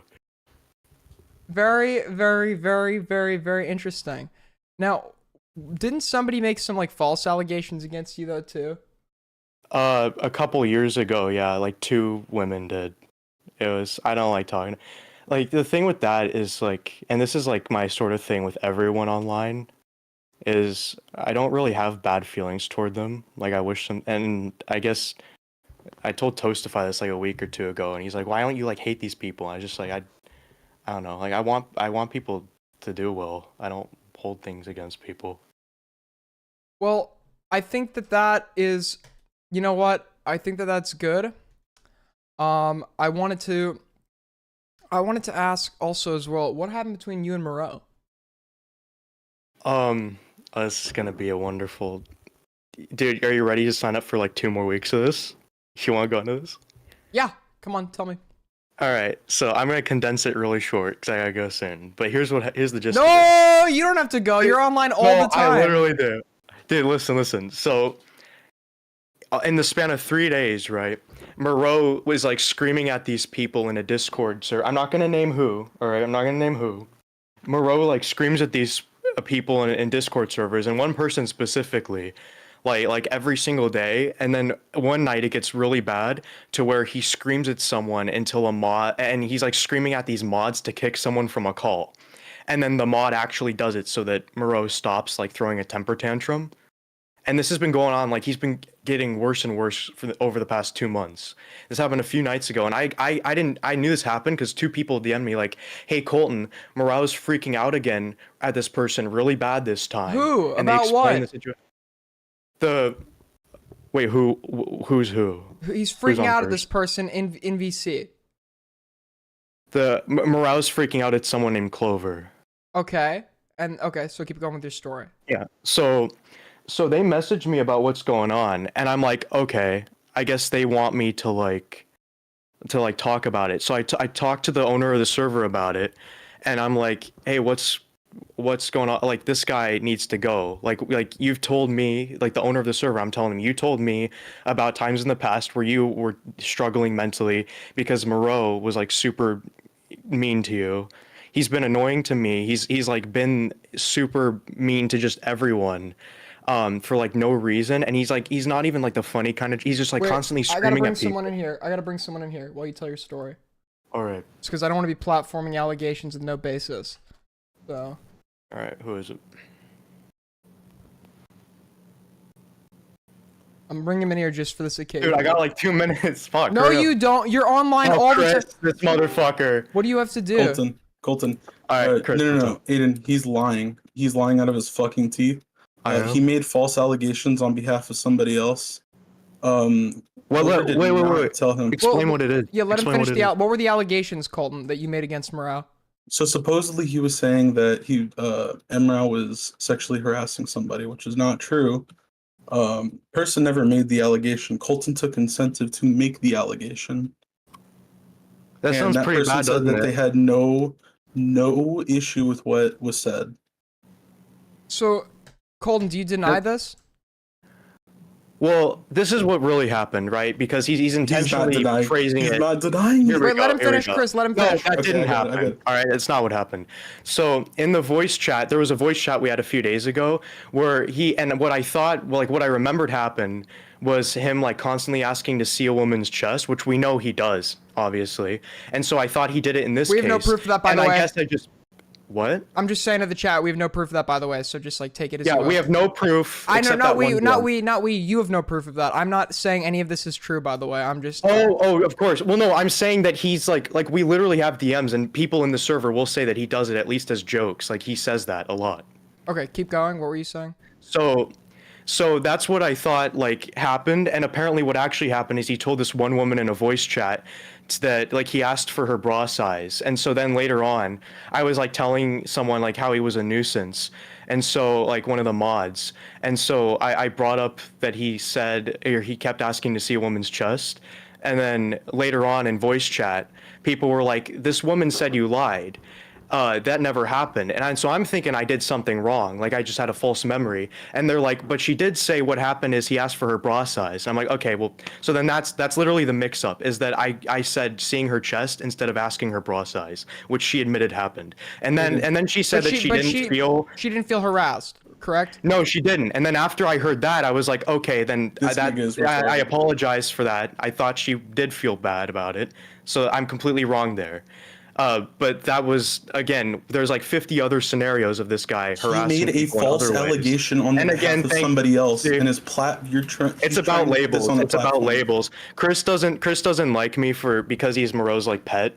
So that's why he's like writing for him. Like literally go to any server. I'm he's, not, like, dude. debating You're on Moreau's levying behalf. false allegations based on somebody's behalf. What? Wait, you say that like it was malicious instead of just It I was. confused one You thing were with the trying to other, get which he him commonly banned, does. motherfucker. Wait, do you think I like stained his good name? That's It irrelevant. doesn't matter. That's You're irrelevant. still making false allegations. An allegation will stand by its own merit, regardless of if the person is liked or not. So. No. No, that's not what I'm saying at all. I'm saying that he has a pattern of doing this specific thing. Wait, Chris, let him talk. By the way, let me be clear. I'm not defending what I'm doing at all, but he's painting it like it's malicious. And it's just, I said seeing her chest when what he really did was ask her bra size. So I'm like, yeah, there's obviously a difference in severity there. And I apologize. And I said that like several times. And Chris was there. And he's just like not acknowledging that at all. Apologize for that he doesn't whatsoever. Like me. He did not say that whatsoever. What? I didn't apologize. Okay, that's a blatant lie. No, you I didn't. absolutely No, you did several times. There were people that were in the call. And they're going to deny that I apologized? Yes. Get the woman here. I apologized to her more than once. Get her here. If she wants to, obviously. It doesn't matter. You still made a false allegation. Okay, it doesn't matter. So I did apologize, and you just don't want her here to fucking corroborate it. That's not what I'm fucking saying weasel. whatsoever. You little weasel. You're a little weasel. Now you're lying. Okay, saying that I was go ahead. malicious and I didn't apologize for it. Wait, one at a time. Go Wait, ahead. hold on. One at a time. One at a time. One at a time. Chris, what were you gonna say? I'm just saying this guy has a constant pattern of just holding allegations against people and just using it to get on platforms bigger than his. Okay, so Colton. What? So Colton, you made an allegation. I'm just establishing the facts here. You made your original allegation against MROW was what? Was that he asked to see a woman's chest, And and then what happened was what really happened was that he asked for her bra size. Okay, so those two things, like I agree that like sure you could. No, actually, no. Those are two like completely fundamentally different things, right? How did that mix-up happen? I agree. How did that mix-up happen? Because I thought that he just I just remembered him asking about. That's just what I thought happened because he's asked that a lot to different women. Like he's asked different women that a lot. About their chest and so I thought size? that happened. What's up? He asked different women their chest size. Literally, yeah. Do you have any proof and even the do you have woman any proof- herself said that he asked her that before on a different Do you have occasion. any proof substantiating this? You can ask her. Does she have any proof Aiden. substantiating this? I mean, she would just say that she's been. You can ask any woman in the server. It's literally in the DMs that got leaked with like the. I don't know if that person was whoever the woman was who was messaging you. Aiden, can I say something real quick? I don't understand the relevance of this, especially if they didn't come out with the allegation. I don't understand why Colton is taking the incentive to make allegations Well, that's on the behalf of other people. You brought it up on the stream. To be fair to Colton, I mean, sexual harassment is still sexual harassment, regardless of how the person ends up feeling after the fact. But if they're not offended, you shouldn't really go and say anything. But at the same time, there's a fundamental difference between the two stories you've given.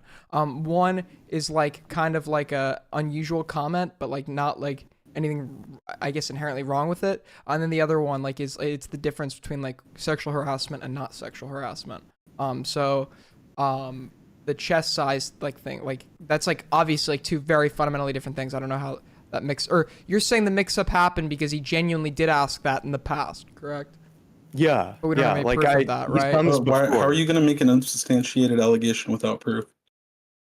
See, and now okay. Well, you mean like telling one person in their DMs who then made it public, and then you start telling everyone now on a live stream in front of 100 people. You just brought that allegation in front of 100 people. I told one person in a DM and immediately cleared it up and apologized to him. If everyone in the call proof, and the woman herself. Aiden, this guy is not going to bring proof. I guarantee you.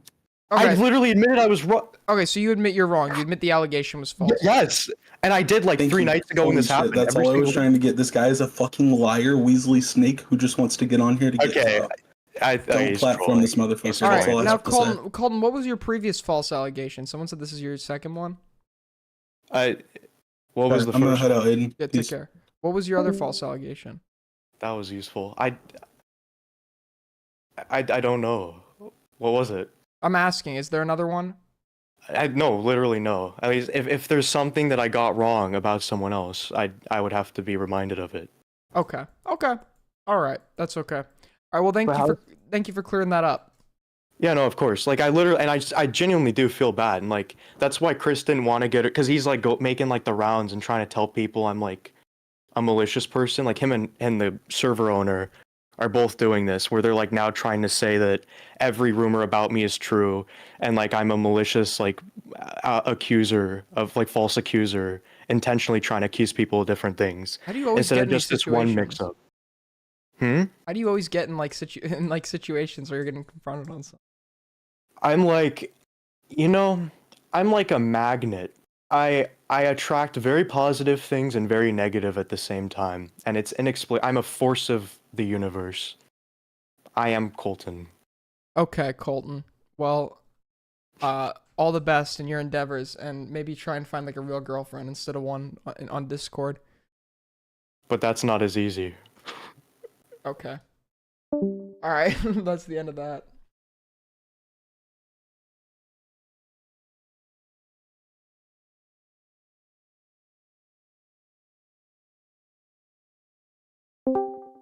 Nigger. What the fuck? All right, you're blocked, dude. You're actually blocked. Now I have to, oh my, you're blocked.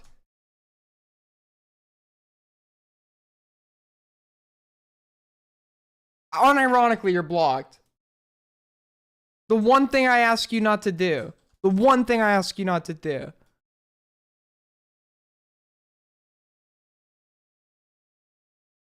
You're fucking blackballed, dude. Get out of here.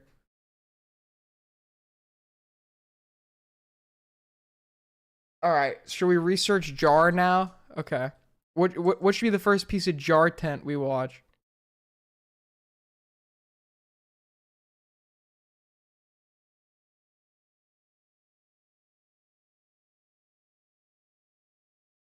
Yeah, so apparently Colton did apologize. Yeah, it's unfunny, bro. It's not funny. I disavow. And now I'm gonna have to fucking edit the VOD again. You're blocked, dude. You're blocked.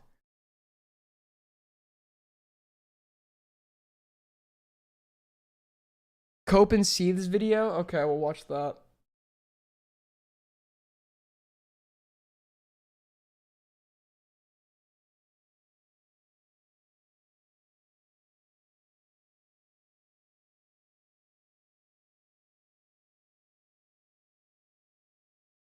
Yeah, dude, it's funny if you're still in fucking middle school, bro.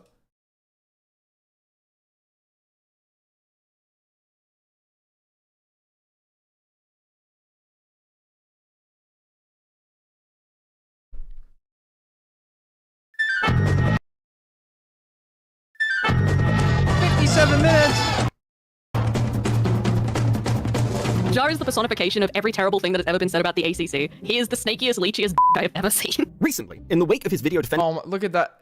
Look at that man. Cinebear from What a serious chap. grooming allegations, JustARobot found himself involved in one of the most insane live stream interviews of all time, being ripped limb from Wait, you limb can't by see Chud it. Logic. Right. Lol. Hold on. Wait, fuck. Hold on. Right, so you were trying to use my platform in order to spread your message under the auspices of, oh, I just want your feedback. That's extremely manipulative, and I'm amazed that you think I would fall for that. I'm astounded that you think you could pull a fast one on me like this.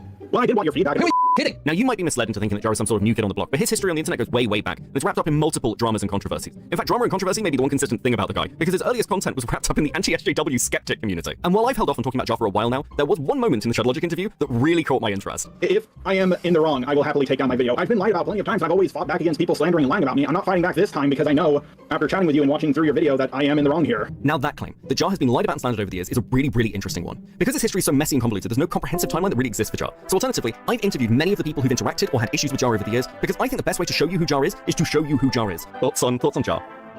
Yeah, gay, autistic. The stuff that's recently occurred with Cinebear What was the point of bringing Queeman in?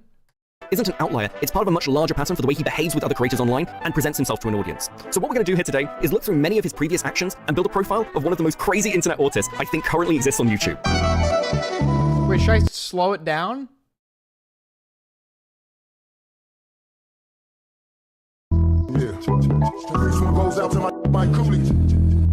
I think a good place to start with Jar is his professional victimhood, which is at such astonishing levels, it beggars belief. I avoided talking about the ArtCC dramas because ArtCC people tend to be a bit backstabby. Interestingly, this is a sentiment he'd repeat to Cinebear in his recent and now deleted video where he goes to bat for her. That's why I hate ArtCC people. They're insanely backstabby. But what does Jar mean by this? What situations has he been in? They're more than backstabby. the art commentary community is just a giant fucking mental asylum. Like, let's be honest here.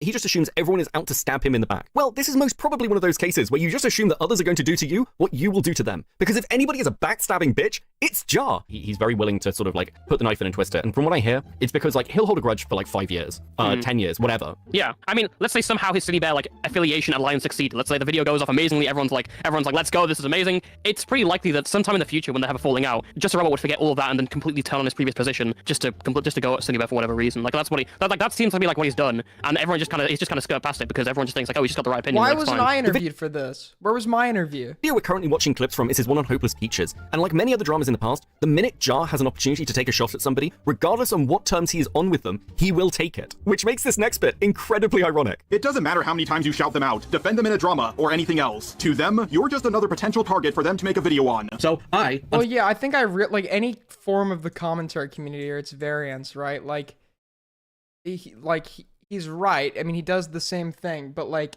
anytime you deal with somebody in this community, you should do so under the expectation that either you're gonna have to go after them or they're gonna go after you at some point. It is very rare that you should be going into this and like consider someone your friend at this point.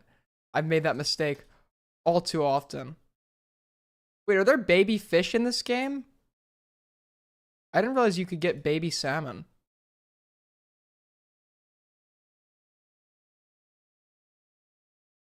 unfortunately had the displeasure of going through your Susie video today because I had it beforehand. Oh, I hate because this guy. Was in there, and I wanted to make sure I knew. This So I'm guy gonna tell you what I sucks. saw. This guy's the fucking worst. Oh my god.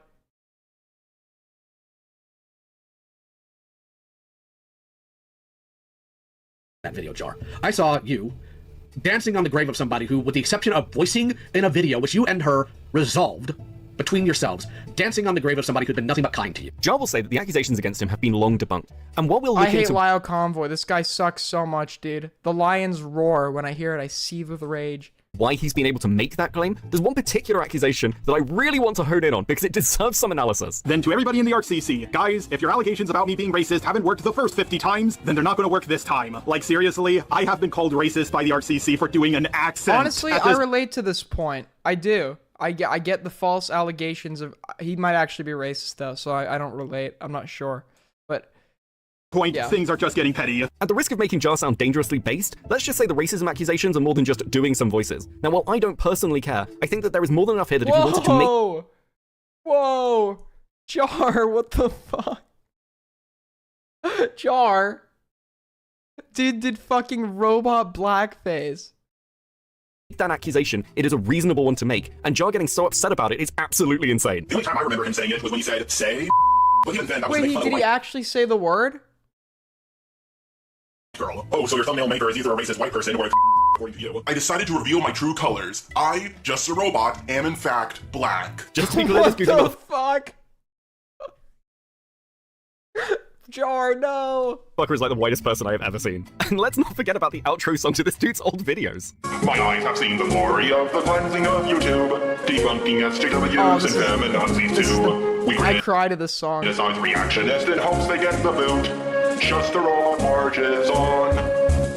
And before you say, hey Beckett, that's just the Battle Hymn of the Republic, what are you talking about, bro? It was That's noted the by one several that's sources the version from American History X. that this rendition bears a striking similarity to the rendition in American History X. The white man marches on. Jar was begging for me to explain how calling a black woman an ugly little black thing is racist. Wait, is that what he actually What said? the fuck? Jar, what the fuck? No. Never heard the racism accusations. He did. It's bad. He Like, called, oh my god. Yeah, he called Omni a stupid black woman for them having a disagreement. He then went on to he had made a video on something about race bending because he always has beef with like black characters in anime. But you know what? You can have your own opinion, even though it's sus in my opinion. But anyway, in that video, he called Michelle. This is a tolerant community. No base, you're getting fucking banned. We're a tolerant community here. Obama a man and like. What? Had, like some racist memes in there. Yeah, and then he's like straight up he just likes to say the N-word and just like say crazy things. But he says that it's because he has apparently his black roommate doesn't mind it, so it's not even racism like he's black. Yeah, do you know what his name for his isn't his name for his black roommate, Mr. Dreadlock? What the fuck? people. I've got a black friend. Literally. Yeah, he actually made a video. He said, "My friend." I asked my black friend that he's his roommate, Professor. Oh yeah, Dreadlock. Professor He said Dreadlock. What the fine, so like he wasn't mad about it. Oh I don't my know. God. And he did a video where he said that Asian people speak English. Yeah, good. He Send also me all said of it. Something about Jewish people. A lot of the people who worked directly under Larry Fink Whoa! Okay, whoa. were Jewish, up to the point that a lot of people who worked in the company called his desk, quote, Little Israel. And this is why some people Whoa! Not okay, Jar. Not okay, Jar. No. Whoa! Shut it down. That is not okay. have accused me of asking the Jewish question. Now, nothing I'm presenting here is particularly new. Jar's been dealing with these accusations for years now, and they are, to be fair, very much a product of the environment in which he used to exist. The issue lies in the fact that he's such a whiny bitch about them anytime they're brought up. Now, I want to be fair, but it's very difficult to paint a picture of a guy I've never even spoken to, which, let's be honest, only left me with one option. I'm interested as to why this bothers you so much, because, you know, I think those of us who've been around a while all have sort of our edgier elements. You actually talked about that in the video you did with Kumo. I mean, Akumu. You did, remember? I remember. Yeah. I think I've mentioned some things along those lines. You know, and it's interesting watching your reaction to that. I know. The reason why I think I had such a visceral reaction before the Cine Bear stuff, that was the closest I have ever come to being canceled. Prismate Luke talked about it, Thuman, Kai, and a bunch of other people How were come going to talk. every time he's talking, he needs to like reference some like old drama? I feel like every clip I've heard of him, he's like, "I'm this." Dude, somebody was joking about it the other day that JustARobot talks like Family Guy cutaways. He's like, "Hey Lois, you remember the Spockda drama? Hey Lois, do you remember the Peaches drama? Hey Lois." It's like he's like always like cutting away. It's like the same 4 old dramas, dude. Talk about it, but I apologized very early on, and then it kind of went away, but people kept on bringing it up, and it's kind of become a meme. In a way, it's like I even brought up in my Cine Bear video, like, come on, you don't even think I'm racist? Boo! Like, it's kind of become a meme. I've kind of accepted it, but when it first happened, my biggest connection with another YouTuber was Kuro the artist, and Prismate Luke painted me incredibly uncharitably. Like, he claimed that my roommate's avatar, he wasn't my roommate at the time, but now he is, but my roommate's avatar, Professor Dreadlock, was a quote-unquote blackface version of me, even though the only thing they have in common is it's in the same art style. It's the same face. It's this, and you literally put like a fucking African like traditional like hat on him. Like, what? I mean, I don't think I've seen that image. I've only seen the one where you've got sort of your robot character properly sort of race swapped in your video where you're talking about, I believe, Sean King and some of the stuff that's happening around black identitarian politics. Yes, that's another. I don't personally think that was blackface, but what happened there is the artist who did my original avatar drew that picture of me because that's how she assumed I looked in real life. And if you see any pictures of me, wait, what? Wait, that's how she is. She assumed you're wearing a traditional African like fucking hat. What? Dog, you need to fire your artist. You know I don't look a thing like that. I am aware of the leaked pictures. I will say I know that your sort of face isn't out there. So if any like image of you is used, it will be blurred. So I'm not sort of face revealing you. But I know those images are sort of pretty widely shared around. I think I've seen them on Twitter as well at this forum. I just hate that everybody uses the lowest res image of me. I'm like, there's literally every image of me that I leaked. It was higher quality than that one, but everybody loves to use the one where I'm in low resolution for some reason. I think it's a Superman shirt, mate. I'm gonna be honest with you. Then that has a lot to do with it. I think it's embarrassing to admit that I'm wearing a Superman shirt right now. Well, fair enough. Oh my god. But okay, I think that sort of clears up that question. Actually, no, sorry, I had one other thing. Why does this guy feel the need to like share everything? He's like the biggest oversharer, dude. I can't wait to talk to him. The song you use at the end of your videos, the Battle Hymn of the Republic, that you had for the way those videos ended. I heard through one of the people I spoke to, in fact several of the people I spoke to, that it bears a striking similarity to American History X. I sort of just wanted to ask whether that in any way was an inspiration, because the wording has similarities to that particular song in ways that it doesn't have to the original hymn. Oh, no, that's perfectly understandable, and that is accurate. I heard the song growing up, Glory, Glory, Hallelujah. Then I watched the movie American History X while I was actually creating my channel, and I thought, when I heard that racist rendition of it, I thought, oh, I'm going to make my own rendition of this song. Like, it's a rendition of a rendition, and one of my friends, who's not my friend anymore, helped me come up with the lyrics. He's admitting that the fucking theme for... He's admitting he used the American History X version? What the fuck? Jar. Why would you confess to that? Why would you cop to that? Aiden doesn't get it because he's never seen American history. What do you mean I don't get it? Isn't the whole context of that song like they're talking about like how much they hate minorities or some shit? And yeah, that's where the song came from. And by the way, highly recommend the movie American History X. My one problem is when the white nationalist guy is shooting, that gun had way too much ammo for a pistol. As a final element of this section, I'd just like to hone in on the element of Jar making apologies, because in this regard, it can be difficult to take them at face value. Going to help me with my apology video. That's going to be on me, and I'm... Jar, here's the problem. Yeah? Your apology video, it's not going to have any value to it. Fuck, dude, the lion is roaring. Have any value to it because you have gone on record before saying you will revoke apologies. That's... Well, no.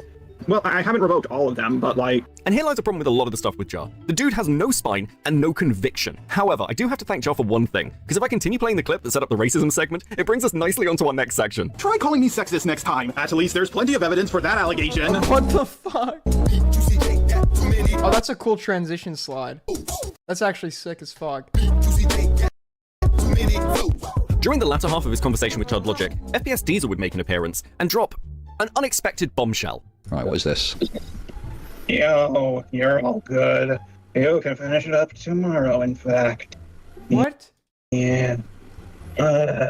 What a cute little pussy. Now this raises... Wait, what? Is that a recording of him, or is that him reading something? Dude, what? What the fuck was that?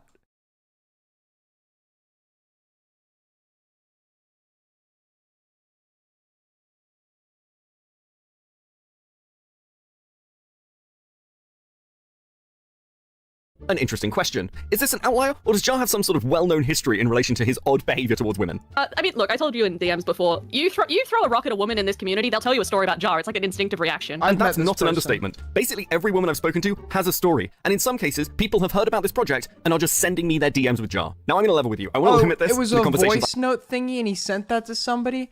Dude, what the fuck? Is this guy a bigger gooner than Skeletox? I've actually had with people who have platforms, because it's quite easy in situations like this for people to come out with accusations, which are later shown to be false. That being said, we are going to start with Jar's former artist, given that they're a bit of a ground zero for this being discussed. You worked with Jar as his artist. Mm-hmm. Can you tell me some of the interactions you had with Jar? Yeah, well, most of it on my side was just like super professional and like, you know, like it started out really, really professional and simple, like any kind of client relationship you would expect. But after, I'd have to check the date, but after like not too long, he started to want to VC with me. So he asked me to VC him. If this was the first time he ever asked me, and I was like, oh yeah, I can totally, that was a response to something else. It was like, I was like, I can probably VC in a little bit. And this was the first time I thought, oh, maybe I'll humor him. I mean, maybe he's a nice guy. Maybe I'll VC him. I don't know. Because usually I think it's like a client thing. Like maybe he wants to talk about art. But I realized that maybe dude, fucking great. Did he like censor the voice? just wanted to chat as friends or something. I don't know. I didn't know him at all. And so he was like, awesome. Just so you know, sometimes I say off the cuff shit. I think we can like easily figure out who that person is. Like, why didn't you alter the voice, Beckett?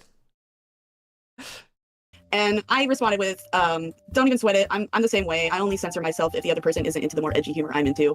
And then he said, this is the weird part. He said, okay, cool. I just don't want to lose another person who is so useful. Okay. Yeah, these conversations were weird. When he said that, I was like, okay, no worries. And then I disappeared, never VC'd him. And then I got another message saying, are we not VCing? And I had told him that I accidentally fell asleep, which was probably bullshit. I just didn't want to VC him. But, you know.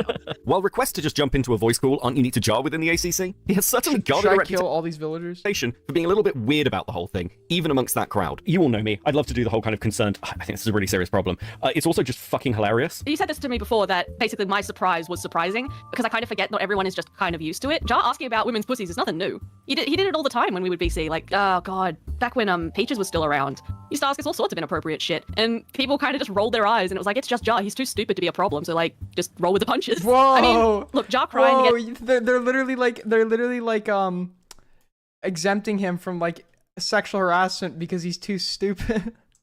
What?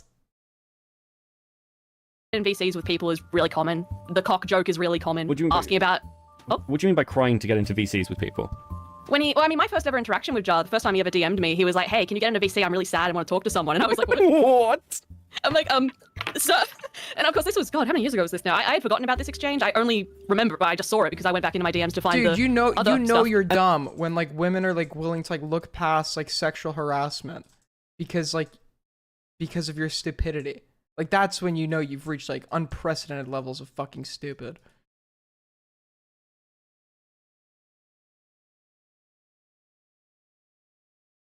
And this is also mentioned in the conversations I had with long-standing member of the community, Sunny. But what we need is almost a case study of a particular instance where Jar's behavior is fully on display. Fortunately, one exists. Let's talk about VidCon. Now, to provide you a bit of forewarning, the stories I'm about to tell you about VidCon 2023 are quite autistic. Allow me, though, to set the scene for you. A few days prior to the event, Jar would release a thumbnail for his upcoming Spoctor video, which included a reference to EDP. No, not another Spoctor reference, anything but that.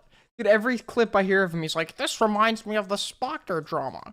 The allegations against Spoctor, some people felt this went a bit far, one of whom was Mally. I had seen that, and I replied to his thumbnail thing on Twitter being like, hey, this is fucking dumb. Don't imply someone is, as bad as EDP when they're not. The fallout from this thumbnail was actually pretty significant, and it's become its own little bit of Jar lore within the art commentary community. It actually even ended his friendship with another creator who goes by Harley. But personally, I think the far more interesting story is the fallout that occurred during VidCon. It seems that Jar was very keen to meet up with other creators and have a conversation during the convention, with Mally bearing the brunt of his attentions. The DMs she would receive over the next couple of days are incredibly fucking weird. I don't want to read them in full, but I will give you a solid summary. Jar begins by making it clear his intentions are to talk about the current drama. Mally is not very receptive to that. However, when she refuses a VC, Jar makes the very sensible move of suggesting they meet up for drinks and then possibly going to his hotel room. He does phrase this as a joke, but it is incredibly sexually aggressive nonetheless. After this, a few days would pass, and Jar's pleas for meeting up become even more desperate, at one point saying he wouldn't threaten or berate her for not getting in a VC with him. Part of the problem here is that Jar's interactions seem to be largely like— Wait!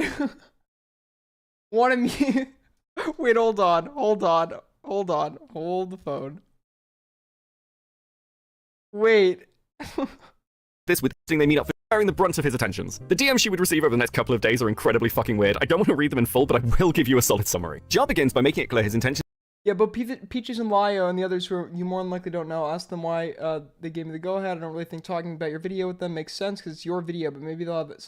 Well, if you would like to talk about MVC with me, and then we can. I don't articulate myself well over text.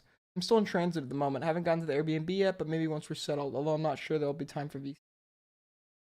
We could talk in person at VidCon, just me and you over drinks. What the fuck? Maybe you could come to the hotel room with my lol JK. No way, I'm not gonna spend VidCon time on that sort of thing. I want to focus on holidays. Did you see the last message? Said at the same time as my message, but also still no way. Oh my, fuck. Well, I would still like to meet you. I do hold your opinion as high as Peaches and Lias, but they do not like Spoctor at all, so they might have had a lapse in thinking. I just haven't seen anyone say, you went too hard on Spoctor until you came along. Hell, most people said I went too soft on the guy. To talk about the current drama, Mally is not very receptive to that. However, when she refuses a VC, Jar makes the very sensible move of suggesting they meet up for drinks and then possibly going to his hotel room. He does phrase this as a joke, but it is incredibly sexually aggressive nonetheless. After this, a few days would pass. Just want to meet up at 12 at the water, or want to meet up at 12 at the water fountain. I'm not a VidCon anymore, going home to rest, so now enjoy your day. I meant tomorrow, I also left. I think it closed at 9 or 10 p.m. Now I'm good, I got a lot to do over VidCon as is. Alright, but what do you look like? Because the badges are too hard to read fast. I also can't hear everyone's voice at the same time. I don't really want to meet up. Don't want to talk about YouTube work / drama. Don't want to talk about the video and Twitter stuff. Just vibing with my girls. I didn't want to talk about any of that. Just want to say hello. I have a handshake and leave. But it was a really bad time for all this drama to go down, right? Oh my god, dude. Dude, he can't take a hint. He can't take a hint. To be fair, I know he's autistic, and it's like, for some people, you have to just be like super direct with them. So maybe he genuinely just can't read between the lines. If she doesn't want to meet up, and she needs to be direct. That's not her fault or anything. But this is like so insanely cringe. Parson Jar's pleas for meeting.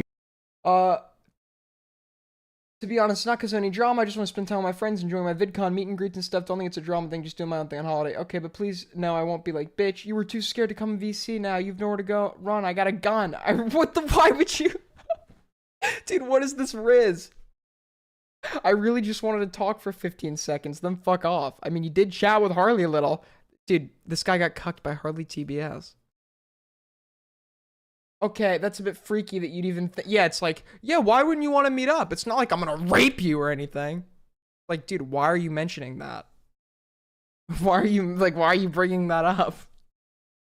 Okay, that's a bit freaky that you even think that don't cross my mind. And well, yeah, Harley's in our group. He's a mate, so I've been chatting with him a bunch about basically everything, but that has no influence on this. Up become even more desperate, at one point saying he wouldn't threaten or berate her for not getting in a VC with him. Part of the problem here is that Jar's interactions seem to be largely like this with anyone he's having drama with. In fact, Mally would receive DMs later on in October referencing this drama. Now, we'll come back to Jar's intimidation tactics and how incredibly fucking vindictive he can be in a later section, but I want to highlight here how long-running this drama was over what was essentially a single tweet. There's no way to describe this without it sounding uncharitable. Like, people describe this as he couldn't take no for an answer, which is just what happened, but that sounds like really sexual, and that's not what it was, I don't think. But yeah, he was kind of like just hunting for us at VidCon. We did the girly thing. It's like we have the protection squad, so if someone spotted like anything Jar adjacent, they sent a group message being like, stay indoors. Now, Mally had a Jar protection squad. Person to have some weird interactions with Jar throughout the convention. Another notable individual is Ponder. Now, Ponder was on lookout duty, and while chilling out outside, she'd find herself— Dude, imagine being such a creep. They have people on lookout duty over you. That's insane. In a direct confrontation with Jar. I'm going to relay this to you really as simply as I can because it feels like a very convoluted story for a very small interaction. Ponder would be approached by Jar, who she did not recognize. They'd have a quick conversation, during which he'd mention he was also a YouTuber. When she asked, "Oh, what's your channel?" he responded, "Just a robot," gripped her hand tightly, and then laughed manically while walking away. Elements of this story have for some reason been hotly debated, whether Jar recognized Ponder, whether he laughed manically, but one thing is for certain. Upon hearing the name Just a Robot, Ponder exclaimed, "Oh God," and tried to pull away. What, this is Riz, dude. Unprecedented levels The kicker of is he did it Riz. again. Jar spotted by the water fountain. Stay indoors. Run for your lives. This is not a real human being, bro. This is not a real person. This year, but another, I think three. Another two of our friends, yeah. They told us they tried to chase them down. No, I think they were either in like a hall or a panel beforehand.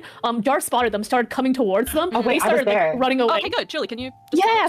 Okay, so we were literally in the convention hall. We were doing some fucking like Descendants thing. It was so dumb. And we spotted him. And so Jar didn't know what I looked like. He knew what B looked like. And so I was like, B, stand in front of me so that he can't fucking see you. And we were able to go through the thing. And then we started like making our way to where we could go up to the creator level because we had a panel that we wanted to go to. Yep. So one of the people turned around and was like, "Oh, he's following us." And it was like really fucking close. So we just booked it for the escalator and we're like, "Oh my God, we're running late for the panel," like very loudly.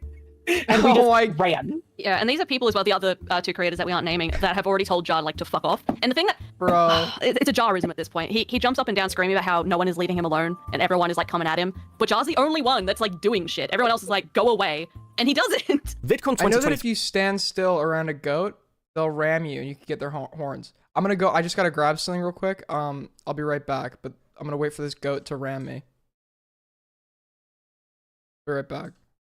Hold on. Is very much just a snapshot of who Jar is, and while I would love to present to you everything I've seen and been told about Jar, I've chosen to be selective to stuff that I can in some way verify. Now, I know that many of those stories are rolling out at time of recording, and I'm sure there will be many interesting tales to tell of Jar's interactions with women, but I think the most interesting thing right now is if I just show you what he has to say about it. One thing that has sort of been brushed upon, but no one's really gone in depth because I think a lot of it is behind the scenes. When FPS Diesel came in and played you the recording of the voice message that you sent to one of your artists, that became a bit of a sideline. You know, Diesel comes in and drops a bombshell. Now, as far as I can tell, from what I've been told, every woman within the ACC who you've interacted with has a story like this. You know, and when I spoke to Lo about it, he said, "Well, I wasn't aware Jar was still doing that. My understanding was that Jar had a girlfriend now and had stopped." It's truly my sense of humor. This is how I joke around, and I really should have stopped joking around like this once I got a girlfriend. This is not my attempts to hit on anyone. It's not, again, like, I guess my view towards you isn't sort of, well, this is flirtatious. Though there's, I can see where that accusation comes from. I don't want to ascribe things. What I can... Alright, I'm back. What'd I miss? say is this stuff is very flirtatious. It's truly my sense of humor. This is how I joke around. Recording of the voice message that you sent to tales to tell of Jar's interactions with women. But I think the most interesting thing right now is if I just show you what he has to say about it. One thing that has sort of been brushed upon, but no one's really gone in depth because I think a lot of it is behind the scenes. When FPS Diesel came in and played you the recording of the voice message that you sent to one of your artists, that became a bit of a sideline. You know, Diesel comes in and drops a bombshell. Now, as far as I can tell, from what I've been told, every woman within the ACC who you've interacted with has a story like this. You know, That's insane. Yeah, actually, before this came out, I had been told that, like, dude, there's so many stories out there about Jar. Just wait, just fucking wait. And it was like, is this guy Diddy, bro?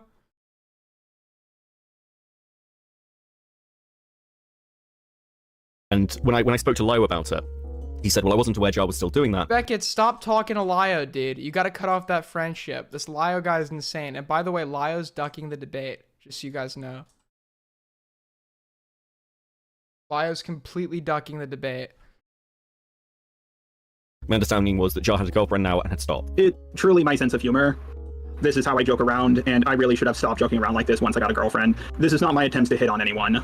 Sure, it's yeah, not, it's, we definitely believe you, bro. We definitely believe you, lil bro. I guess my view towards you isn't sort of, well, this is flirtatious. Though there's, I can see where that accusation comes from. I don't want to ascribe things. What I can say is this stuff is very, very odd. I mean, Beckett's doing the thing again. Beckett's doing the thing. Can we please retire weird, odd, whatever in regards to these in regards to allegations? It like actually, dude, I get like so autistically angry now. Like when I hear those words, like just say what it is. Just say what it is. Holy fuck. Let's talk about VidCon, because I've seen DM messages from you to Mally. And I've heard the stories of you sort of trying to find the girls at VidCon, and your interactions with Ponder. I mean, do you recognize these as sort of quite... Yes, it's weird, but weird doesn't fucking mean anything. Oh my god. Unusual. Shut up, dude. We get it. We get it's weird, but weird has no fucking moral value. Call it something. Quite abnormal things to do? Well, at first I wanted to meet up with Mal. I'm actually about to yell. And the others because I've interacted with them for so long. And then Mal just was like, I don't want to see you. And I wasn't looking for them. Like, I wasn't looking for Mal or the others. Like, I swear, first person I saw at VidCon was Harley. I think they were in a CVS pharmacy with possibly the right opinion. My roommate can confirm this for me. My roommate can. And I was just like, I don't want to interact with Harley. Like, Harley and the others are upset with me. I don't want to interact with them right now.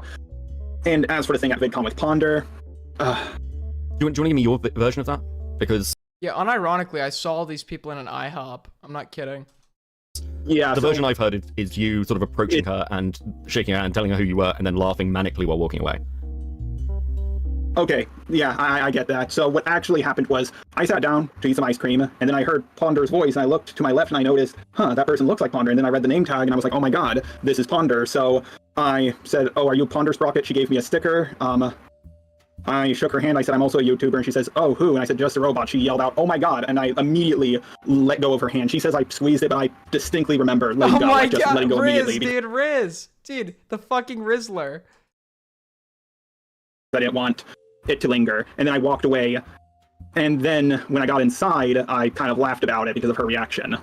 I mean, with the messages you sent to Mally, do you understand that those come across in quite... I mean, I know we're not saying flirtatious as a jokey side to it, but I mean, you did... Dude, the fucking booths, the fucking waiters and waitresses at the fucking 24-hour IHOP... I think there's 2 IHOPs in Anaheim. The waiters and waitresses at the 24-hour IHOP in Anaheim, California have seen things and have smelled things that nobody should have to see or smell. Like, they deserve a fucking veterans discount, bro. Holy shit. The things that have happened in that IHOP are incomprehensible, dude. Say, well, if you don't want to meet up or VC, we could meet for drinks and come to my hotel room. And then I said, lol, JK, or something. Sure, but that's still a very aggressively sexual thing to say, right? Yes, I realize that. I know I need to stop this. I've been given warnings about it. It's just now finally catching up to me. Oh my god, and why does the guy have the Mickey Mouse profile picture too? Is this like a Disney adult? Dude, there's something so disgusting about Anaheim. I mean, I don't mean to insult the city or whatever. I don't want to be banned from there or anything, but like, dude, I stayed at a hotel there once, and like, I went to go hide like my wallet, so I like put it under a piece, like I put it under a lamp, and when I picked it up, it was covered in this like brown sticky shit because it was, I guess they didn't clean down there. It was fucking disgusting, dude. What a weird place. But this is something that is, this is one of my biggest character flaws, and it's always been my style of humor, and I don't know how. I'm going to try to get better, but sometimes I think, can I even do that? Because I mean, again, looking at even like minor players like Sunny, you posed, I believe, her to voice a character, a mouse that would be in love with you for your videos. No. Okay. Wait. Okay. I don't think her character was supposed to be in love with me. there was just okay. So you know how what was it, Resident Evil 4, I believe, how there was this like mouse, like people were memeing that like the president's daughter was like this mouse version of herself. Sure. Yeah, and as I've never played Resident Evil 4, I do not know if her and Leon get into a relationship, but the mouse was supposed to say things like "Cheese whiz, Mr. Jar" and stuff like that, and then she told me she didn't want to do that, and I assumed it was because of the cheese whiz part, but later she explained to me that she's from Wales and Why does this guy try to fucking play off like all of his like sexual shit as like non-sexual? It's really weird. Implies a form of like authority over someone, and I had no idea about that. Wait, that's not a. Are there any Welsh people in chat? Is anyone in this chat Welsh or like near Wales? Do we have any British people in chat or Scottish people? Like, does cheese whiz mean something in Wales? I don't think that's fucking true. Can we get a Welsh person to confirm? You're Welsh, Soul Skibbity? Actually? Okay, Soul Skibbity, does that actually mean anything in Wales? Cheese whiz, Mr. Jar, and stuff like that. And then she told me she didn't want to do that, and I assumed it was because of the cheese whiz part, but later she explained to me that she's from Wales. What does G whiz mean? Implies a form of like authority over someone, and I had no idea about that. That's not a thing as far as I'm aware in the States. Mr. is just like what you call an adult male where I'm from. Okay, that again clears up. You know, and again, I know the artist in question, who you sent those voice messages to. Oh shit, dude, we got viewers from Sri Lanka, bro. Shout out to the Sri Lankans, bro. I knew a guy from there once. Cool guy. Oh, who is it? So I made a mistake. I thought it was the one who made the thumbnail for the Cine video. Yeah. Soul Skibbity, that it means the exact same thing over here. He's trying to claim, this woman tried to claim he wanted her to draw art or something, and he claimed that said like cheese whiz, and he couldn't, or she said she couldn't because it means something in Wales that implies authority. And honestly, it sounds like an excuse to get away from this guy, which quite frankly, I don't fucking blame her. Because I can even remember, but which artist was it? I'm just gonna leave that anonymous if that's all right. But you know, because from my perspective, this didn't come as a, you know, I'd heard some of these stories it's really not going to be too hard to, like, how many people in this community are from Wales? Like, it's really not going to be that hard to narrow it down, to be honest. Sort of odd interactions. So it seems like, you know, if it's like done amongst close friends, you can kind of go, that's understandable, but this seems to be just your interactions generally are quite odd. Yes, overall, yeah. You know. No, I want to make this clear. I'm not using this as an excuse, but just as an explanation. I'm not saying this completely means what I'm doing is. I'm not using this as an excuse. Dude, he sounds like a fucking robot, bro. Is that why they call him just a robot? Okay, but not only do I have autism and dyslexia, so the communication between people, especially through text, is horrible. But on top of that, I was pretty much homeschooled all my life, so I didn't really get to interact with people. That makes sense. And this, I've actually lost. Unironically, like, I've had this debate with Augie so many times. Like, homeschool, like, I'm sorry if any of you are like homeschooled kids, but like, homeschooling your kid, like, I mean, I'm sure there are normal homeschooled kids out there, but like, let's not pretend like you're not like fucking socially stunting your kid. Let's not pretend like that's not the case. Jobs because of this, making jokes like this. Sometimes, and after a while, I started avoiding female coworkers, and then I started avoiding coworkers altogether because I was just. I unironically think fucking homeschooling should be illegal. That's like probably my hottest take. I think homeschooling should be illegal. Like, what's wrong with me? What am I doing wrong? And plenty of people have explained it to me, and now it's hitting me harder than ever. And I'm going to try to work on myself, but I'm nervous that I'll never get better. It's kind of interesting because you made the allusion to Coyote, and I was thinking the same thing. I mean, does it occur to you that this is more or less, you know, it didn't get to go as far, but this is more or less a Coyote Lovely situation? I understand why people get that impression. The problem is I talk to everyone like that. Coyote only has spoken to 2 people like that as far as I'm aware, and Coyote did things like hire an artist to make pictures of him licking Sappho's butthole, and the most I've done is, hey, Cindy, want to see my cock, and send a picture of a chicken. I think but it's clear what he's doing. He thinks we're stupid. He uses the fact that it's a joke as like plausible deniability, but he's clearly probing to see if they're actually into him. Like, that's, I mean, it's very obvious. He thinks we're all fucking idiots. There's like an excuse for everything. School's an important social aspect to it. You can't just homeschool your kid. Yeah, I mean, outside of school, it's very fucking hard to meet other kids. Unless you like, I don't know, unless you're like working a job specifically for young people. or whatever. But like when you're like school age, like it's very hard to meet other kids outside of school. Like I remember during like the I moved schools right before the pandemic, and it was super hard for me to make new friends because we didn't have in-person classes. So like yeah, generally like outside of school, it's pretty hard at that age.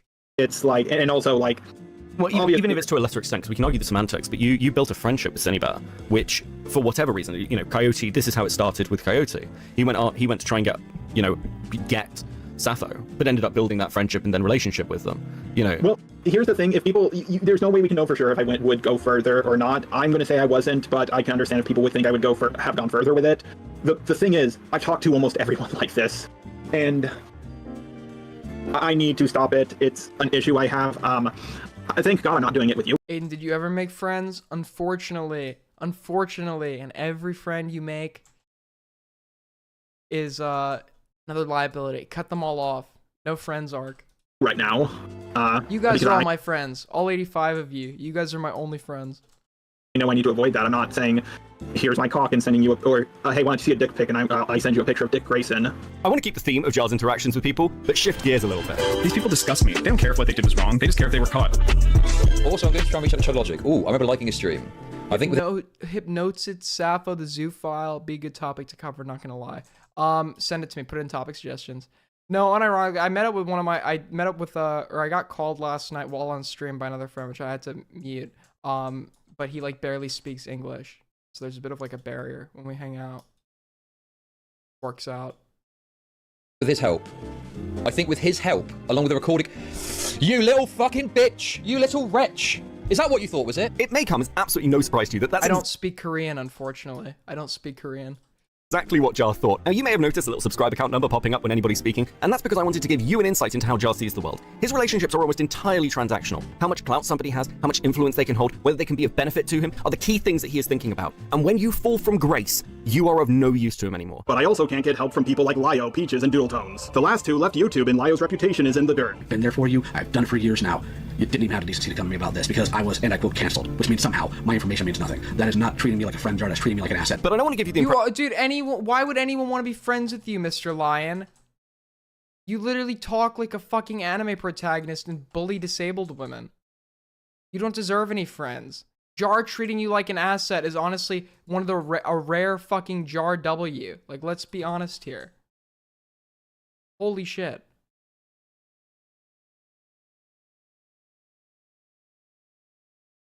Impression, this is the way Jar works only with larger content creators, as though he has the intelligence to be that tactical. In the current drama involving Cinebear, he begged a tiny content creator, Romantic Goblin, to come and fight in his comments section with people who disagreed with him. And because Jar's only concern is whether you can be of use to him, it means he has basically no moral standards for the things he talks about. Now, I don't want to get into the whole Spoctor drama because that's a whole other rabbit hole, but Spoctor was somebody who they basically had banged to rights as being in possession of illicit images of a minor. So you'd think Jar would have issues with this even years later, but in his interview with Cinebear, he makes the following statements. Don't fuck up like Spoctor and Peaches did. Like, here's the thing. When it comes to the Spoctor situation, the dude got canceled for being a pussy. Like, this reminds me of the Spoctor and Peaches drama, Lois.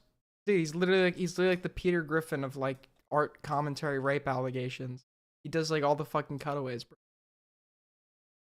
if I was in that same situation as him, I would have been like, oh yeah, I stumbled upon it, looked through all the multiple folders I had on it, saw the 13-year-old nudes, freaked out, ripped it out, stomped on it, and flushed it down my toilet. I'm not a predator, I just held onto those nudes and deep within folders. What the fuck? What is wrong with this community, dude?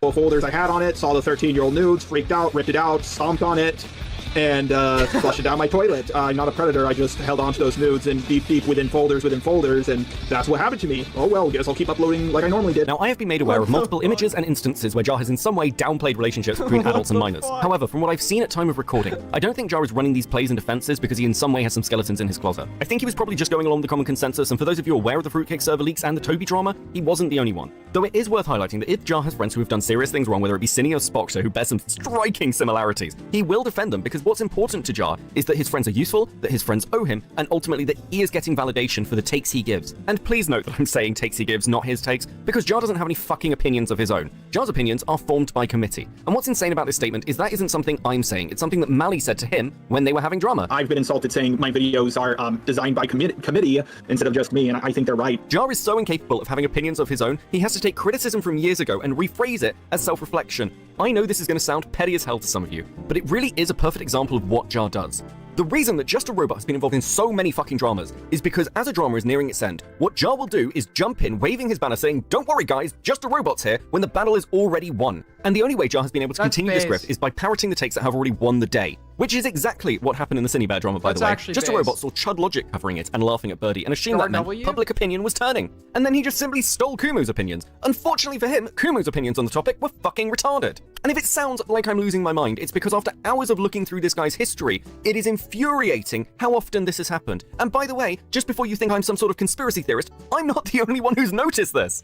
Jar to me is always kind of like a snake in the grass. I think that's the best way to describe him. He comes around only when like all the situations are over and he tries to act as if he was like the voice all along that people should have listened to. He has this I feel like he has this sort of like hero complex in a way when he makes his videos. Like and the reality is that he just kind of he looks to an opinion that he can repeat that's the prevailing one. And then I feel like he can just kind of goes with the flow of the community, and that's how he's been able to just kind of get away with being this this fucking idiot, you know. I guess I wonder, looking at this, when you've got a decently sized platform where your job on the internet is to commentate.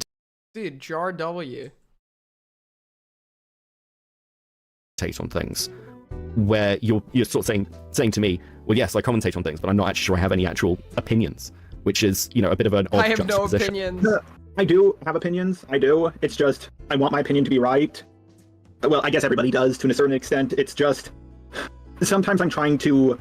The problem with one of my biggest problems is I'm trying to seem like a very good version of myself to both sides or all sides, and I've been trying to strike that balance, and I can't, and now I have to realize who am I. And a lot of people have noticed I've flip-flopped to being more progressive and trying to work on pronouns to being more edgy, and I keep going back and forth. I'm like, I don't know what I prefer. I don't know what I want. He does whatever like public sentiment wants. He'll turn in favor of what his community turns to.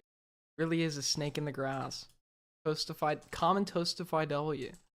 Before we move on, I want to get to why Jar has survived so long. It's just when you constantly win. Dude, I love how they talk about this guy like he's a fucking cockroach. They like literally, how has he survived this long, dude? You can't get rid of him. Dude, this guy is, honestly, this guy's taken so many L's that it's probably a W. I love this man. Like I have. Now, this might seem like a slightly odd statement given what we've seen recently, but I promise you, there is actually an explanation, and it's highlighted in the recent call Kumu had with Cinebear. Let me explain.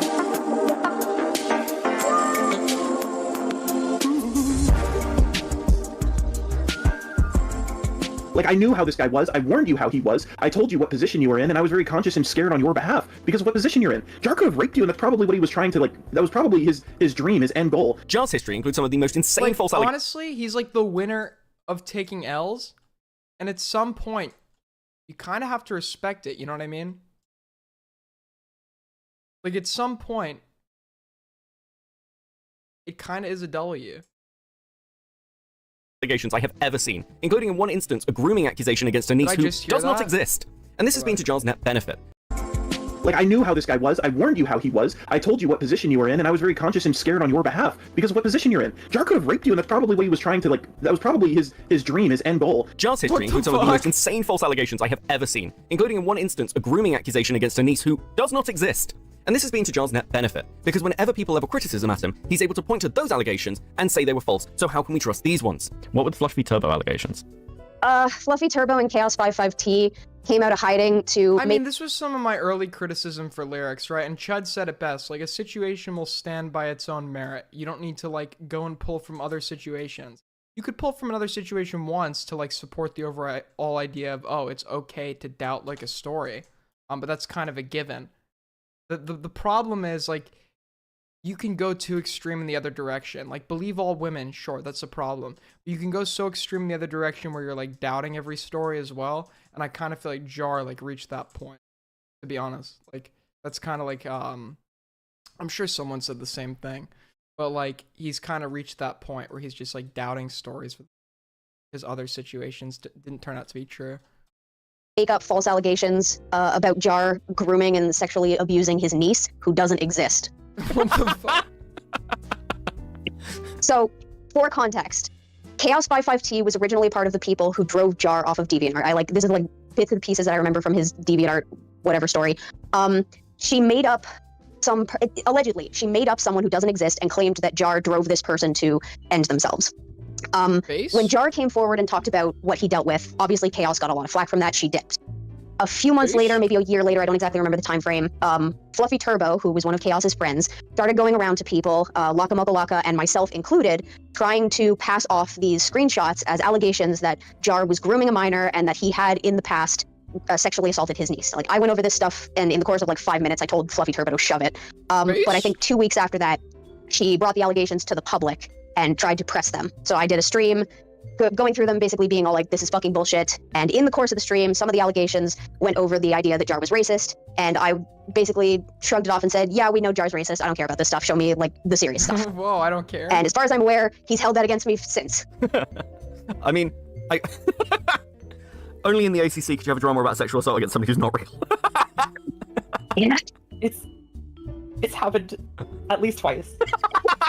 When Jar says he wins his dramas, what he actually means is he manages to debunk some of the insane accusations coming from people who've been A-logging him for 10 years. Which is why, if you're gonna make accusations like this against somebody, you better have some solid evidence. Yeah, that's the thing, right? When you come into a drama where there's genuine criticism against somebody, and like spread false shit that's just gonna muddy the waters, you kind of give them an excuse to have a W and point to you and be like, well, look how crazy the hate is. And they point to this one guy who's making like a baseless allegation. I mean, that's kind of what MROW did with the Cheetah, right? Like, by coming in here with like an allegation with no merit when there are very valid criticisms to levy against a Cheetah, he's given a Cheetah like an out.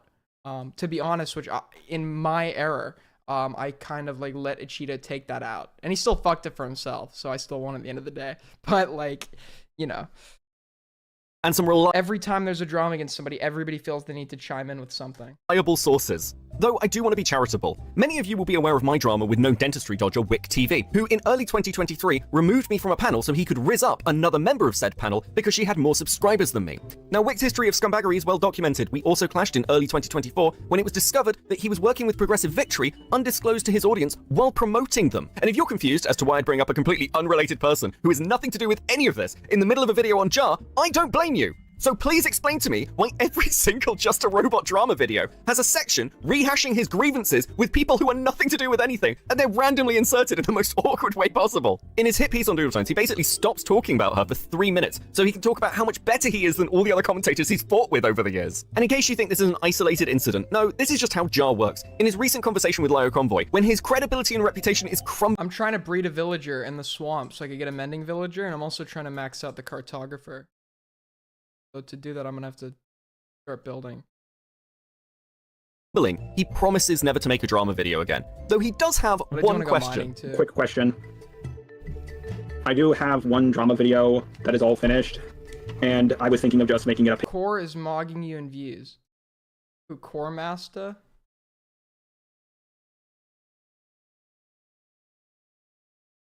I don't see it.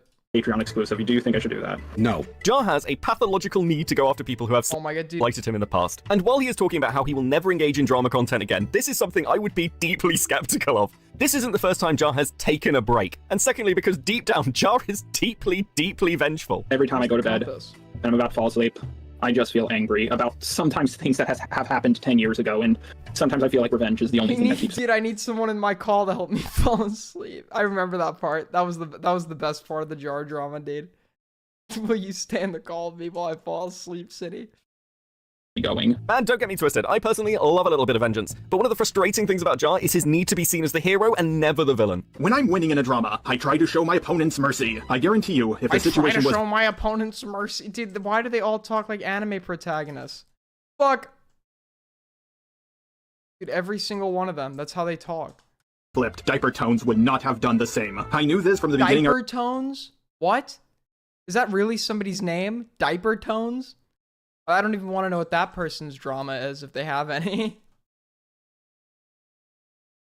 Drama began, but I still showed them kindness. But despite all the kindness I showed them, they were not willing to show me any kindness in return. Okay, this is just insane nonsense. I've got no idea why Jar would say this when it's so obviously and provably false. It's probably time to bring up Jar's second channel, which dates back to 2013, and is basically just a huge list of hit pieces against people who have pissed him off over the years. And Jar can say that he is merciful when he's winning a drama, but I really want to direct you to one person that Jar has been beefing with for 8 years at this point.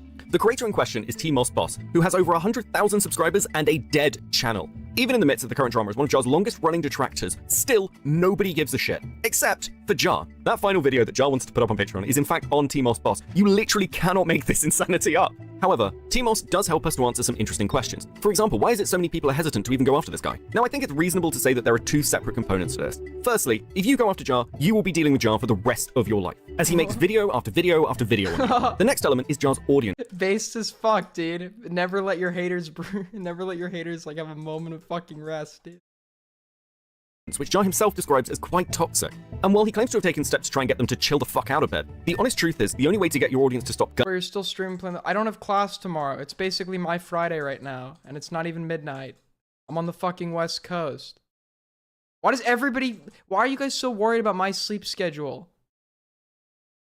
What is the concern with my sleep schedule? If you don't want to watch, you don't have to watch. I'll go to bed when I want to go to bed.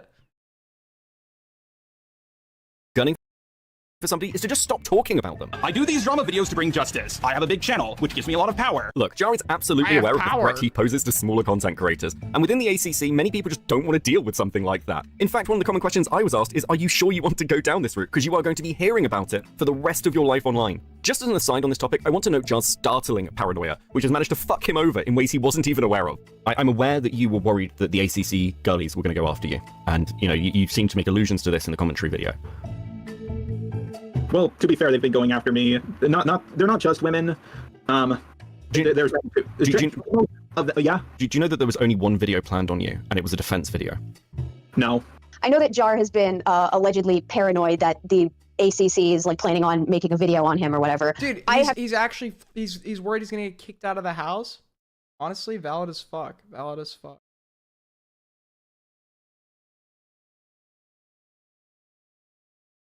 Not been aware of any videos that people have been planning on making about Jar, except for one. I was making a video about the Fluffy Turbo situation and talking about how the allegations against Jar were false. I canceled my production of that video. Autistic names, dude. Diaper Tunes, Fluffy Turbo. Despite literally almost being done, because one, I couldn't get the stupid Twitter account with his real ass name taken off of Twitter, no matter how many times I was reporting it, and I had been reporting it for months. But also because Jar decided to make a pot shot about me in one of his videos, and I decided, fuck him, he's a jackass, he doesn't deserve it. Wait, Shadow Humor, I know, Shadow Humor, didn't we meet? Wait a minute. I've seen, dude, I forgot, aren't you, I know we've like seen each other over the years, but didn't I meet you like fucking 7 or 8 years ago? I remember the day I met you, bro. You were debating some Canadian guy in a fucking VC like 7 or 8 years ago. Or you used to have an owl profile picture. Right? You're that same guy, right? Dude, that's crazy. The only person making a video on you... Yup, that's you? Dude, you're a fucking OG. You were there at my beginning, bro. You were there at my rise. And it was to defend you from the previous accusations. And then you came out and took a shot, and the video was cancelled. And guys, yesterday or 2 days ago, I met the guy that started the Kick Aiden meme. Dude, I'm taking a trip down memory lane, bro.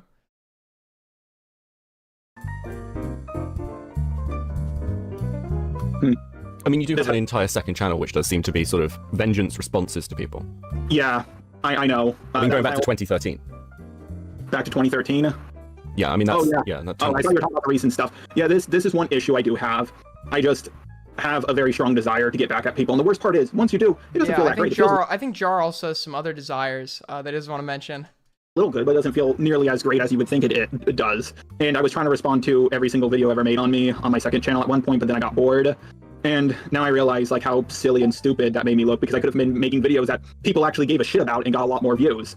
And granted, response videos are a lot easier to make. Like, you know what you're saying, you know what they're saying. You don't even need a script. You just hit the record button and use some gameplay. Very easy stuff to make.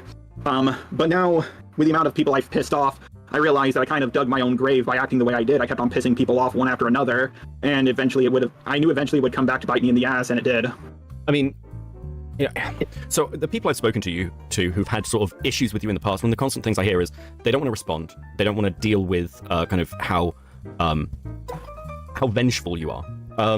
And there's this fear, especially for smaller channels or people with lesser platforms, that, in fact, I heard Timos Boss say this in his most recent video, and I've heard this from kind of multiple, even bigger channels. Jar 10, I'm in contact with them, but I don't know what I'm going to do with that content. I'm trying to figure out more about this situation. I don't know really. There's something else I can't say because it's like too good, but I might have early access to something. Potentially. Maybe.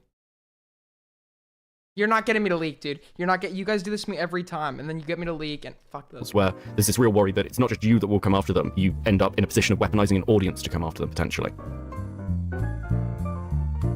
I suppose you're right. I mean, that's the risk of having a platform, and I'm gonna be honest here, I don't like that, because I've done what I can to keep my fans off of Doodle Tone's back for a very, very long time. I've been saying in my more recent drama videos on the old channel, please do not attack this person. And like I've been, and other stuff behind. That's true, but I mean, from what I can hear from behind the scenes, that may be what you say publicly, but it seems like privately you have Leaky Aiden? at least alluded It's not true, bro. It's not fucking true.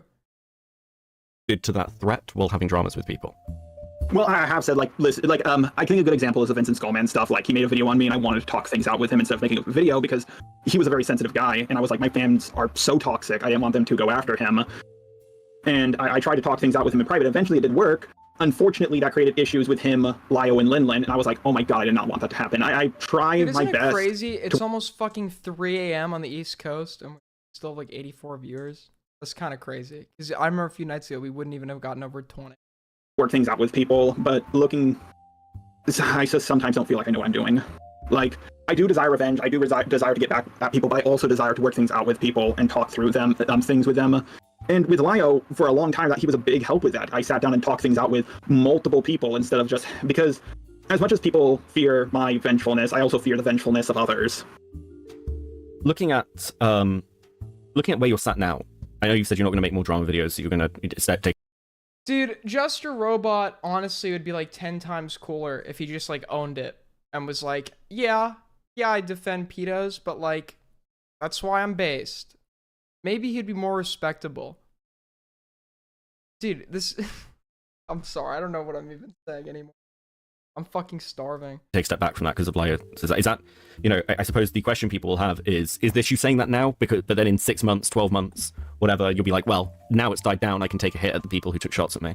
That's a good question. That is an excellent question. I'm thinking of making my backdrop, like, don't get back into drama on my laptop so I can keep reminding myself. I just don't know if I'll go back to it or not. I hope I don't. But I know myself, and I know I get angry and want to get back at people. Alright, Shadow Humor, I know I've known you for like 8 years. You're getting fucking timed out. Stop spamming owls, bro.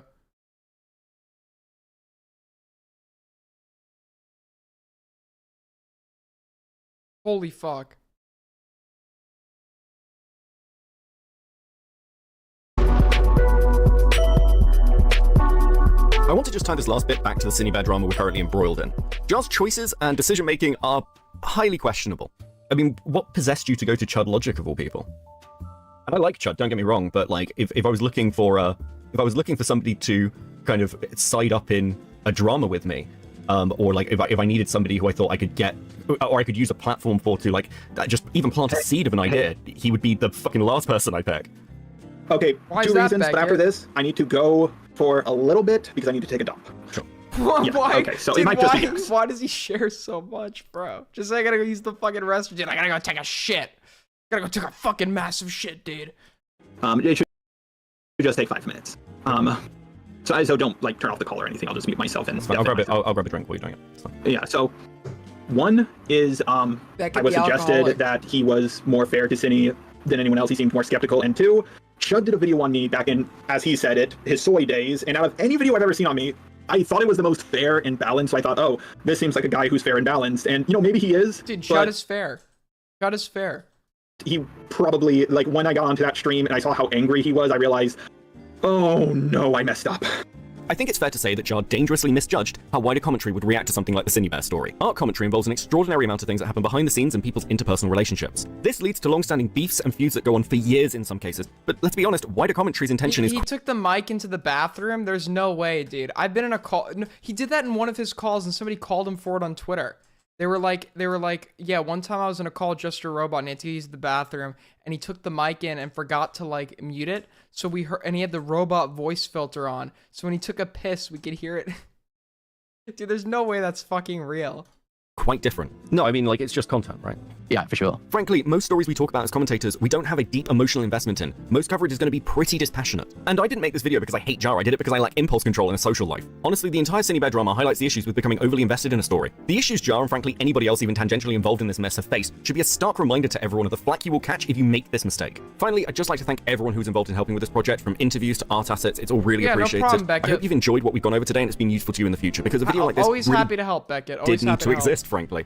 The full interview with Jar will be linked in the description below, and as I suck at sign-offs, I guess I'll just see you in the next one. I want to make something that's entertaining for people, but I want to make sure that if there is a next time, there is a solid piece of evidence and solid kind of piece of work that people can go. So that's a recap of his life. That's not really a big recap of the Cinebear situation, right? That's what I wanted to figure out here. Like, I wanted to know all the deets. I guess I've watched Chud's coverage, so I know what there is to know about it, but I still don't know who the fuck this Kumo guy is. Is Kumo good? Is he bad? What's the deal with that guy? Is he cool?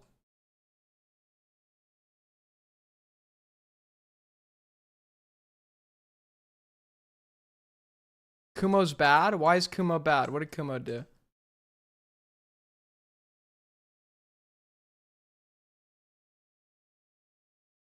Kumo's worse than Lio? There's no way.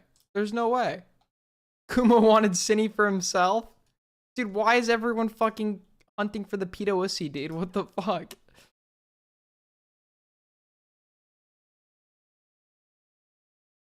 Dude, Kumo... Alright, let's look in topic suggestion. I guess, or we could go watch some of Chud's coverage. Hold on.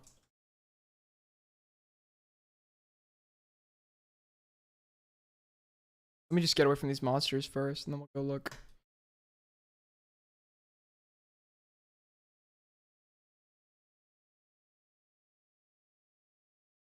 Someone sent him the AI breakup video.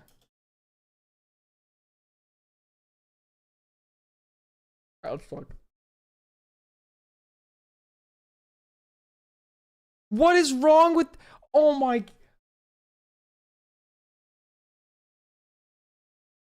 This girl is now claiming that I attacked her on my stream. That I fucking attacked her. She came at me in my DMs, accusing me of...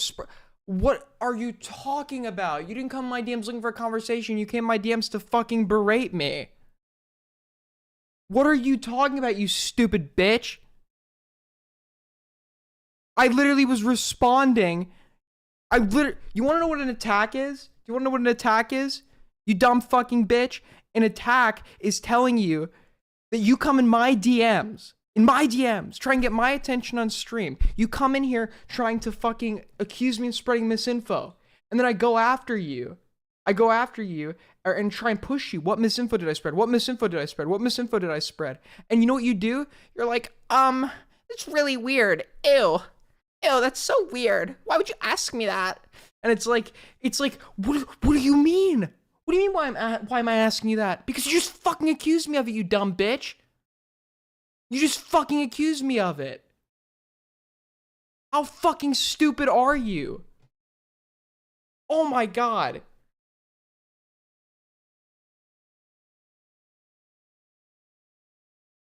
Oh my fucking god. I can't. These people are insufferable. These people are actually insufferable. She's telling me she expected me to be chill since I know Leafy. I'm offering you, hold on, I'll screenshot this for you guys. This is insane. I'm like actually like fuming. Hold on.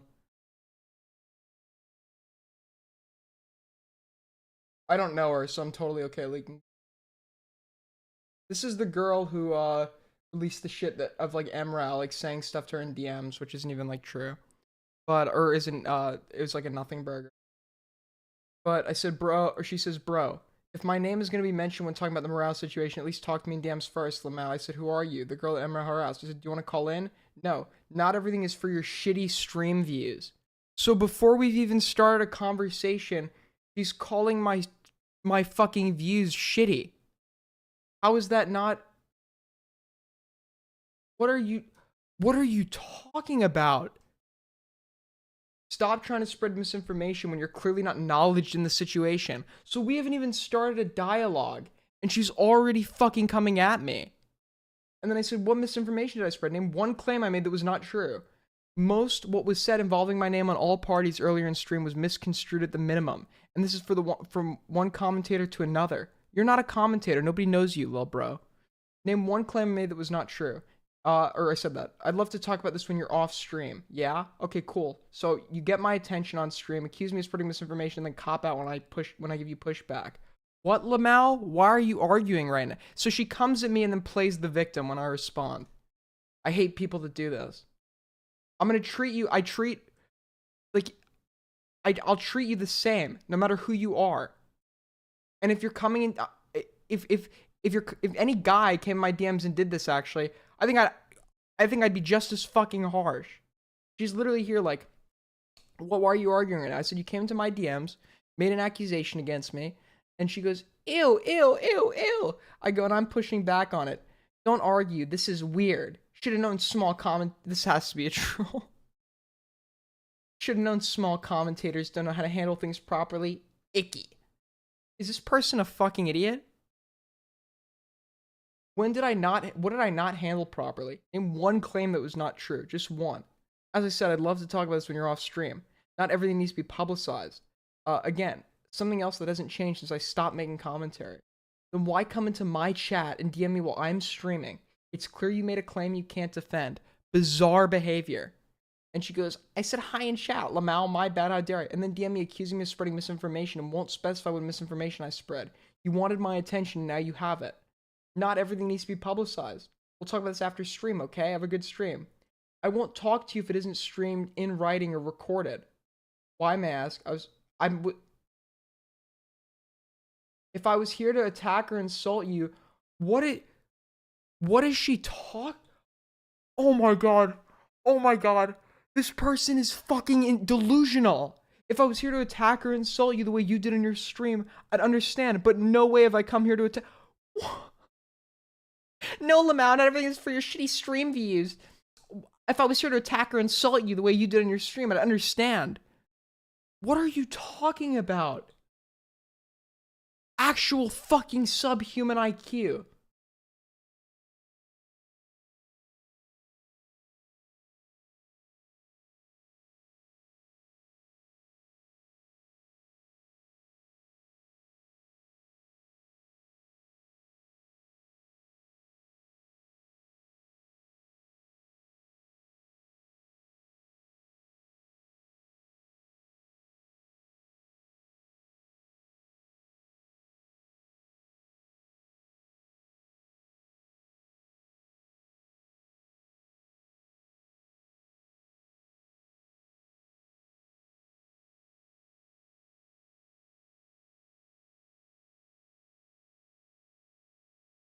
Don't try to attack me on stream. I expect you to be a lot more chill. You also know Samuel and Leafy. Dude, is Samuel online? I gotta ask him about this girl.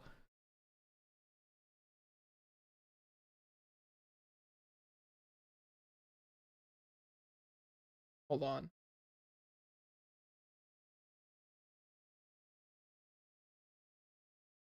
Bro, I'm calling Sam. Crazy.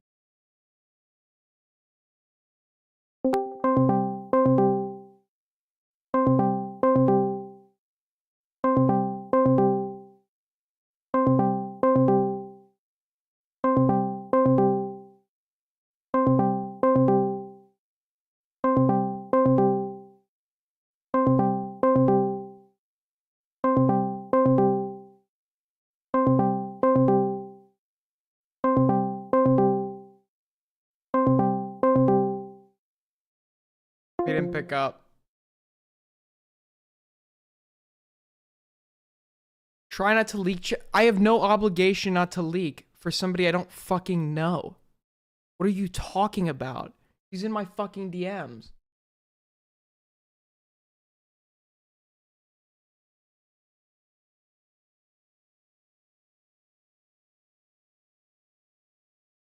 You literally started our convo with an insult and an allegation. Could not back up. And then whined when I got aggressive.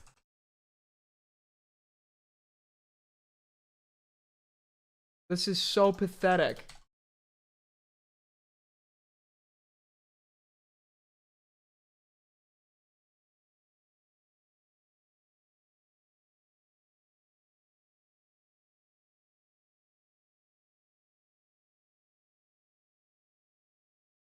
Call in or don't, I don't care.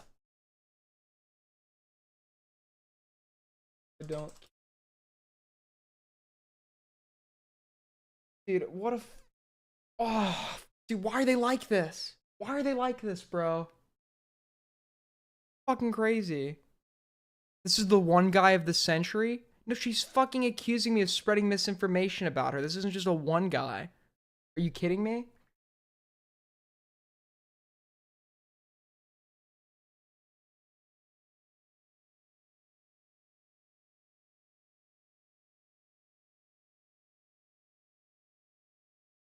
Fuck's sake, dude. You've gotten yourself into it with this MROW stuff. I know everyone wants to fucking debate me, dude. Fucking Chud was apparently burning the bridge with me today. I mean, what's going on, bro? What the fuck's going on?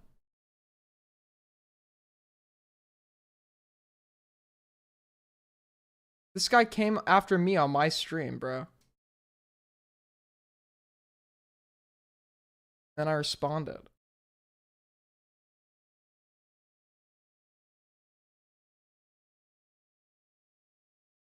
Alright, what else is going on? The topic suggestion.